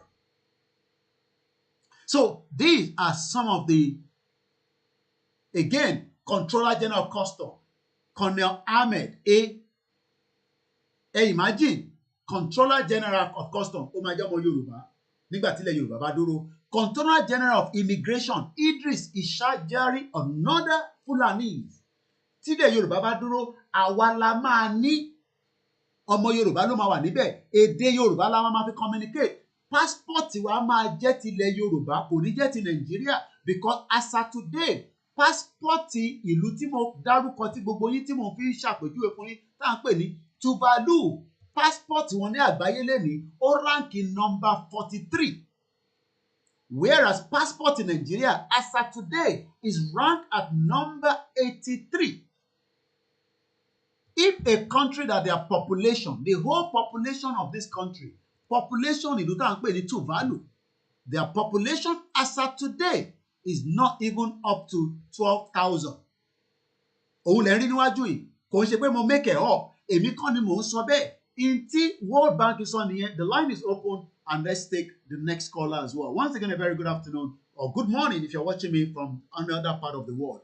Kò ń ṣe Amẹ́ríkà làwọn Yorùbá wà sí, ẹ wà ní Cuba, Jamaica, ẹ wà ní India, ìlú tá a bá dárúkọ ẹ má fi ṣèbínú, ẹgbọ́n sókè ẹ̀gbọ́n mi. Hello, White Lion. Ẹ káàbọ̀ sà. Ẹ kú ètò bàbá. Ètò ni ẹ. Ẹ kú yọ̀ǹda. Ọjọ́ kan pẹ̀lú. Ọlọ́run á pẹ̀lú wa, olùwàgbé wa. Àmín. Ẹ jọ̀ọ́ mo ní kí n bèrè kíákíá yẹn kan ló pè mí sí i. Wọ́n ẹ̀ṣẹ̀ rẹ̀ bí a pé Mùhálì máa wà ní Central London lénìí. No, kò sí. Tí rally bá máa wọ̀ máa ti jáde, kò sí rally kankan ní Central London.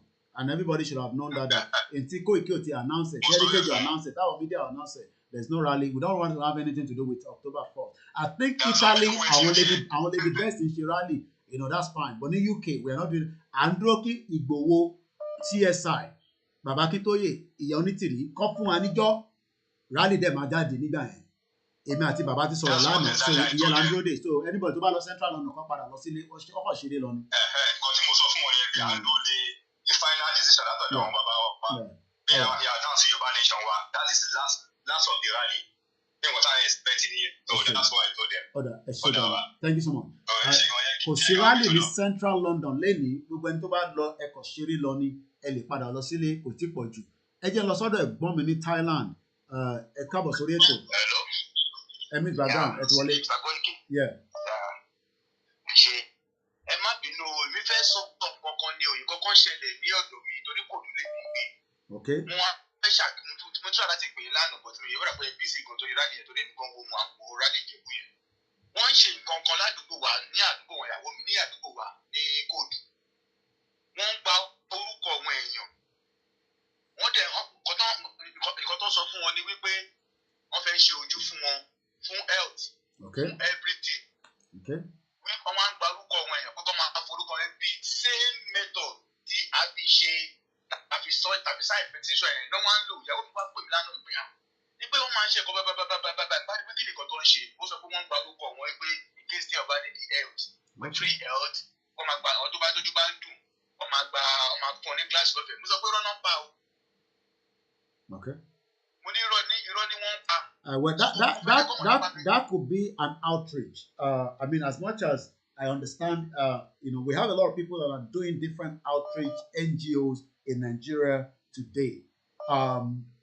Definitely, it could be electionary that is coming. That's why they're pushing things out now, which a lot of NGOs and politicians in Lobang wọ́n ti fún wọn ní politicians have money, wọ́n ti fún wọn ní change kékeré kan ya ẹ lọ ṣe outreach ní Kòròdú, ẹ lọ ṣe ní Okoko Maiko, you know, and behind the scene politician ló fund ẹ̀ ó ti ẹni sìn, so máa look like pé wọ́n ń gbé nǹkan bọ̀ fún àwọn aráàlú but a ti kọjá stage yẹn. So what it doesn't matter, even mori kan náà tán ní wọ́n ní kọ́ lọ́ máa sọ nítorí orúkọ náà ṣé gbogbo yẹn ò lè affect ìrìn àjò in tó wà nílẹ̀ ní sí ni pé tí rally bá ti jáde, rally ò ń ṣọjọ́ kan, rally tó ń bọ̀ kò ń ṣọjọ́ kan, rally tó ń bọ̀ kò ń ṣọjọ́ kan, rally tó ń bọ̀ kò ń ṣọjọ́ kan, mo ní sọ jù bẹ́ẹ̀ lọ.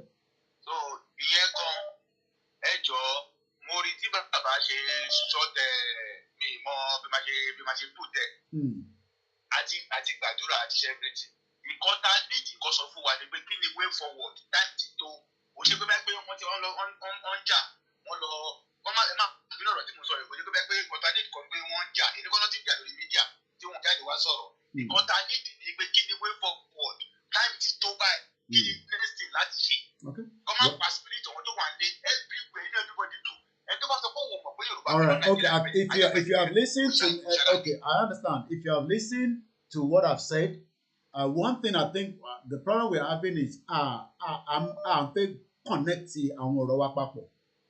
Bàbá Akintoye jáde lánàá tó sọ̀rọ̀, èmi ti jáde léni nísìnyí mo ti sọ tí Igboho sọ, ṣé kò bá kara wọn? Kò bá kara wọn. That's it. So ìtẹ́yìn tún béèrè yẹn because it's still the same, you know, message that is coming out because Igboho ò lè fẹ́ sọ̀rọ̀ àti brief Bàbá Akintoye wá ti wà wẹ́ẹ̀. So for me to come out tí mo sọ pé Igboho sọ pé kò ń ṣoṣù mọ́ ẹ̀ tún béèrè pé ẹ jẹ́ ká fi ó ṣe é nísìn. So the idea bàbá tó ń jáde ó ní bí bàbá ṣe fẹ́ gbé jáde, ó ní bí ìyá onítìrì ṣe fẹ́ gbé jáde, ó ní bí Igboho ṣe fẹ́ gbé jáde, even as much as people disagree with ìyá onítìrì with her views and all, which is normal nìyẹn, you know, no matter. But nítorí ìtẹ́lẹ̀ ní pé within the àwọn Yorùbá world media jáde lánàá nísìn a sọ̀rọ̀ briefly tẹ mo mọ̀ bẹ́ẹ̀ wo. So what I'm just trying to say is this notion pé what next, yes definitely èmi náà ṣírí èmi ẹ mọ̀ pé media làwà èmi kàn tì síta ni pé what next, èmi mọ̀ ní what next but èmi ò ní jókòó síbà nísìnyí kí n sọ gbogbo tí mo mọ̀ kan fún everybody kọ̀wọ́ tí ìdílé ní directive yẹn. Directive tó fún mi ni pé Koiki jáde lọ́la yóò sọ fún gbogbo ọmọ Yorùbá tó wà nínú ẹ̀mí, àwọn pásítọ̀ wa, àwọn wòlíì wa, àwọn àfáà wa, àwọn babaláwo wa, ìyẹn Igboho ló rán mi bẹ́ẹ̀ pé kọ́ wọnú ilé àdúrà lọ torí pé àsìkò tóun fẹ́ jáde. That's all. Ó dẹ̀ ti yá àwọn yẹn spiritually ẹ̀yẹn fi tó kù sílẹ̀. Igboho náà fẹ́ jáde ó ló kù díẹ̀. So pé Bàbá Akintoye tún ti sọ̀rọ̀ délẹ̀ yẹn kíní kan ẹ má ká tó mú ẹnu lọ síbẹ̀ yẹn mọ́. No, that's fine, it's fine. Àwọn ní central account ẹjọ ẹjẹ ká mọ time tó ń bọ̀. Ọmọ wa ó dà pé bí aago mẹ́rin ló máa fi wá. So, you know, and I will let them come. They will give us everything they have to say. But the most important thing is, ọmọ Yorùbá fẹ́ fún yín lówó. But for now, ẹ̀yin la fẹ́ ká bá wa, tẹ̀ bá wa ṣe campaign yẹn nílé, ẹ bá wa ṣe campaign. Èmi á máa ṣe tèmi lọ lẹ́yìn, gbogbo media máa ṣe tiwọn lọ. But we want you to be the front of it. Ẹ ní láti find anybody ní owó, but materials yẹn ó gbọ́dọ̀ máa jáde. Táwa bá ti rí material, ebi tó ní báwọn èèyàn rí flag yẹn nísìn lọ ṣe fún wa lówó sí. Ẹ imagine wáyé pé a ṣe flag nísìn. Koiki ọmọ máa rí flag kankan lẹ́nu ìyẹn ó lè má pọ̀ but at least ẹni tó bá sọ pé òun ò rí flag Yorùbá nation tí Koiki náà òun ṣe nílé ò lè rí kankan mọ́ tó máa fi kú. So bó ṣe jẹ́ ní ẹ̀gbọ́n mi. Wọ́n pè mí láti Ìjẹ̀bú lánàá pé ó ń sọ̀kùn bẹ́ẹ̀ mo ní bẹ́ẹ̀. Bẹ́ẹ̀ ni so central account máa bá a sọ̀rọ̀ lágbára Ọlọ́run wá dẹ̀ wá fún wa ní gbogbo tí ẹ ká mọ̀ bó ṣe jẹ́ nìyẹn ẹ ṣé gan ni. Thank you so much. Yorùbá time kọ́ tá a ṣe lò the same time pẹ̀lú ilẹ̀ Yorùbá. So bó ṣe jẹ́ nìyẹn ẹ ṣé gan ni ẹ bá ń kí àwọn family yìí mo kí gbogbo alẹ́ nǹkan sí. I mean this is where I want you to, you know, we are open here. Like I say, you know, you can disagree with the only thing, that's fine, it's your view, you know, normal nìyẹn. Kódà ilé disagree kan pẹ̀lú Bàbá Akintoye àti Igboho kan ṣe normal nìyẹn. But in doing that ni pé we are going somewhere and we have to be very focused and we must not lose focus. A ti wà níbi tí genocide ń ṣẹlẹ̀ mò ń bẹ̀ ẹ̀ tó wà lórí line genocide ń ṣẹlẹ̀. Àti report the Nigerian government gbogbo article yẹn mo ti lọ mú jáde just to refresh our mind. Ìdí tá a ṣe fẹ́ jáde is because there is genocide on our land. Èmi àti Igboho lélẹ̀ ní Ọ̀ṣun state kábíyèsí elédùn ẹjẹ́ fi lé sí bàbá èmi nìyẹn mo dúró bẹ́ẹ̀ ó yẹ gbọ́n sókè tó wà lórí là. Hello. Hello, sir. Hello, Mr. Koiki. Hello, sir. God bless you, sir. Amen. I think that's what I say. I do for long. Okay. Láti Spain. Okay.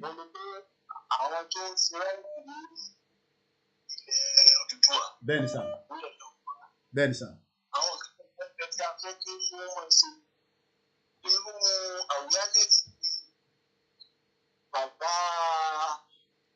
Dr. Aliu.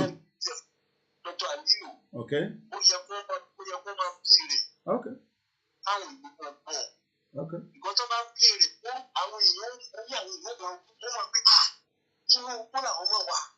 Okay. Because ọ̀pọ̀lọpọ̀ àwọn èèyàn wa tó ń sọ̀rọ̀ nípa ìmọ̀ràn píkalẹ̀ dáadáa. Ṣùgbọ́n àwọn ọ̀rọ̀ bàbá yìí yẹn tó máa ń sọ sáwọn èèyàn ó ń ká ìyẹn tí kò sẹ́ni tó gbọ́ tara rẹ̀ ní dìde. Láti ọkọ̀ mọ́tò yẹn tó jẹ̀mọ́ plé kí nìyẹn tó máa jẹ́ bẹ̀rẹ̀ díẹ̀ tó tún sọ̀rọ̀ díẹ̀ ní ètò ìdá. A sọ fún wọn on lò náà láwọn ibì kan náà but it's just that they just have to use it more but point here has been noted down and we will instruct a sọ fún mayor àti àwọn tó wà nílé tó yẹ pé àwọn ní the front burner of that grassroots awareness. I'm not the front burner of it but I'm sure because my media is the one promoting it so people think maybe we are the but we are all involved in it and I would tell the mayor that they should make sure that at least agbọ́dọ̀ máa gbọ́ nínú those awareness as the next one is coming up very soon. Before okay. All right.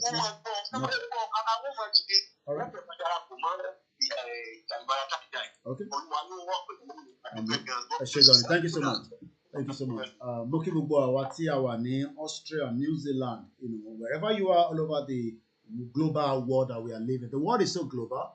Whether you are in Togo, Kenya, Cote d'Ivoire, South Africa, Uganda, Ilẹ̀ Yorùbá lẹ́wà. It doesn't matter. We are still one people, one language, and one culture. And this is what we need to be concerned because genocide is being committed on that particular ethnic group. Hello, caller. Hello, sir. Hello, sir. Ọ̀gbẹ́ni Koiki ẹjọ́ mo ní kí n contribute ní o. Ẹ ti wà on. Nípa orú ọmọ Olúṣẹ́yìn. So nǹkan tí mo fẹ́ sọ àkíyèsí tó fẹ́ pé gbogbo ọmọ Yorùbá sí ni pé ó yẹ kán mọ̀ wípé gbogbo àwọn mídíà tó wà ní Nàìjíríà bó ti newspaper àti tẹlifíṣàn àti rédíò àwọn politician yìí náà ló ń control wọn. So kò sí àwọn independent media bí ẹ̀yìn bí tẹ̀yìn KOIKIMEDIA àti àwọn tó kù ṣe é kiri bẹ́ẹ̀ náà ló lè jẹ́ the authentic means tá lè má fi sọ̀rọ̀. So àwọn ọmọ Yorùbá gbọ́dọ̀ mọ̀ pé ìjà tó wájú wa ojú kéré mi lọ àti pé a tún fẹ́ sọ fún àwọn Yorùbá World Media Group tí ó yẹ pé ọ̀pọ̀lọpọ̀ nínú wọn old politician ni wọ́n kọ́ máa deceive àwa o kọ́ máa deceive ọmọ Yorùbá o because wọ́n like láti máa criticize iṣẹ́ àwọn yòókù wọn ò lè ní sọ ti èyí tí káwọn ṣe so à ń fi àsìkò yìí sọ fún Professor Ayélógé kọ́ ṣe kí ni tán bá fẹ́ kọ́ sún sẹ́gbẹ̀ẹ́ a lè tún fẹ́ sọ fún Professor Adéníran náà ọ̀rọ̀ tí bàbá bá sọ ni kọ́ sọ jáde tó máa fẹ́ sọ personal opinion tí wọ́n wà free láti sọ kọ́ máa lọ máa gbèsè yín àwọn kan àti ẹnìkan tó ń pè ní Ọ̀túnba ó táwọn náà ń ṣe pé kí táwọn bí pé àwọn old politician tó máa kóra wọn sẹ́gbẹ̀ẹ́ kọ́ máa deceive wa kọ́ máa deceive àwọn ọmọ Yorùbá ẹ ṣe gan Ọlọ́run àgbé adélẹ̀ ní oṣù tuntun yìí a ṣe bẹ́ẹ̀ lọ ṣẹ̀kẹ́ tí káwọn Yorùbá káà náà wake up gbogbo àwọn news media gbogbo àwọn tẹlifíṣàn ìjọba àwọn politician ló control wọn. Ẹ ṣe thank you so much. And that's the beauty. As much as I might not agree with all the views from the last caller, but that's what we want our people to be free, to express themselves. When we say that politicians, our old politicians and all that, let us also remind ourselves that there are so many people in Yoruba land that probably will not be part of this movement, and they are Yorubas. And if we're saying we want a nation, we're not going to push every one of them out. I'm not talking about the garbage, corrupt politicians. I'm talking about the individuals that are already involved in politics in the Yoruba land. So whether this last caller just as some of you are angry with some of the Yoruba world media, they are still a media, and we will continue to make sure that that platform will project who we are from that perspective. We will still have more people that will join that media.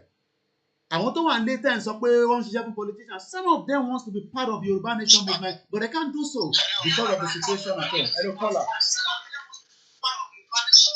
Okay, mute kúrò níbi tẹ́ wà yẹn àbí kẹ́ mute yẹn àlè máa mo tún gbọ́ra mi níbẹ̀ yẹn ariwo yẹn lẹ́tí pé pọ̀. Okay, mo ti mute ẹ kó ètò sá. Ètò ni ẹ.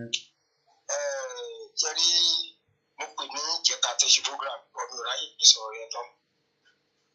Ìgbà yẹn ni mo fẹ́ sọ wípé ní àwọn táwa nílé ń bí ní Nàìjíríà tàbá sọ pé ẹnìkọ̀ọ̀kan wà mí kan tó ti gbọ́ nípa Yorùbá Nation lọ́lọ́pàá gbogbo àwọn babaláwo tí mo mọ̀ bí tó jẹ́ oníṣẹ̀ṣe àwọn traditional àtàwọn ẹgbẹ́ mi wọ́n ti àwọn kan ló ń pè mí tó ń sọ pé ó yá gbà pé ilé ìwé yá gbà torí nǹkan ń bọ̀ pé àwọn fẹ́ kúrò nínú ìlú yìí pé n bá wọnú tẹ́kisí n bá wọnú mọ́tò tó jẹ́ public transport mo máa ń jẹ́ káwọn tó wà ní mọ́tò tí n bá bá bẹ̀ máa ń jẹ́ kó yí wọn pé we are moving out of this country called Nigeria ẹ jẹ́ kí gbogbo ní tètè lọ́ọ́ gbàgbà àti ẹlòmíràn ní àwọ̀ pé àbílẹ̀ ìṣeré mi ò ṣeré o a máa jáde àǹtí mi fẹ́ mú òkìní ọkọ̀ wá sá tẹ bá lè bá mi bóyá tẹ bá lè bá wa sọ fún bàbá wa olóyè Sunday Igboho láti wá yẹn ibi state tó bá tí ó jẹ́ pé ibẹ̀ ni jìó Nàìjíríà tó ti mú gbogbo ọrọ̀ ajé Nàìjíríà tó ń pín ibẹ̀ ló ká ti lọ stop kí gbogbo ọmọ ìlú Nàìjíríà kí gbogbo Yorùbá ká lọ pín síbẹ̀. So wọ́n ti ń bẹ̀ sọ ni. Ẹ ṣé gan ni and thank you so much for your view and opinion as well. Mo dúpẹ́ lọ́wọ́ bàbá tó pè tán bẹ́ẹ̀ ni mo dúpẹ́ láwọn tó ti pè tẹ́lẹ̀ +447404059917 òun ni nọ́mbà tí ẹ máa láǹfààní àti fi pè wọlé. Nigeria is retarding our progress and development. The problem with Nigeria is insecurity, Boko Haram, ISWAP, ISIS, Fulani militant, armed robbery, abject poverty. Nigeria will still remain, the poverty capital of the world. Massive looting of public treasury, mismanagement of public funds, ethnic religious crisis and subjugation. Ṣẹ̀rí ọ̀rọ̀ subjugation yẹn, it comes out a lot about sorrow. And let me just go and find out the meaning for the benefit of some of us. Subjugation. Let me take the next call and I'll grant that meaning for us. Hello, caller. Hello. Etwan, I'm going. Okay, sir. Adúpẹ́ sir. Àwọn ni sir. Nǹkan kékeré lè nǹkan fẹ́ fi kún àwọn ọ̀rọ̀ tí táwọn sọ.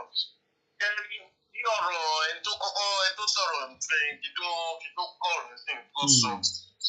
Àwọn tó wà nílé yẹn tó bá mọ̀ pé tó bá sọ fún wọn mọ̀ nípa Yorùbá ẹ wo àwọn tá a wà ibo Spain mo lè sọ pé Spain ní ibi wọ́n fẹ́ European country tó yẹ pé wọ́n ti ẹ̀ sọ anything about nǹkan tó lọ Nàìjíríà lórí ìdíbí wọn. Àìbí mo dẹ̀ wá bí mo mọ̀ mo tó lọ mọ́dà náà tó wà lẹ́gọ̀ọ́ tó bá pẹ̀lú nǹkan bá fẹ́ bá dárí àgbọ̀mọ̀ kíkọ́ yẹn. So wọ́n ní àgbà tó ń sáré ni ó lè tó àbí kan lè àkọsílẹ̀ sáré lásán. Àwọn tá ń kígbe ilẹ̀ Yorùbá Nation àwọn nǹkan tó wà díẹ̀ tó ṣe ń kígbe kò sí dé ẹ̀yìn kí àdìsẹ́ yín lọ́wọ́. Bẹ́ẹ̀ni sà. Bẹ́ẹ̀ ṣe ṣe máa fi gbogbo iṣẹ́ yín lè ṣe máa jókòó síbẹ̀ ni. Wọ́n rò pé ìjókòó lásán ni ìjókòó lásán náà. Ẹ̀yìn kí à ń sórí ọmọ tí wọn ẹ̀yìn ọlá tí wọn nípa àwọn ọmọdé wà bẹ́ẹ̀ ẹ̀wọ̀n ní Germany the other time ọ̀rẹ́ mi kò wà Germany táwọn kan wọ́n lọ ṣe pàtí Nàìjíríà lù. Mo fẹ́ lè fi. Wọ́n tó rí àwọn eléyìí ṣé wọn ojú wọn pọ̀ ní àbí kí ni ìjẹ́ wọn kọ́ tí mo lè fún wọn. Mi ò mú pọ̀ tí mo lè fún wọn. Àwọn kan tó wà lẹ́yìn ọ̀kẹ́ wọ́n jẹ́ independent day yìí ni àwọn kan náà tó wà jáde. Independent day tó yẹ pé ọ̀kẹ́ náà ní ìṣe ọ̀pọ̀ pé yẹ àwọn èèyàn bí ìṣe. Ọ̀dà ẹ ṣe gan dárí.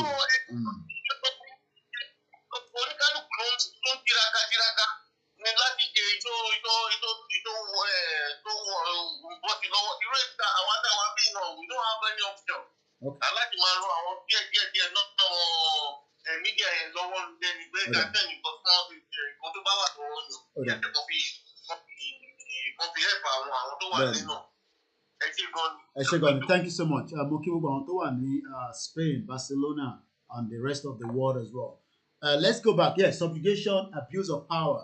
So, ethnic and religious crisis.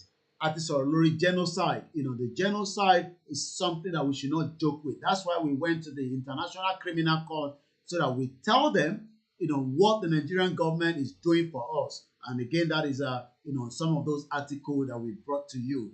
We've talked about the letter that have just been expired, and the way forward now is we should all, prepare our mind.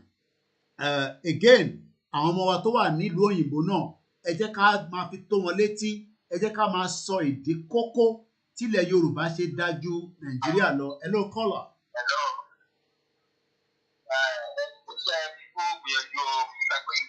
Àwa ni ẹ sà. Ọlọ́run máa fún wa jù. Àmín. Ọlọ́run á fún wa jù. Àmín. Ẹ̀yọ́ bọ́ ní ìbàjẹ́. Ìjọba ti bẹ̀rẹ̀ láti ọ̀dọ́ ní káyọ̀ ó léwọ̀n ní ojú kó tẹ̀. Àmín. Wọ́n yẹ máa fi ẹ̀yìn nípa tẹ̀ lórí aṣíwájú náà lẹ́nu ọdún tó máa tẹ̀lé bẹ́ẹ̀. Ìṣàkóso ìdílé kan mo fẹ́ bèèrè lọ́wọ́ yìí o. Tàbí àlejò wà. Báwa ti lè rí fúláàgì yẹn gbà nílà nílà nílà sẹ́yìn. Ìrìn náírà náà máa fẹ́ ṣe lálẹ́ ìjọ láti náà rẹ̀. Mo gbọ́ yẹn, ẹni pé kí ni ẹ?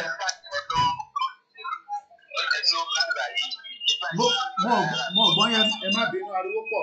Ẹ sọ, ẹni pé kí ni ẹ nísìn? Mo ní flag, ìgbà ìdàbẹ́rẹ́ ni mo wà. Liberia. Liberia. Okay. Wow.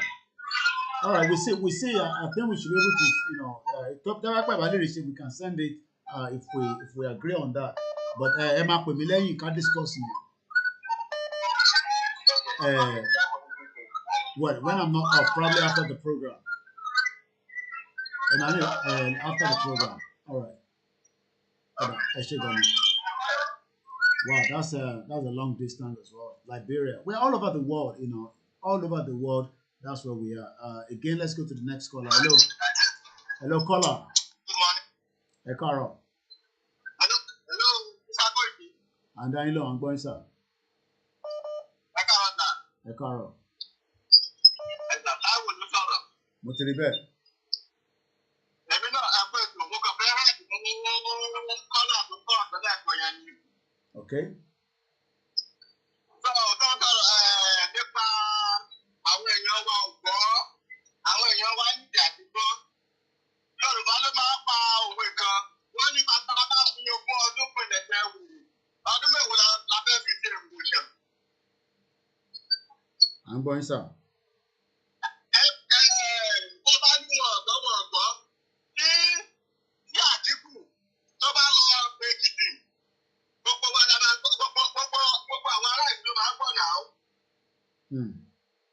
Àbí bẹ́ẹ̀ kọ́ sà. Àgbọ́yé. Ìjọba ti jẹ́ ti Yorùbá nation. We need more people to be doing to put more effort on this community. That's so sickening. That's so sickening. These people, they should understand that this fight is for them. It's not for architecture. It's not for anybody, but for them. But they don't care. They don't care. I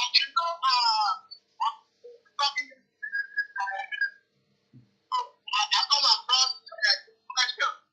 When the pressure is too much to someone, they will try to mentally direct. And they are saying 88% of Nigerians are suffering depression. So, which means they don't know the right, they don't know the wrong. Everything that wrong is right to them. Everything that right is wrong to them. Do you understand me, Mr. Koiki? Oh, yeah.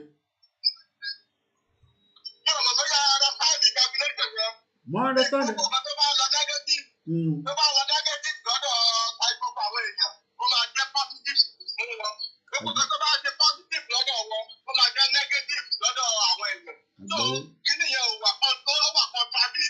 Okay. That's why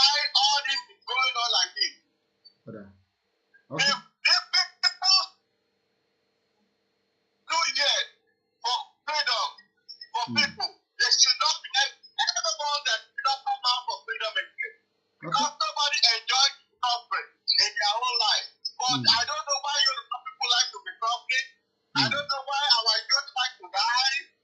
People by criminal soldier and criminal police. I don't know why they like to be frustrated by politics. All these criminal bandits, politicians, and the selfish interest people. I don't know why they feel fine. If something is wrong with them, they feel fine. They feel comfortable. They don't feel like something is wrong with them. That's the issue. Okay. All right. Yeah. I think maybe somebody will come over for the depression so they can enlighten our people. Because I know that a lot of people are suffering with depression in Nigeria. That's why they are doing all what they are doing. Thank you so much. Thank you so much from my brother, the last caller. These are the total numbers of members of the House of Reps as we have it right now. This Southeast, there are 43. Okay? This South, there's 71. This Southwest, there's 55. Number of senators. This was something that I think a lot of people is saying that I think these are part of the materials of Dr. Aliu.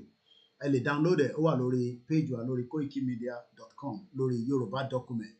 Number of senator tí àwọn ilẹ̀ Igbo ní 15. Ní àwọn South àwọn ní 18. Ní Southwest wọ́n ní 18. Ó jẹ́ 51. Members of reps ìyẹn àwọn representative yín as we have it right now 43 nílẹ̀ Igbo ní South 71 ní Southwest 55. Now ẹ jẹ́ ká lọ wo the next slide. Ní Northwest number of senator ẹ rí pé 92 ló ń gbé jáde ṣé ẹ rí yàtọ̀. And for me to let you know that what I'm going to do is màá lọ gbé kíní wa àwa compare sí ẹ jẹ́ n lọ ṣí browser mi lẹ́yìn nínú Internet Explorer. So ìyẹn á fún mi ní access láti lè ṣe èyí tí mo fẹ́ fi wọ̀nyí ní àpèjúwe. So tá a bá ń sọ fẹ́yìn tẹ́ ẹ ní ẹ tí Yorùbá kan bá lọ débẹ̀ ó máa pín gbogbo ẹ̀ nínú kò lè sí nǹkan tó fẹ́ pín because àwọn northerners pọ̀ jù wá lọ nínú ibi tẹ́ ẹ̀ ń pè ní shit hole l'Abuja ní central place tí ó jẹ́ House of Rep yín àtàwọn senator yín. But àwọn kékèké tó wà níbẹ̀ gan wọn ní sọ̀rọ̀ nípa Yorùbá nation because they are not interested. Àwọn make owó now. How do you expect somebody that is making money tó ń bẹ nínú ìjọba nísìn kó wá support Yorùbá nation? They're never gonna support it. So mo fẹ́ lọ mú kíní ẹ̀ jáde ká wá jọ compare sí ara wọn. So ká wo tilẹ̀ Igbo àti ti Yorùbá mo ti mú jáde báyìí. While we're doing that, let me take the next call quickly.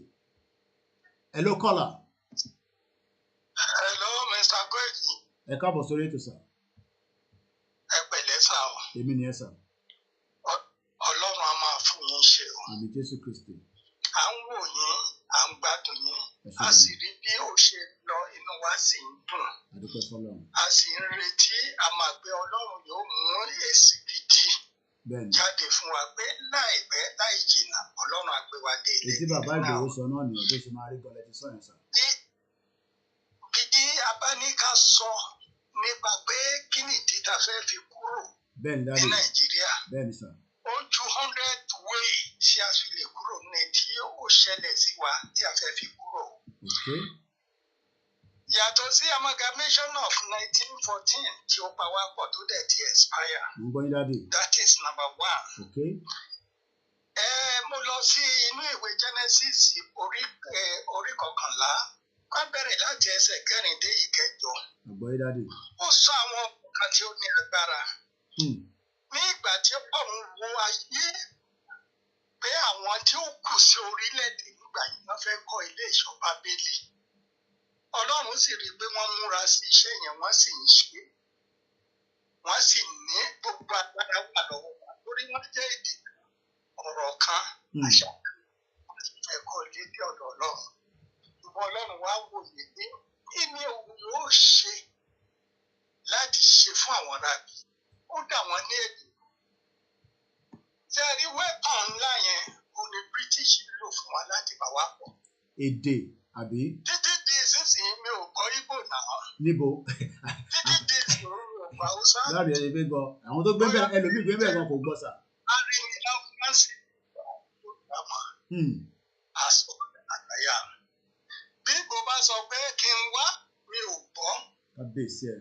Sọ́wọ́n ìgbà tí àwa fúnra wa tí a bá lè gbọ́ra wa àwa tí a sì gbọ́ra wa ní Yorùbá o. Bẹ́ẹ̀ni. Bí a bá sì gbọ́ra wa tí a bá jẹ́ orílẹ̀-èdè kan oṣù gbogbo nǹkan wa yóò ṣe déédéé o.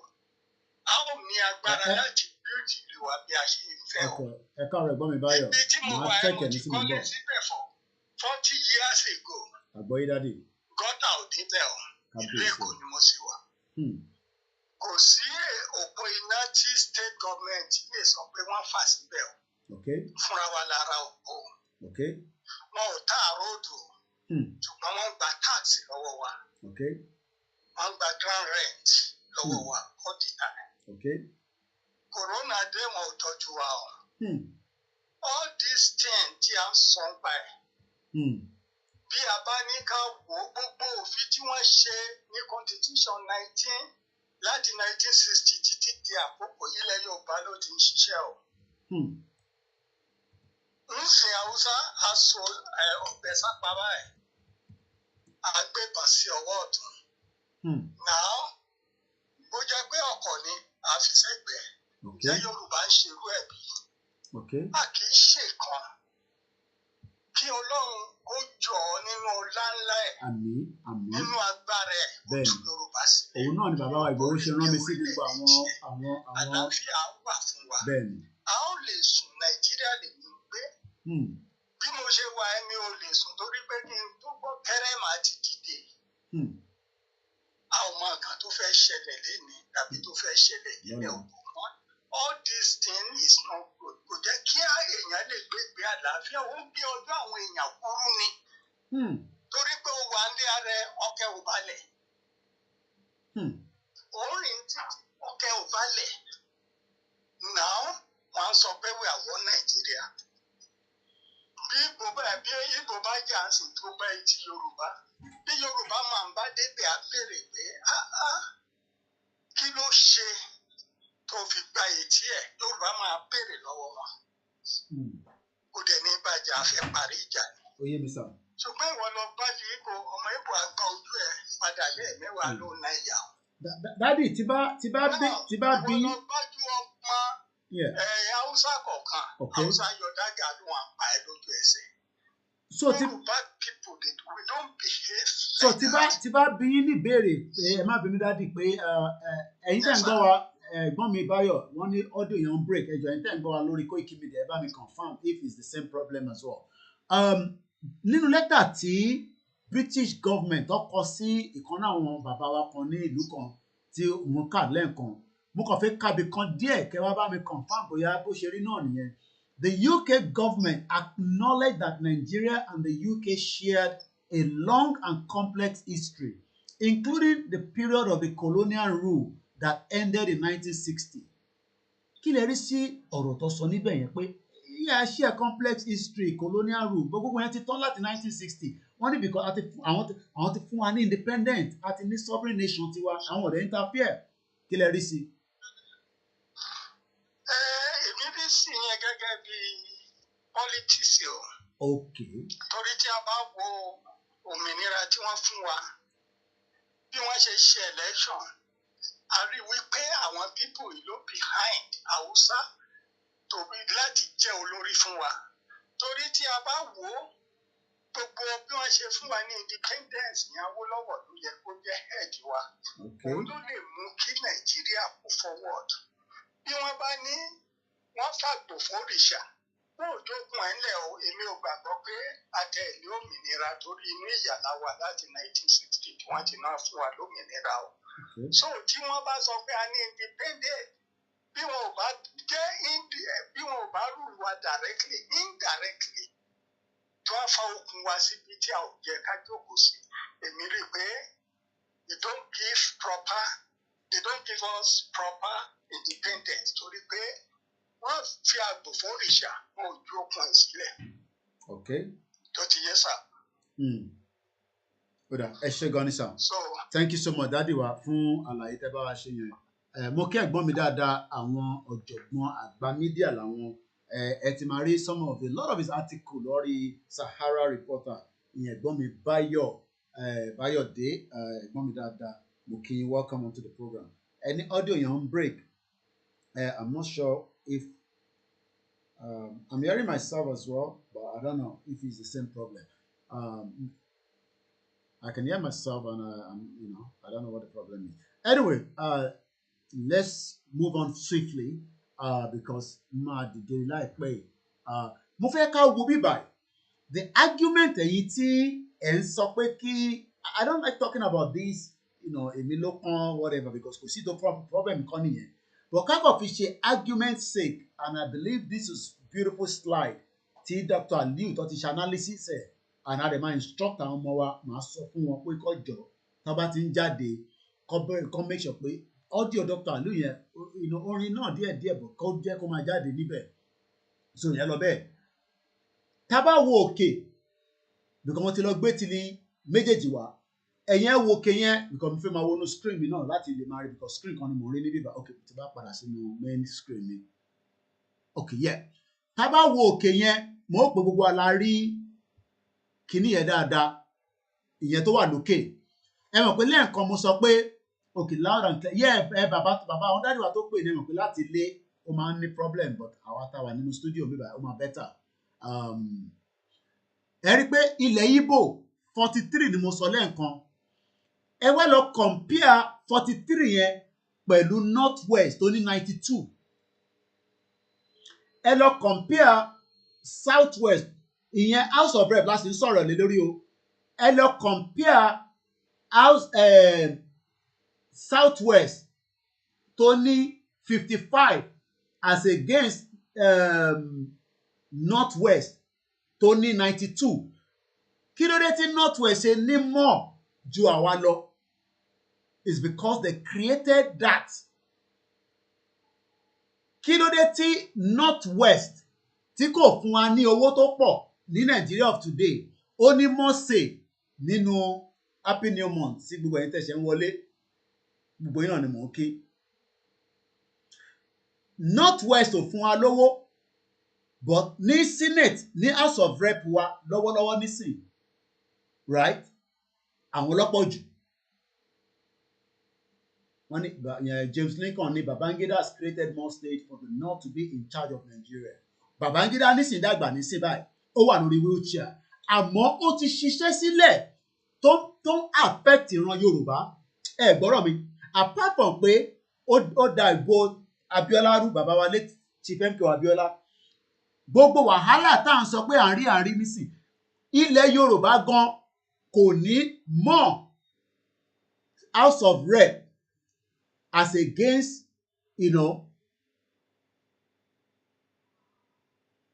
àwọn sí nínú Nàìjíríà tó wá ń send independent greetings problem tí wọ́n ní ẹ̀dẹ́dẹ̀ online Buhari. So, and I hope you can see that. Now, ẹ jẹ́ ká lọ wo senator the Northwest. Tá bá wo senator Northwest 21 ni wọ́n. Ẹ lọ wo ti Southwest, ẹ rí pé 18. Mo rí ẹ̀mbẹ̀ wà látà káàbọ̀ sórí ètò. Báwo la ṣe fẹ́ fight nínú Senate láti jẹ́ kí bíìlì wa tá bá tẹ̀ sọ pé òkè ká dúró sínú Nàìjíríà, ká wá fẹ́ lo sísítẹ́ẹ̀mù the government, pé àwọn representative wa ló máa lọ fight ẹ̀. Wọ́n máa knock wọn down because ní numbers yẹn tó lè fight. Àmọ̀rọ́bà àwọn tó wà níbẹ̀ jẹ́ gúrújẹ́rà olè ni wọ́n. Báwọn ṣe máa ní owó, bó ṣe máa ní ọlá, tó ṣe máa kó sí àdúgbò tó máa fún yín, wọ́n lè ra pálí Indomie tó jẹ́ bíi 5,000. Owó burúkú wà lọ́wọ́ wọn. All these senators and House of Rep, they have bastard money. And that money is from the masses, but it doesn't get to the masses. So ẹni tó rí bá wá yọ tóun náà tó wà lábẹ́ wọn, tó ń wa mọ́tò wọn, tó ń ṣe tẹ̀mí mọ́lẹ̀ kí n kọjá. Àwa là kówó jáde nílẹ̀ Yorùbá, àwọn ló ní numbers nínú Senate àti House of Rep. And this is, presentation ti Dr. Ali tó máa ń ṣe most of the time mo tẹ̀ rántí pé ilé tẹ̀wà ní mọ́kọ̀tẹ́ fún àpàdé nísìnyí tó wà lórí website wa òun ni mo ṣe ń lò láàárọ̀ yìí and I think I'm going to talk more about it as well since mo ti rí pé ó wà níbẹ̀ ó rà pígbà tí Dr. Ali wá sórí program mi I spoke to him 2 weeks ago ẹ̀kọ́ tó wá bá wa sọ̀rọ̀ again but I think it's slightly busy at the moment but we try and bring him again so this argument pé tí èèyàn kan bá débẹ̀ ó kàn máa sọ lé Yorùbá ó máa sọ di paradise irọ́ ni. èèyàn kan sọ pé I heard ìyàwó Àjọkẹ́ sọ pé they are taking about 30 million naira per month kábíyèsí Elédùmarè ẹ ló pè wá lórí nọ́mbà yìí.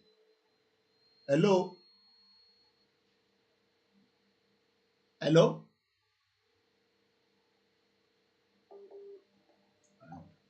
So now let's go and look at the next one. So in terms of fún ẹ̀yin tí ẹ̀ ń bẹ nílé ni pé the more tá a bá sì jókòó sínú Nàìjíríà we will have more problem. Now ẹ jẹ́ ká wo number of states nílẹ̀ òkè ọya lọ́hùn. I hope I have not gone too far. Okay. Okay, àti sọ ti House of Rep. Okay, number of states. Tá bá wo number of states tó wà ní South East is 5. Ìyàwó yèyé ni ó máa ṣe o. Ọ̀pọ̀lọpọ̀ àwọn tó wà nílé tó kàn pariwo Nigeria. They don't understand all these things o. But nítorí pé part of them, kò ń ṣe pé Nigeria gbé wọn. Wọ́n mọ̀ pé tèmi náà bá di chairman màá sáré ra lé sí London tí ìbá tẹ̀lé ra sí Central màá rà sí London ọdún àpọ́n náà àwọn tó ń gbé lọ́nà Dagina àbí kí n lọ Southside London àbí kí n ra lé sí America. This is their mentality. Àwọn ò wò pé tí ilẹ̀ Yorùbá bá dúró náà a máa ní structure tó máa wá jẹ́ fún ti ara wa nìkan tí a ní láti ṣe máa compare pẹ̀lú àwa àti North àti ilẹ̀ Igbo. And àwọn òlú yìí lè dá dúró as a country because a ní ilẹ̀ wà fún wa kódà tá a bá fẹ́ ṣe more local government nígbà tí ilẹ̀ Yorùbá bá dúró a ní right láti because a fẹ́ jẹ́ kí gbogbo local government ní their own local airport. Ó rà pé ẹ̀tẹ̀ ìgbọ́n kan tí mo sọ èyí tẹ̀ sọ pé kí la máa ṣe kí la máa jẹ ẹ kàn imagine pé gbogbo ilẹ̀ Yorùbá ní sì bó ṣe wà báyìí kí a wá sọ pé each local government ó ní their own local airport táwọn èèyàn máa dé tó máa jáde tó máa dé tó máa jáde kò ń ṣe state ni mò ń sọ pé Ọ̀ṣọ́dì nísìn we can do it if we have our own system. Now ẹ jẹ́ ká wo gbogbo èmi ní South East South South South West gbogbo state tó ń bẹ níbẹ̀ is 17. Gbogbo state and I greet those of you in the northern part of Nigeria.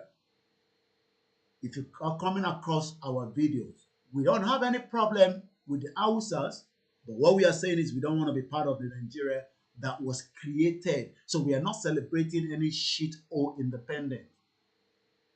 It is not for us. Mukilada Yami Gbemeleke, thank you so much.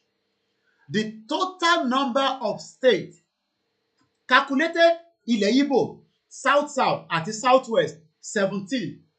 And I hope you are following us on this. Total number of the states gbogbo state tó ń bẹ ní èmi ní South East èmi ní ìyẹn South East àwọn ní South East ní 5 okay wọ́n pẹ̀ ń tẹ̀lé mi South South South South àwọn ní 6 South West ìyẹn nílẹ̀ Yorùbá lọ́dọ̀ tiwa bó ṣe calculate wọ́n yọ àwọn state kankan kúrò nínú ẹ̀ definitely Kwara àti Kogi olè ni wọ́n gbogbo ẹ̀ náà ló padà bọ̀ ó di mélòó 6 gbogbo ẹ̀ jẹ́ 17 ẹ jẹ́ ká lọ wo mélòó nílẹ̀ Haúsá ní gbogbo state North West ìyẹn North West àwọn ní 7 number 1 wọ́n ti jù wá lọ wọ́n ti ju ilẹ̀ Yorùbá lọ ilẹ̀ Yorùbá dẹ̀ ló ń kówó jáde ilẹ̀ Yorùbá ní ọrọ̀ ajé ti ń jáde ìyẹn lọ bẹ́ẹ̀ North East gbogbo bẹ́ẹ̀ náà dẹ̀ ní rampage of war àwọn ní mẹ́fà àwọn yẹn ń kàn north east tó jẹ́ pé ilẹ̀ aṣálẹ̀ àwọn ń compete pẹ̀lú àwa ní north west and state mẹ́fà wọ́n tún wá tún ní north central gbogbo tí Dr. Aliu máa fi ń ṣe analysis ẹ̀ nílé north central àwọn ní 6 gbogbo ibi tá à ń pè ní the zone lókè ọya long is now 19 wọ́n fi méjì jù wá lọ. So ìbéèrè tí mo wá ń bi àwọn tó ń sọ pé àwọn làwọn fẹ́ lọ ṣèjọba nísìn báwo lẹ ṣe fẹ́ beat wọn ṣe máa create more states sílẹ̀ Yorùbá ni ṣe máa tún pínlẹ̀ Yorùbá tó máa tún yọ state mi jáde ni bí a máa pín Oǹdó a tún máa yọ state mi jáde a dẹ̀ máa tún pín Ọ̀yọ́ á wá di pé àwa náà máa wá di ìgbà mọ́ wọn ṣé wọ́n máa fún láyè ṣé wọ́n lè fún ẹni tó ń ṣe president ṣé wọ́n máa fún láyè kó create more state mò ń béèrè ní o mo kí ó gbẹ̀yìn bàbá wa tẹ́ ń gbọ́ wa. Now gbogbo northern state right tá bá sọ pé northern part of Nigeria which used to be separate from Nigeria until the British came and destroyed everything àti southern part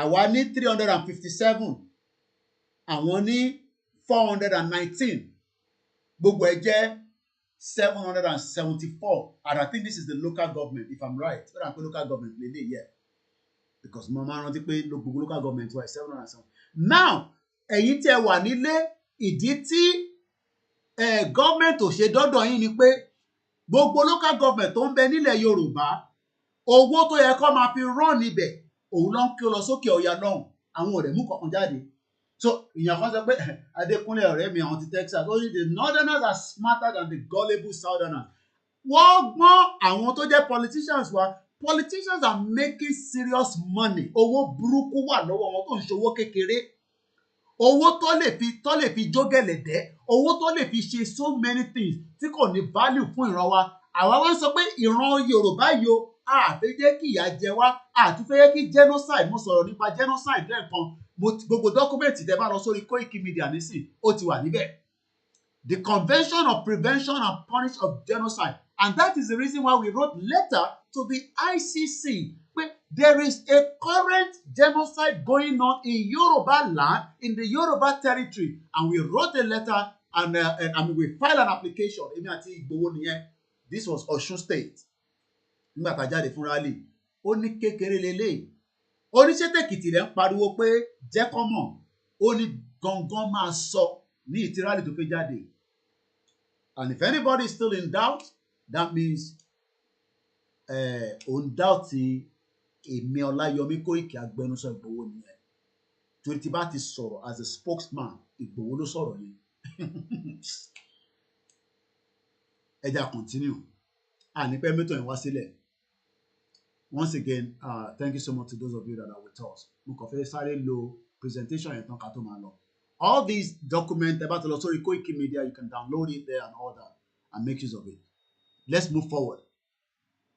Most federal allocation dependent states, according to the revenue of 2020, ẹ rántí pé Dr. Ali tó bá ń sọ̀rọ̀ contribution 92% ni wọ́n ń gbà contribution from federal allocation owó tá a bá sọ pé federal allocation ìyẹn ni owó tó ń gbà lọ́wọ́ ìjọba Nàìjíríà mùjẹ̀mùjẹ̀ tó ti squeeze gbogbo ọrùn wa báyìí Jigawa ń gba 92% contribution ni wọ́n sí Nàìjíríà 8% ni ìyẹn àti ẹ̀ máa wonder pé ṣáwọn ògbìn yẹn ṣe àwọn state yẹn tẹ̀ ẹ́ exist ṣá because when you look at a state like Jigawa you just wonder pé wọ́n kò create àwọn state yẹn knowing fully well their plan. Katsina ń lo ìbọn wọ́n fi ń tọ́jú àwọn aráàlú wọn Akérédolú náà fẹ́ gba ìbọn láti fi tọ́jú aráàlú tiẹ̀ Garba Shehu tó ń sọ̀rọ̀ fún the dead Buhari ó ń sọ pé wọ́n tí bí Akérédolú dà ìyẹn lọ bẹ́ẹ̀ Yobe allocation tó ń gbà is 91%, contribution wọn is 9%. Taraba 90%, contribution wọn is 10%. Sokoto 89%, contribution wọn is 11%. Adamawa 91%, contribution wọn is 9%. Ẹ wá wo Lagos. Ẹ wo Lagos. Mo ń bọ̀ ẹ̀yin wa.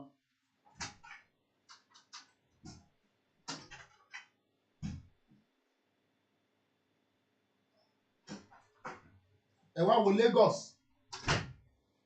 Lagos contribution tá à ń gbà lọ́wọ́ federal government. Èèyàn kan ní it is rare to hear Jigawa in anything.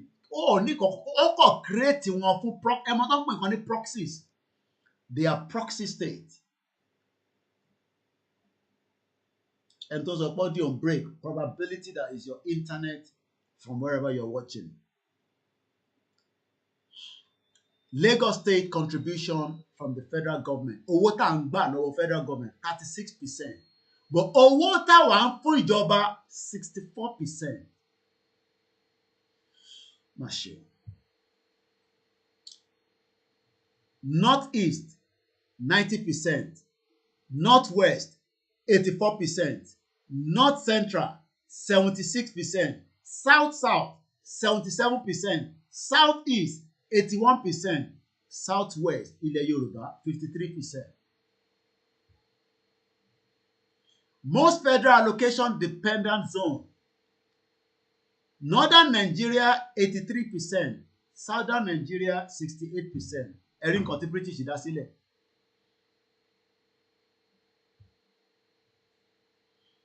Northern state 45%. Southern state 55%. Internal generated revenue. The Yoruba has the highest internal generated revenue. Ìwọ wá wà poor. Ìyá yẹn sọ pé ó ná àgbàdo táwọn rà ní 5,000 naira àbí 500 naira kọ́ ló tẹ̀ pé.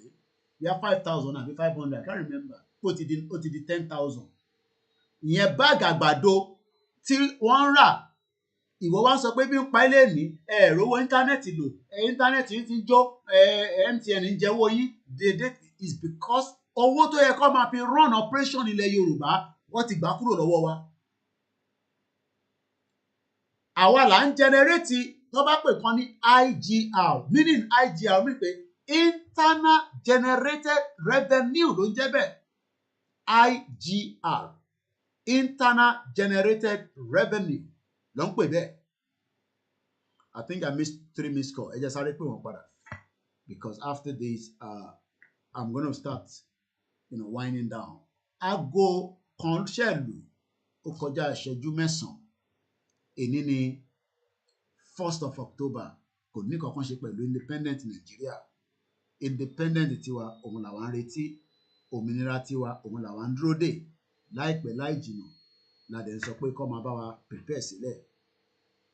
Southwest, we need to take our go figure here. I think we have an idea why we are saying ṣeré ìtàn ẹ̀wẹ̀ kí la máa jẹ́. Tẹ wá rí bó ṣe wá wà báyìí. Àwọn majority kan tá à ń pè ní elite wọn, àwọn mọ̀ ń pa bí owó ṣe ń wọlé tó ń jáde. Hello caller. Mr. Koiki. Ẹ̀rọ ẹ̀ka rọ̀ṣà. Ẹ̀ka sàn. Yes sir, ẹ kú ètò. Ètò nìyẹn. Mo ní kí n sáré pàṣẹ lónìí sà. Ẹ wà lórí ẹ̀.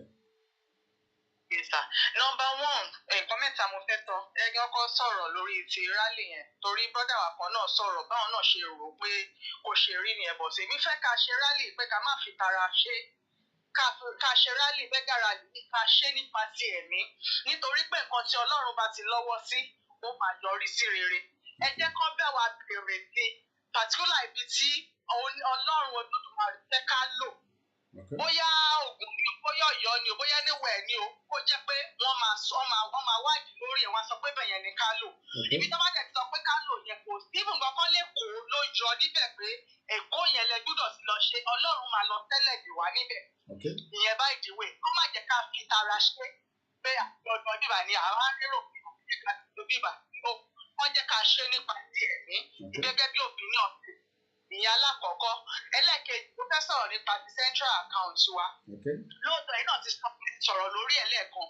Ìtẹ́mi rí sí ọ̀rọ̀ central account wa yẹn, òun náà ni pé fún àwọn èèyàn yẹn ṣì ń pọ̀ pé but èmi kò jẹ́ pé central account yìí kó má jẹ́ pé táwọn èèyàn bá kéde àwọn àwọn èèyàn particular èèyàn wa tó wà nílé tó bá nídìí nǹkan wáyé ìwà máa sọ pé ẹ̀sìn kan mo mọ̀ pé iná wà nínú àwọn YW whatever pé wọ́n gbọ́dọ̀ pass through inú mídíà àwọn yẹn torí nǹkan tí mo rí pé àwọn mídíà fẹ́ wà fún nìyẹn kó jẹ́ pé anything tó bá máa kọ́kọ́ ṣẹlẹ̀ ọ̀dọ̀ wọn ni kàn ti kọ́kọ́ máa gbọ́. Tèmi ò rò pé ọ̀pọ̀lọpọ̀ Yorùbá àwọn ọmọ Yorùbá á fọwọ́ sí nítorí pé kí ni 80% ẹ̀yin tẹ́ wà ní mo kó yín pọ̀ mọ́ mi sàkó ìtòrẹ́ yìí náà lẹ́ wà ń bẹ̀. 80% ẹ̀yin tẹ́ wà nínú mídíà yẹn lẹ jẹ́ ọ̀dàlẹ̀. Ẹ̀yin 20% péré ni mo lè rí pé ni èmi lè rí wípé ẹ jẹ́ èèyàn tó yẹ pé a lè gbọ́kànlé. Kọ́ máa ṣe kọ́ sí a máa sọ èmi náà mo máa wo program yẹn rọlẹ̀ a lè bá àwọn èèyàn yẹn sọ. Kò ṣe pé ọmọ àwọn sọ́ọ̀sì a máa dáwó síbẹ̀ tán lóòótọ́ mo ti fowó sí rí. Bọ̀ èmi kàn believe pé òmìnira yẹn ó ṣe sáré tọwọ́ pọ̀ láti fi lò fún àwọn nǹkan tí wọ́n fẹ́ ṣe. Media central account ó yẹ kí yẹn náà wà fún àwọn nǹkan ńláńlá bóyá bí oúnjẹ bóyá bàbá bá gbà lù wá tán wọ́n lè lò yẹn òmìnira àti central lèmi believe pé ó yẹ ká bẹ̀rẹ̀ sí ní máa promote. Ẹ jẹ́ kí n interject ní láàrin méjì yẹn ẹ jẹ́ kí n interject mo wà lórí program ìyá mi ẹ jẹ́ n pè yín padà mo wà lórí program màá pè tí wá sí tán. In tí mo lè sọ ní àárín yẹn number one ni pé the central account will not take orders from the Yoruba world media before they can do anything. I don't think that should be the structure, and I hope that is not the structure because tẹ̀báṣẹ̀ sọ pé ẹni tó nídìí nǹkan nílé normally gan ṣe àwọn nǹkan tá à ń sọ yẹn gan ó yẹ kó ti wà ńlẹ̀ ni materials lè kọ́kọ́ máa fáwọn èèyàn ebi ẹni tó bá wá nídìí cash for whatever reason they can come up and say we need cash and we need to have a contact that's number one so that just for record purpose according to them but pé Yorùbá world media ló máa direct ibi tí central account máa náwó sí I don't think that should be the norm. The Yoruba world media here is just for some. Yeah. But nǹkan tó yẹ kí n sọ fún àǹfààní ẹ̀yin 20% àwọn 20% tí mo mọ̀ pé wọ́n jẹ́ real nínú mídíà ni mo ṣe ń sọ fún tí mo sọ because ó ti ń pe àwọn kan lára àwọn 20% yẹn pé àwọn yẹn kàn jẹ́ mídíà ọ̀dàlẹ̀ mídíà ni wọ́n. Tí ó dẹ̀ pé gbogbo àwa Yorùbá pátápátá mọ̀ pé àwọn 20% yẹn gangan ni ojúlówó mídíà. Kò ní jí pé bá lọ jáwọ́ síbi àwọn nínú 30% yẹn máa wá bèrè pé àwọn èèyàn pa wọ́n lé o wọ́n ní kan báyìí wọ́n wá ní àwọn ìṣojúlówó mídíà. Wọ́n máa lè sí sí wọn àbí kẹ́ máa provide nǹkan tí wọ́n fẹ́ wọ́n jẹ́ kí yẹn wà bẹ́ẹ̀. Then number 3 tí mo fẹ́ sọ òun ni wípé mi ì mọ̀ bóyá ẹ wo program tí bàbá wa Adéníran tí wọ́n ṣe pẹ̀lú àwọn ìlànà Canada. I didn't watch it but I got some feed about it but mo èmi fúnra mi ò tí wò. Ẹ jọ̀ọ́ mo fẹ́ lo opportunity láti fi sọ sáyé ni because mo mọ̀ pé àwọn bàbá wa yẹn máa wo program wa. Bàbá wa Adéníran mo fi Ọlọ́run alààyè bẹ̀ yín sà.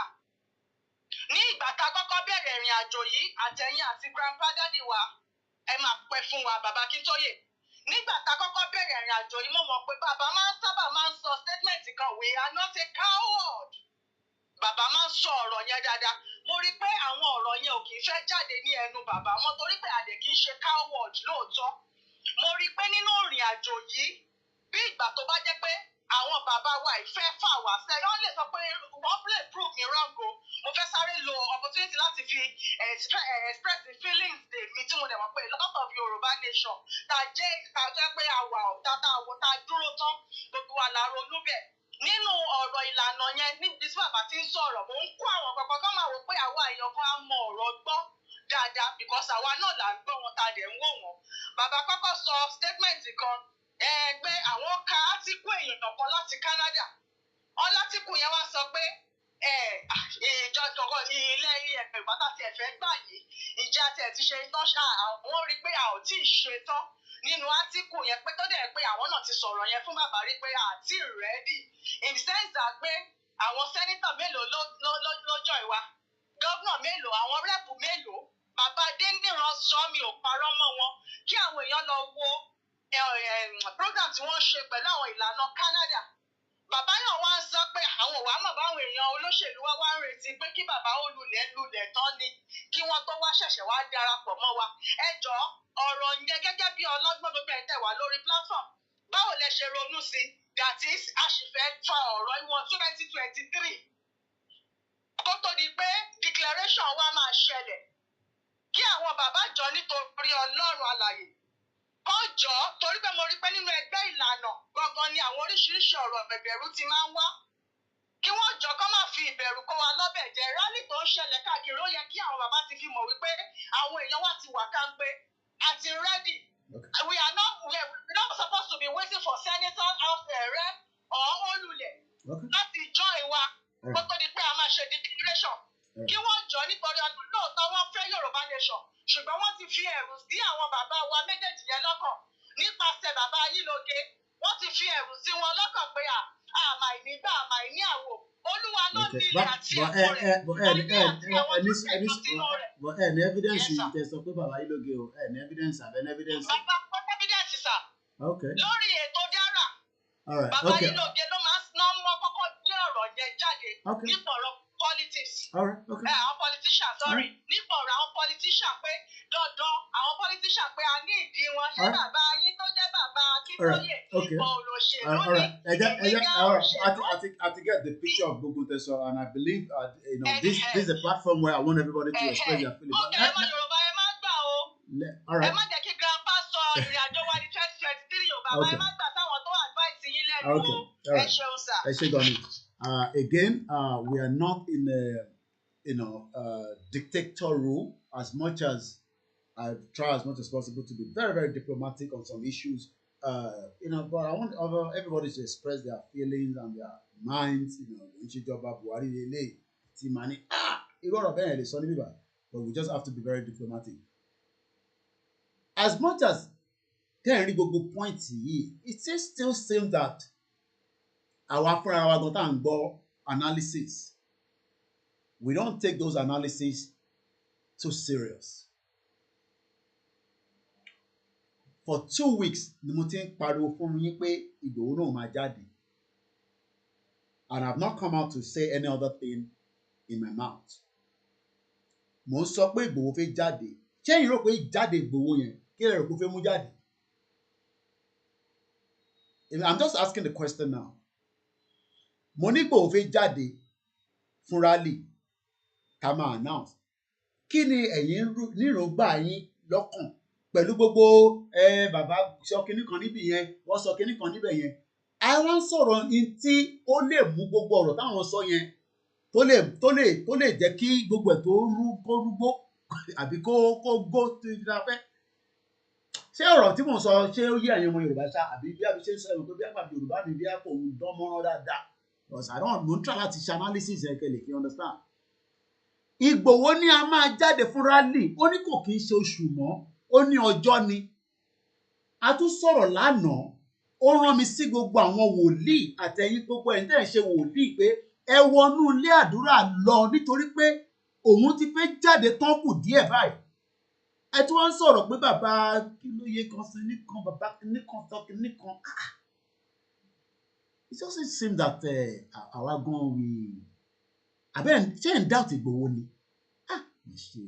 kí la wá kò sí báyìí tó lé Elédùmarè bó ni ìyá ètò fà wá lọ báyìí nísìnyí lẹ́nu sí à ń doubt Ìgbòho nìyẹn ṣé bàbá Akíntóyè ló fẹ́ jáde ṣé bàbá Adéníran ló fẹ́ jáde ṣé bàbá Ayílóge máa travel wá láti US lọ sí Nàìjíríà lọ ṣe rally ṣé ìyá Onítìrì ló fẹ́ jáde Ìgbòho náà fẹ́ jáde ẹ tún take wa backwards a ní ká focus lórí ọ̀rọ̀ rally tó ń bọ̀ ká lọ máa gbáradì ká wọnú ẹ̀mí lọ fún yẹn wọ́n ti sọ̀rọ̀ ní Canada táwọn tó wà ní Canada gbogbo wọn ló ń lọ lé ni oh my God kí la kò báyìí o tí bá dẹ̀ bá mi sọ̀rọ̀ báyìí bá mi hàn ní àwọn sọ fún ẹ pé kò bí àwọ̀ ọ̀gbọ́n kò bí ọmọ kò yòrò bẹ́ẹ̀ ìyẹn wọn ní kí n kọ́ sílẹ̀ nígbà tó ń sọ fún mi pé gangan máa sọ mo kàn lè máa tú gbogbo ẹ̀ nǹkan mi jáde wọ́n ní gangan máa sọ akutu máa hu wọ́n ní coordinator ṣé Yorùbá yẹn ṣe ó yé yín ṣá mo ní bá mi bẹ ṣe sọ ẹ mo ti kọ́lẹ̀ èmi jáde mo ní Ìgbòho sọ pé gangan máa sọ tó ń ṣe pa fi ń bò ó ní òun ń bò lòun sọ nígbà wọn federal government à ń bò yẹn ó ti dé tán ni so the issue lórí pé àwọn bàbá ń sàn kankan yẹn tí Ìgbòho bá ti jáde nísìn tá a bá ti jáde fún rally tí gbogbo wa jáde fún rally wẹ́gbẹ́gbẹ́ èyí tó kù yẹn ìyẹn àníràn yẹn mọ́ ṣẹ́rí ti rally yẹn la máa rán tá máa fi dé ibi tó kù tá fẹ́ lọ. Òun náà dẹ̀ ti sọ bí a máa tún lọ wábi tí bàbá fúnra rẹ̀ ti sọ̀rọ̀ yẹn. Ó ní rálì yẹn dé tán, bàbá sì sọ̀rọ̀ lórí clubhouse pẹ̀lú àwọn Yorùbá clubhouse níjọ́ Monday. Ẹ rántí pé mo ṣe fídíò kan tí bàbá tó ń sọ̀rọ̀ nínú clubhouse.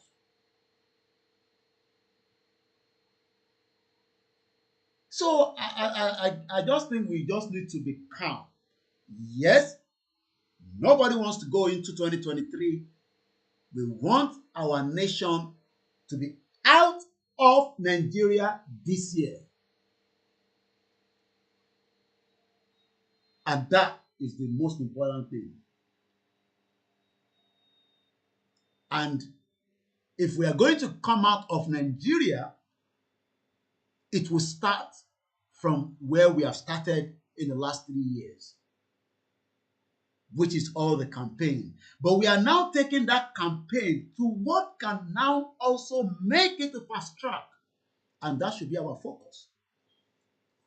That's all. That should be our focus.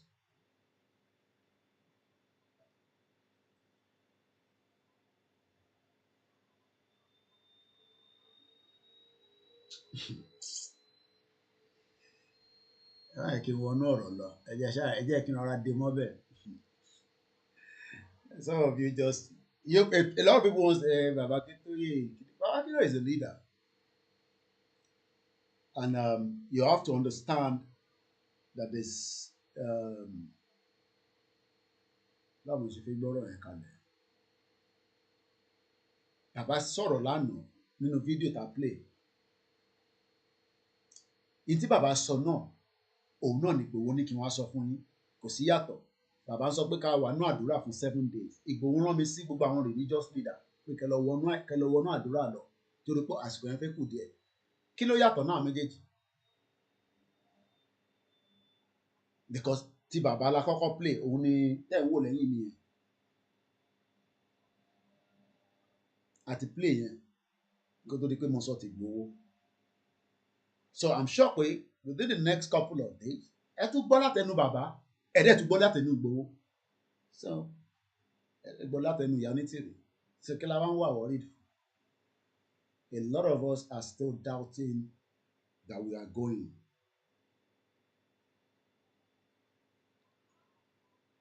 And we are not going to have to say a lot of things. Interconsol pé ká lọ máa múra. That's all. Pé àní lọ yẹn, ẹ̀yin fọkàn yín balẹ̀.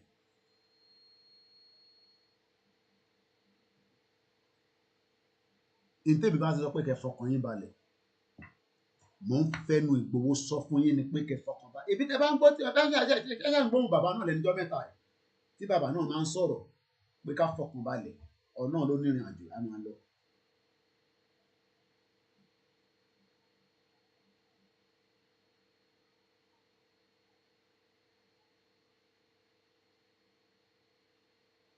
We love all our leaders, and we don't doubt any of them. I can understand that when we listen to them, just as the last caller, we can be concerned a little bit. But these are very, very diplomatic people. Bẹ́ẹ̀ mi ṣe fẹ́ sọ̀rọ̀ yàtọ̀ sí bí Bàbá Akintoye máa sọ̀rọ̀. Ẹ mọ̀ pé mo sọ fún yín pé bàbá gan pè mí gẹ́gẹ́ bí ọmọ sí bàbá. And I think everybody needs to understand that. Ó ní báwọn bàbá yẹn ṣe fẹ́ gbé ọ̀rọ̀ kalẹ̀. Because gbogbo ọ̀rọ̀ wọn tó ń sọ ni wọ́n capture. I'm talking about the international community. Irú ìtẹ̀mí sọ nísìnyí, ní wọ́n pé wọ́n lè media lélẹ̀. And we need to understand that. And there are some people that wants to put some question, just as some of you are doing right now. I can see all the comments. It va be responsive, not responsive. It va be responsive. Ẹ bá kọ síbẹ̀ 200 times. No, no responsive. Because nínú ìbéèrè, ó máa fa nǹkan míì jáde. Àbọ̀rọ̀ mi yẹ yín nísìnyí. And that's why we are saying that we are on the last lap ìrìn àjò Ọlọ́run ni ní tí Ìgbòho rẹ̀ sì sọ lánàá nìyẹn but in tó ṣẹlẹ̀ ni pé everybody fẹ́ mọ kúlẹ̀kúlẹ̀ fẹ́ mọ kúlẹ̀kúlẹ̀ in and out, you know, and that is not something we should be worried about. Everybody fẹ́ mọ gbogbo details lè mọ kó èmi gan lè mọ gbogbo details à ń bọ̀sibọ̀sí. Everybody nísìnyí a fẹ́ mọ, yeah, I mean it's good that we are on the social media, we are, you know, everybody fẹ́ mọ gbogbo details yẹn ẹ̀dẹ̀ lè mọ̀ àfi tá a bá ń parọ́ fúnra wa. Ibi tó ti ń díjà lẹ́ẹ̀gan nìyẹn. A fẹ́ mọ kúlẹ̀kúlẹ̀ ló ṣe fẹ́ lọ kúlẹ̀kúlẹ̀. Bí kúndú àpé kíkó ìkíkó kọ̀ sọ gbogbo tí wọn àti Ìgbòho máa ń sọ báyìí kó kọ̀ sọ jáde nísìnyí. Àníyàn lè possible rọ́lẹ̀ pa. Ibi tẹ́mi àti Ìgbòho sọ̀rọ̀ dé lánàá, mo mọ ibi tí mo ti kọ́ tẹ̀dé fẹ́yìn tí mo fẹ́ bá sọ̀rọ̀ tí mo dẹ̀ lè ṣì sọ. And that's what we need to understand. Ẹ̀yin tẹ́ bá fẹ́ jẹ sí àbíkí ní ẹ máa láti lọ ṣe àbíkẹ́ contact Casmo Media. So àní ṣé ká kọ̀ má tún máa exaggerate ọ̀rọ̀ tí mò ń sọ yìí. And you know the fear pé government máa pa wá yẹn mo ti nullify yẹn so many times. Government gan wà Nàìjíríà pé ẹ̀hún dátà mọ́ tó ń pè ní International Criminal Court àfi gba kọ́ọ̀lù mọ́ èyí tẹ́ ń pè wá. Àti kọjá time wa gan nísìn. So this is gonna be my last caller and I'm gonna brief that person to do it briefly. Last caller, ẹ bá mi ṣe briefly ni because mo gba call mi ẹ ti parí program. Ẹ ṣé gan ni mo dúpẹ́ lọ́wọ́ yìí. Ọlọ́run ọba máa dúró tì yín, ọba tí ó ń dúró tì yín kò ní padà lẹ́yìn yín bàbá mi. Alákọ̀ọ́kọ́ ọ̀rọ̀ tí mo fẹ́ sọ ẹ ti sọ pọ́ìntì kan tó jẹ́ pé tó dùn mọ́ mi nú. Ọlọ́run tó ń fún ní ìmọ̀ àtòyè kò ní kúrò bẹ́ẹ̀ lágbára Ọlọ́run. Ṣé rí àwọn èèyàn wọn fẹ́ máa kúlẹ̀kúlẹ̀ ibi tí ọ̀rọ̀ yẹn dé, ibi tí ọ̀rọ̀ yẹn tó tata kókó ẹ̀ sí wọn àdẹ̀ lè mọ̀. Because kálí lọ́ọ́ mọ nǹkan tó fẹ́ ṣe ni. Eléyìí tá sọ pé gọ́ọ̀mẹ̀ntì máa pààyàn, ṣé gọ́ọ̀mẹ̀ntì ṣe pààyàn ni? Ẹ ti sọ fún wọn láti bí oṣù bíi méjì, ẹni tá bá domi gbóná àwa náà máa domi gbóná, tá bá domi tútù àwa náà máa domi tútù. Bẹ́ẹ̀ ọmọlúwàbí làwa ń bá bọ̀, àwa ò bá wọn jà, ọ̀rẹ́ ni wá. So ọmọ tó ń bá gbé jáde làwa náà máa gbé jáde. Àwọn gọ́ọ̀mẹ̀ntì yìí dẹ̀ ni wọ́n mọ gbogbo nǹkan tó ń lọ. Ṣé àbíkù wọ̀nyí tó bá sọ pé at least nígbà tí a ṣe àdìtí tá a dẹ̀ ṣe àfọ́jú. Nìkan sọ̀rọ̀ bàbá kìíní kan, kò sí kan tó kàn wá pẹ̀lẹ́ nìkan. Ọlọ́run ọba ó ti gba gbogbo nǹkan tá a fẹ́ ó ti gbà fún wa. Ṣé àwọn Ọlọ́run ni Ọlọ́run tó sọ̀rọ̀ lẹ́nu ọjọ́ mẹ́ta ó ní ká lọ máa dúpẹ́? Ṣé àwọn ni Ọlọ́run tó sọ pé ká lọ máa dúpẹ́ ni? Ṣé kò ní ìdí tọ́lọ́run sọ pé òun ti tú wálẹ̀ nínú òde ni? Ẹ má jẹ́ kí gbogbo àwọn èèyàn ẹ má jẹ́ ká máa fún yín stress, wọ́n kàn máa wà yín lọ wájú, wọ́n máa wà yín lọ sẹ́yìn, wọ́n á fẹ́ wò pé ẹja ti síbi ẹ̀dẹ̀ ń ṣe bẹ́ẹ̀. Mo jẹ́rìí pé ẹ ṣe ọmọ ojú ọmọ ọkọ nìyí, bó ṣe jẹ́ ọmọ ọkọ yẹn gbọ́ngàn nìkan ẹ̀kájọ dúró, bó jẹ́ ìpínlẹ̀ ológo, bó jẹ́ pàkúté ológo, ẹni ó bá yá àmọ́ mi tá a lọ. Bó ṣe yẹ yín sí lágbára Ọlọ́run bàbá mi white lion tí yóò lè bàjẹ́ lágbára Ọlọ́run. Èmi ò lọ́rọ̀ púpọ̀ ti fẹ́ sọ because wọ́n ti ṣe kíní láti ṣe kíní wà ní ẹ̀sìn gbogbo yẹn lẹ̀ ẹ má sọ̀rọ̀ ẹ má bá ti yín lọ ẹ má sọ̀rọ̀ tẹ́ ẹ sọ lọ. Thank you so much. Ẹ ṣé bàbá mi. So ànígbà kọ́ọ̀lù mọ́ ẹ já fẹ́ ọ̀rọ̀ kọ́ọ̀lù yẹn sílẹ̀ torí mo fẹ́ parí ètò yìí mo fẹ́ lọ rest because you know I slept late yesterday but I had to come out because you know chief gbọ́dọ̀ rán mi iṣẹ́ kí n má wá deliver iṣẹ́ yẹn mo dẹ̀ fẹ́ kó tètè deliver. So ohun tí mo kàn máa fàyọ nínú ọ̀rọ̀ tó wà lẹ́nu pé ìjọba Nàìjíríà ẹjọ́ wà ní International Criminal Court lórí pé wọ́n ń pa ìran wa genocide. So ìyẹn ti wà lórí table already. So pé a máa jáde ìjọba máa pa wá yẹn wọ́n kọ̀ tún fẹ́ kóra wọn sí more problem ni. And let me say something. If anybody is thinking that way, if all these crimes that they are committing, hey, wọ́n máa pay fún wọn. They will pay for it because the crime is being registered under international law. Ẹni tó bá dàgbà láàrin wọn tó darúgbó a máa gbé débẹ̀ pẹ̀lú wheelchair àfẹ́ tó bá ti kú láàrin wọn nìkan. So gbogbo pé they are going to pa wá yẹn àwọn èèyàn bí àwọn tó ń sọ̀rọ̀ yẹn kò sọ fún yín pé case kan wà lórí International Criminal Court ìwọ ní wọn àwájú mi ìtẹ́ka kí ni ìta ṣe gbé wọn lọ. The International Criminal Court ìyẹn ní last year wọ́n ti acknowledge the 27-page petition filed by the Yoruba Nation agitator. Máa tẹ̀wá petition dẹ̀ tí máa lọ download ẹ̀ tá máa gbé sórí website wa náà kẹ́ lè máa lọ rántí. Kí ni àwọn tá à ń bá wọn fà? Buhari, Abubakar Malami, Chief of Army Staff, Inspector General of Police, àtàwọn bẹ́ẹ̀ bẹ́ẹ̀ lọ á ti pè wọ́n lẹ́jọ́ tí ẹjọ́ yẹn dẹ̀ máa wáyé at the appropriate time. Tí a bá wá jáde fún rally táwa náà ń lọ fún ní wọ́ọ́rọ́wọ́ fún ẹ̀tọ́ tá à ń béèrè, tí a dẹ̀ ní right fún rally yẹn, because àwọn ọ̀pọ̀lọpọ̀ ń sọ pé yẹn tabakọ̀ jáde nísìnyí wọ́n kàn máa waste gbogbo yín. Èmi àwọn á béèrè pé ìyí tá pé lọ fún wọn tẹ́lẹ̀ á máa kọ̀ add the money. Ẹ gbọ́rọ̀ mi, and we have all the evidence. Tá bá lọ orí website mi nísìnyí, ẹ ti gbé wa kúrò lórí ibi tá à ń sọ̀rọ̀ lọ, so I'm just going to leave that one for now. At least I get message so I'm just going to leave that now. Ẹ já lọ sílé bàbá wa Chief Sunday Igboho. Evidence wà ń bẹ̀ pé wọ́n wọlé ẹ pààyàn. Ìyẹn ń ṣe àdògán lélẹ̀ nísìnyí, fídíò yẹn mo lè play. Sorry, kòkòrò. Tẹ bá lọ sórí website mi, fídíò tẹ̀ ń wò yìí, ẹ ní lórí kòkòrò níbẹ̀, àmọ́ bí tá gbórí yẹn sí. So evidence lélẹ̀ náà pé ìjọba wọlé ẹ fẹ́ ẹ pààyàn. Ẹ ṣe gan ni Ìyá Adémọ́lá Yétúndé JP. Evidence show pé ẹ wọlé ẹ pààyàn. Kódà èmi àti bàámi a sì sọ̀rọ̀ débi ọ̀rọ̀ ìṣẹ̀lẹ̀ tó ṣẹlẹ̀ sí wọn ní last year yẹn. I just, that one is just for internal consumption to myself. Ó láwọn kankan ká tún jọ sọ pé ẹ wọlé ẹ pààyàn, ẹ pàdògán, ẹ pa Alhaji Fatai. Gbèsè lọ. You don't see Igboho. Àwọn kan ní bí àwọn overhype. Okay. Ìyẹn ló kúkú ti rán mi sí àwọn àfà. Ìyẹn ló ṣe rán mi sẹ́yìn babaláwo, ẹ̀yin wòlíì, pé kí n lọ sọ fún yín pé àsìkò tóun fẹ́ jáde báwọn pé gbogbo ìtókù sọ́wọ́ Elédùmarè. That's all.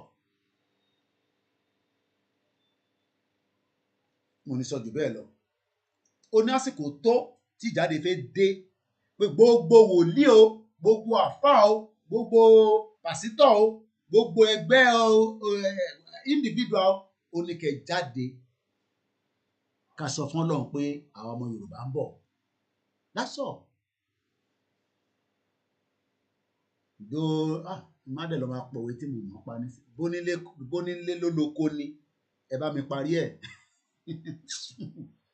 Igboho is coming. Ẹni mọ̀ kò, ẹni kò mọ̀. Àṣẹ. Ní àfi tó kù sílẹ̀. Ẹ yá parí ètò yìí. Kí n lọ relax ara mi díẹ̀. Àníri jù báyìí lọ, mo kí gbogbo ọmọ Yorùbá pátápátá. You don't say Igboho. Owó baba Dami. Mo kí àwọn ìyàwó wọn, mo kí àwọn ọmọ wọn. Mo kí ìyá tó bí wọn. Bàbá wọn náà, kọ́lọ́n bá tẹ́ wọn sáfẹ́fẹ́ rẹ̀. Mo wá kí gbogbo ẹ̀yin tí ẹ wà ní Igboho pátápátá. Mo kí gbogbo ọmọ Yorùbá pé àkópalẹ̀mọ́. Àkópalẹ̀mọ́. I don't know the date myself. So if you are thinking maybe I don't know the date. But in Chief sọ ni pé fídíò yẹn máa jáde, àdẹ̀dọ́wọ́ àwọn mídíà, olùkọ́ àdẹ̀mọ́jọ́ yẹn lásán. Ìyẹn ní kí ẹ lọ́ máa gbára dì fún. Ẹ mọ tán ń pè ní Igboho. Ẹ̀yin tẹ́ wá wà nílé, lọ́kùnrin lọ́mọdé, ẹni tó bá lè jáde fún rally, ẹ kọ̀ di àdúgbò yín mú dáadáa. Tó bá wà ní òkè ọya, máa padà bọ̀ nísàlẹ̀ díẹ̀díẹ̀. If you can, or move at least your family to come back down. Má ní mo sọ fún ẹ o. Tó bá wà ní òkè ọya, if you can move your family, try to move them. Ìwà dẹ̀ máa mọ bó ṣe fẹ́ rescue ara ẹ̀.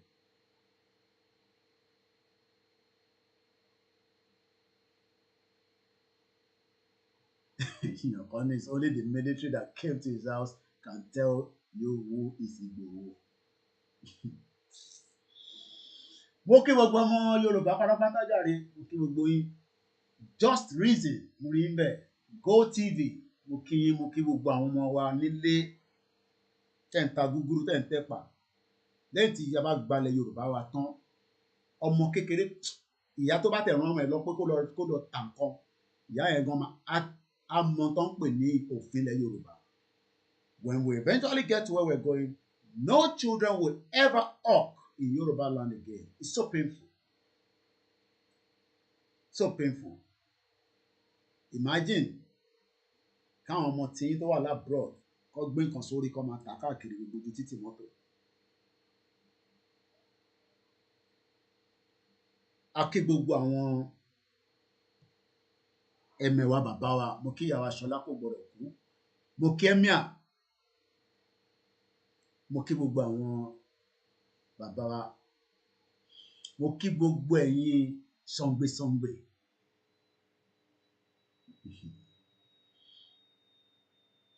A kí gbogbo yín dáadáa, a kó palẹ̀mọ́, a bá wa láyé, àwa wà níbí báyìí, a máa fi gbogbo ẹ̀wọ̀n wa nígbà tásìkò yẹn bá tó.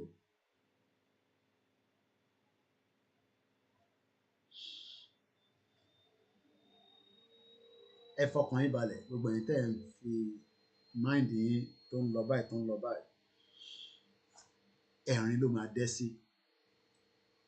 Torí pé ìgbà tá a máa parí kọ́ọ̀lì lánàá, ẹ̀rín lájọ wà tá a fi lọ. Mo ní bàbá, mo pè ilé ní lálẹ́ ọ̀, màá ṣe program yẹn o, ẹ ṣe rán mi o. Coordinator, all right. I saw it later. And that's about it. Have a very good afternoon and bye for now. Orúkọ mi ni Ọláyọmí KOIKIMEDIA. Ṣé jẹ́ kọ́mọ̀ lẹ́gbọ́n ní the last time gangan máa sọ lédè tó ń bọ̀ yìí. Agbára Elédùmarè.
gbogbo àwọn tó ń bẹ lókè òkun ò lè wálé ẹ̀rù ń bà wọn kọ́mọ jí wọn gbé gbogbo ẹsẹ̀sẹ̀ ọ̀nà èkó ń bí káàkiri ọ̀nà Oǹdó Èkìtì káàkiri gbogbo Yorùbá Fúlàní jí wa bí wọ́n pa wá so ìdí nìta fi gbogbo ọdún mẹ́ta káwọ ọ̀dọ́ ká jáde fúnra ká fáìtì ẹ̀tọ́ wa ká béèrè ráìtì wa lọ́wọ́ àkókò yìí so ìdí nìyẹn tí mo fi ń ṣe pé ẹni Fúlàní ẹ̀sìn náà jínigbé ni ó kò lórí ilẹ̀ Yorùbá.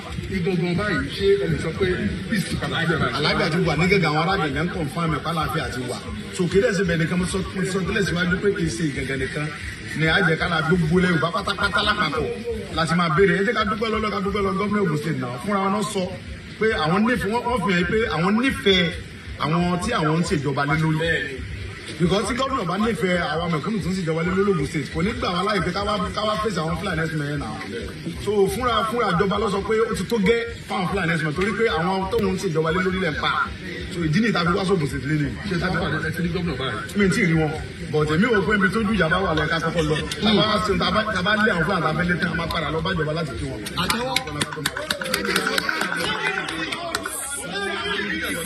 a lọ sí yewa láti lọ báyìí torí pé a rí pé ibẹ̀ gangan ni àwọn Fúlàní ajínigbé yìí ni wọ́n ti ń ṣe jàmbá fáwọn ọmọ Ògùn state púpọ̀ jù so ibẹ̀ gangan là ń lọ sí báyìí. a gbọ́ pé àwọn ọmọ Yorùbá wọ́n ń gbàgbọ́dé fún ṣóòtọ́ ni àbí ẹ rí support látọ̀dọ̀. èmi ò tí ì rí Yorùbá kankan tí mo lè sọ kó gbàgbọ́dé ṣe ti understand because gbogbo Yorùbá ló dìde ìjà tá ń jà gbogbo Yorùbá ni ẹ lè rí pé àti mùsùlùmí àti Christian gbogbo ẹnìbọn ní ń jà kìí pé jà Ìgbòho nìkan gbogbo wa là ń jà gbogbo Yorùbá ló ń jà sí pé Yorùbá kan ń gbé àbọ̀dẹ̀fẹ́ nìkan kan káàdẹ̀ dúpẹ́ lọ́gbọ̀ àwọn tó wà ní diaspora rí gbogbo ọ̀nà dìde tán so gbogbo àwọn ọba náà ti dìde gbogbo àwọn ọba ti dìde everybody ti dìde kò sí kó báyà Ààrẹ Ọ̀nà Kakanfò náà dìde ó ń bínú so gbogbo wa là ń bínú papọ̀ kìí ṣe pé Yorùbá kan ń sẹ́gbà bọ̀dẹ̀ so ìjà tá ń jà ìjà gbogbo Yorùbá ni ọ̀dẹ̀ ti dópin ẹ̀ náà kò sẹ́ náà.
sí o ìyá mi dáadáa lórí lékè àrólé Oòduà Ọlánípẹ̀kun Ìdòwú bàbá mi Ṣọlá lórí Instagram Ọlágìnrín Larry T and every single one of you. Dami Larry Tunde, thank you so much. Have a very good afternoon. Like I said, later on I'm going to transmission bàbá wa tó pa ní terrorist pa nílẹ̀ Yorùbá later on in the evening. But for now, kolukaluku ká lọ enjoy ara. Mo rí yín àmì Grace. Origbo Charles, all hail Biafra, all hail Biafra. Yoruba nation, ó ti di ṣíṣe. Bye for now.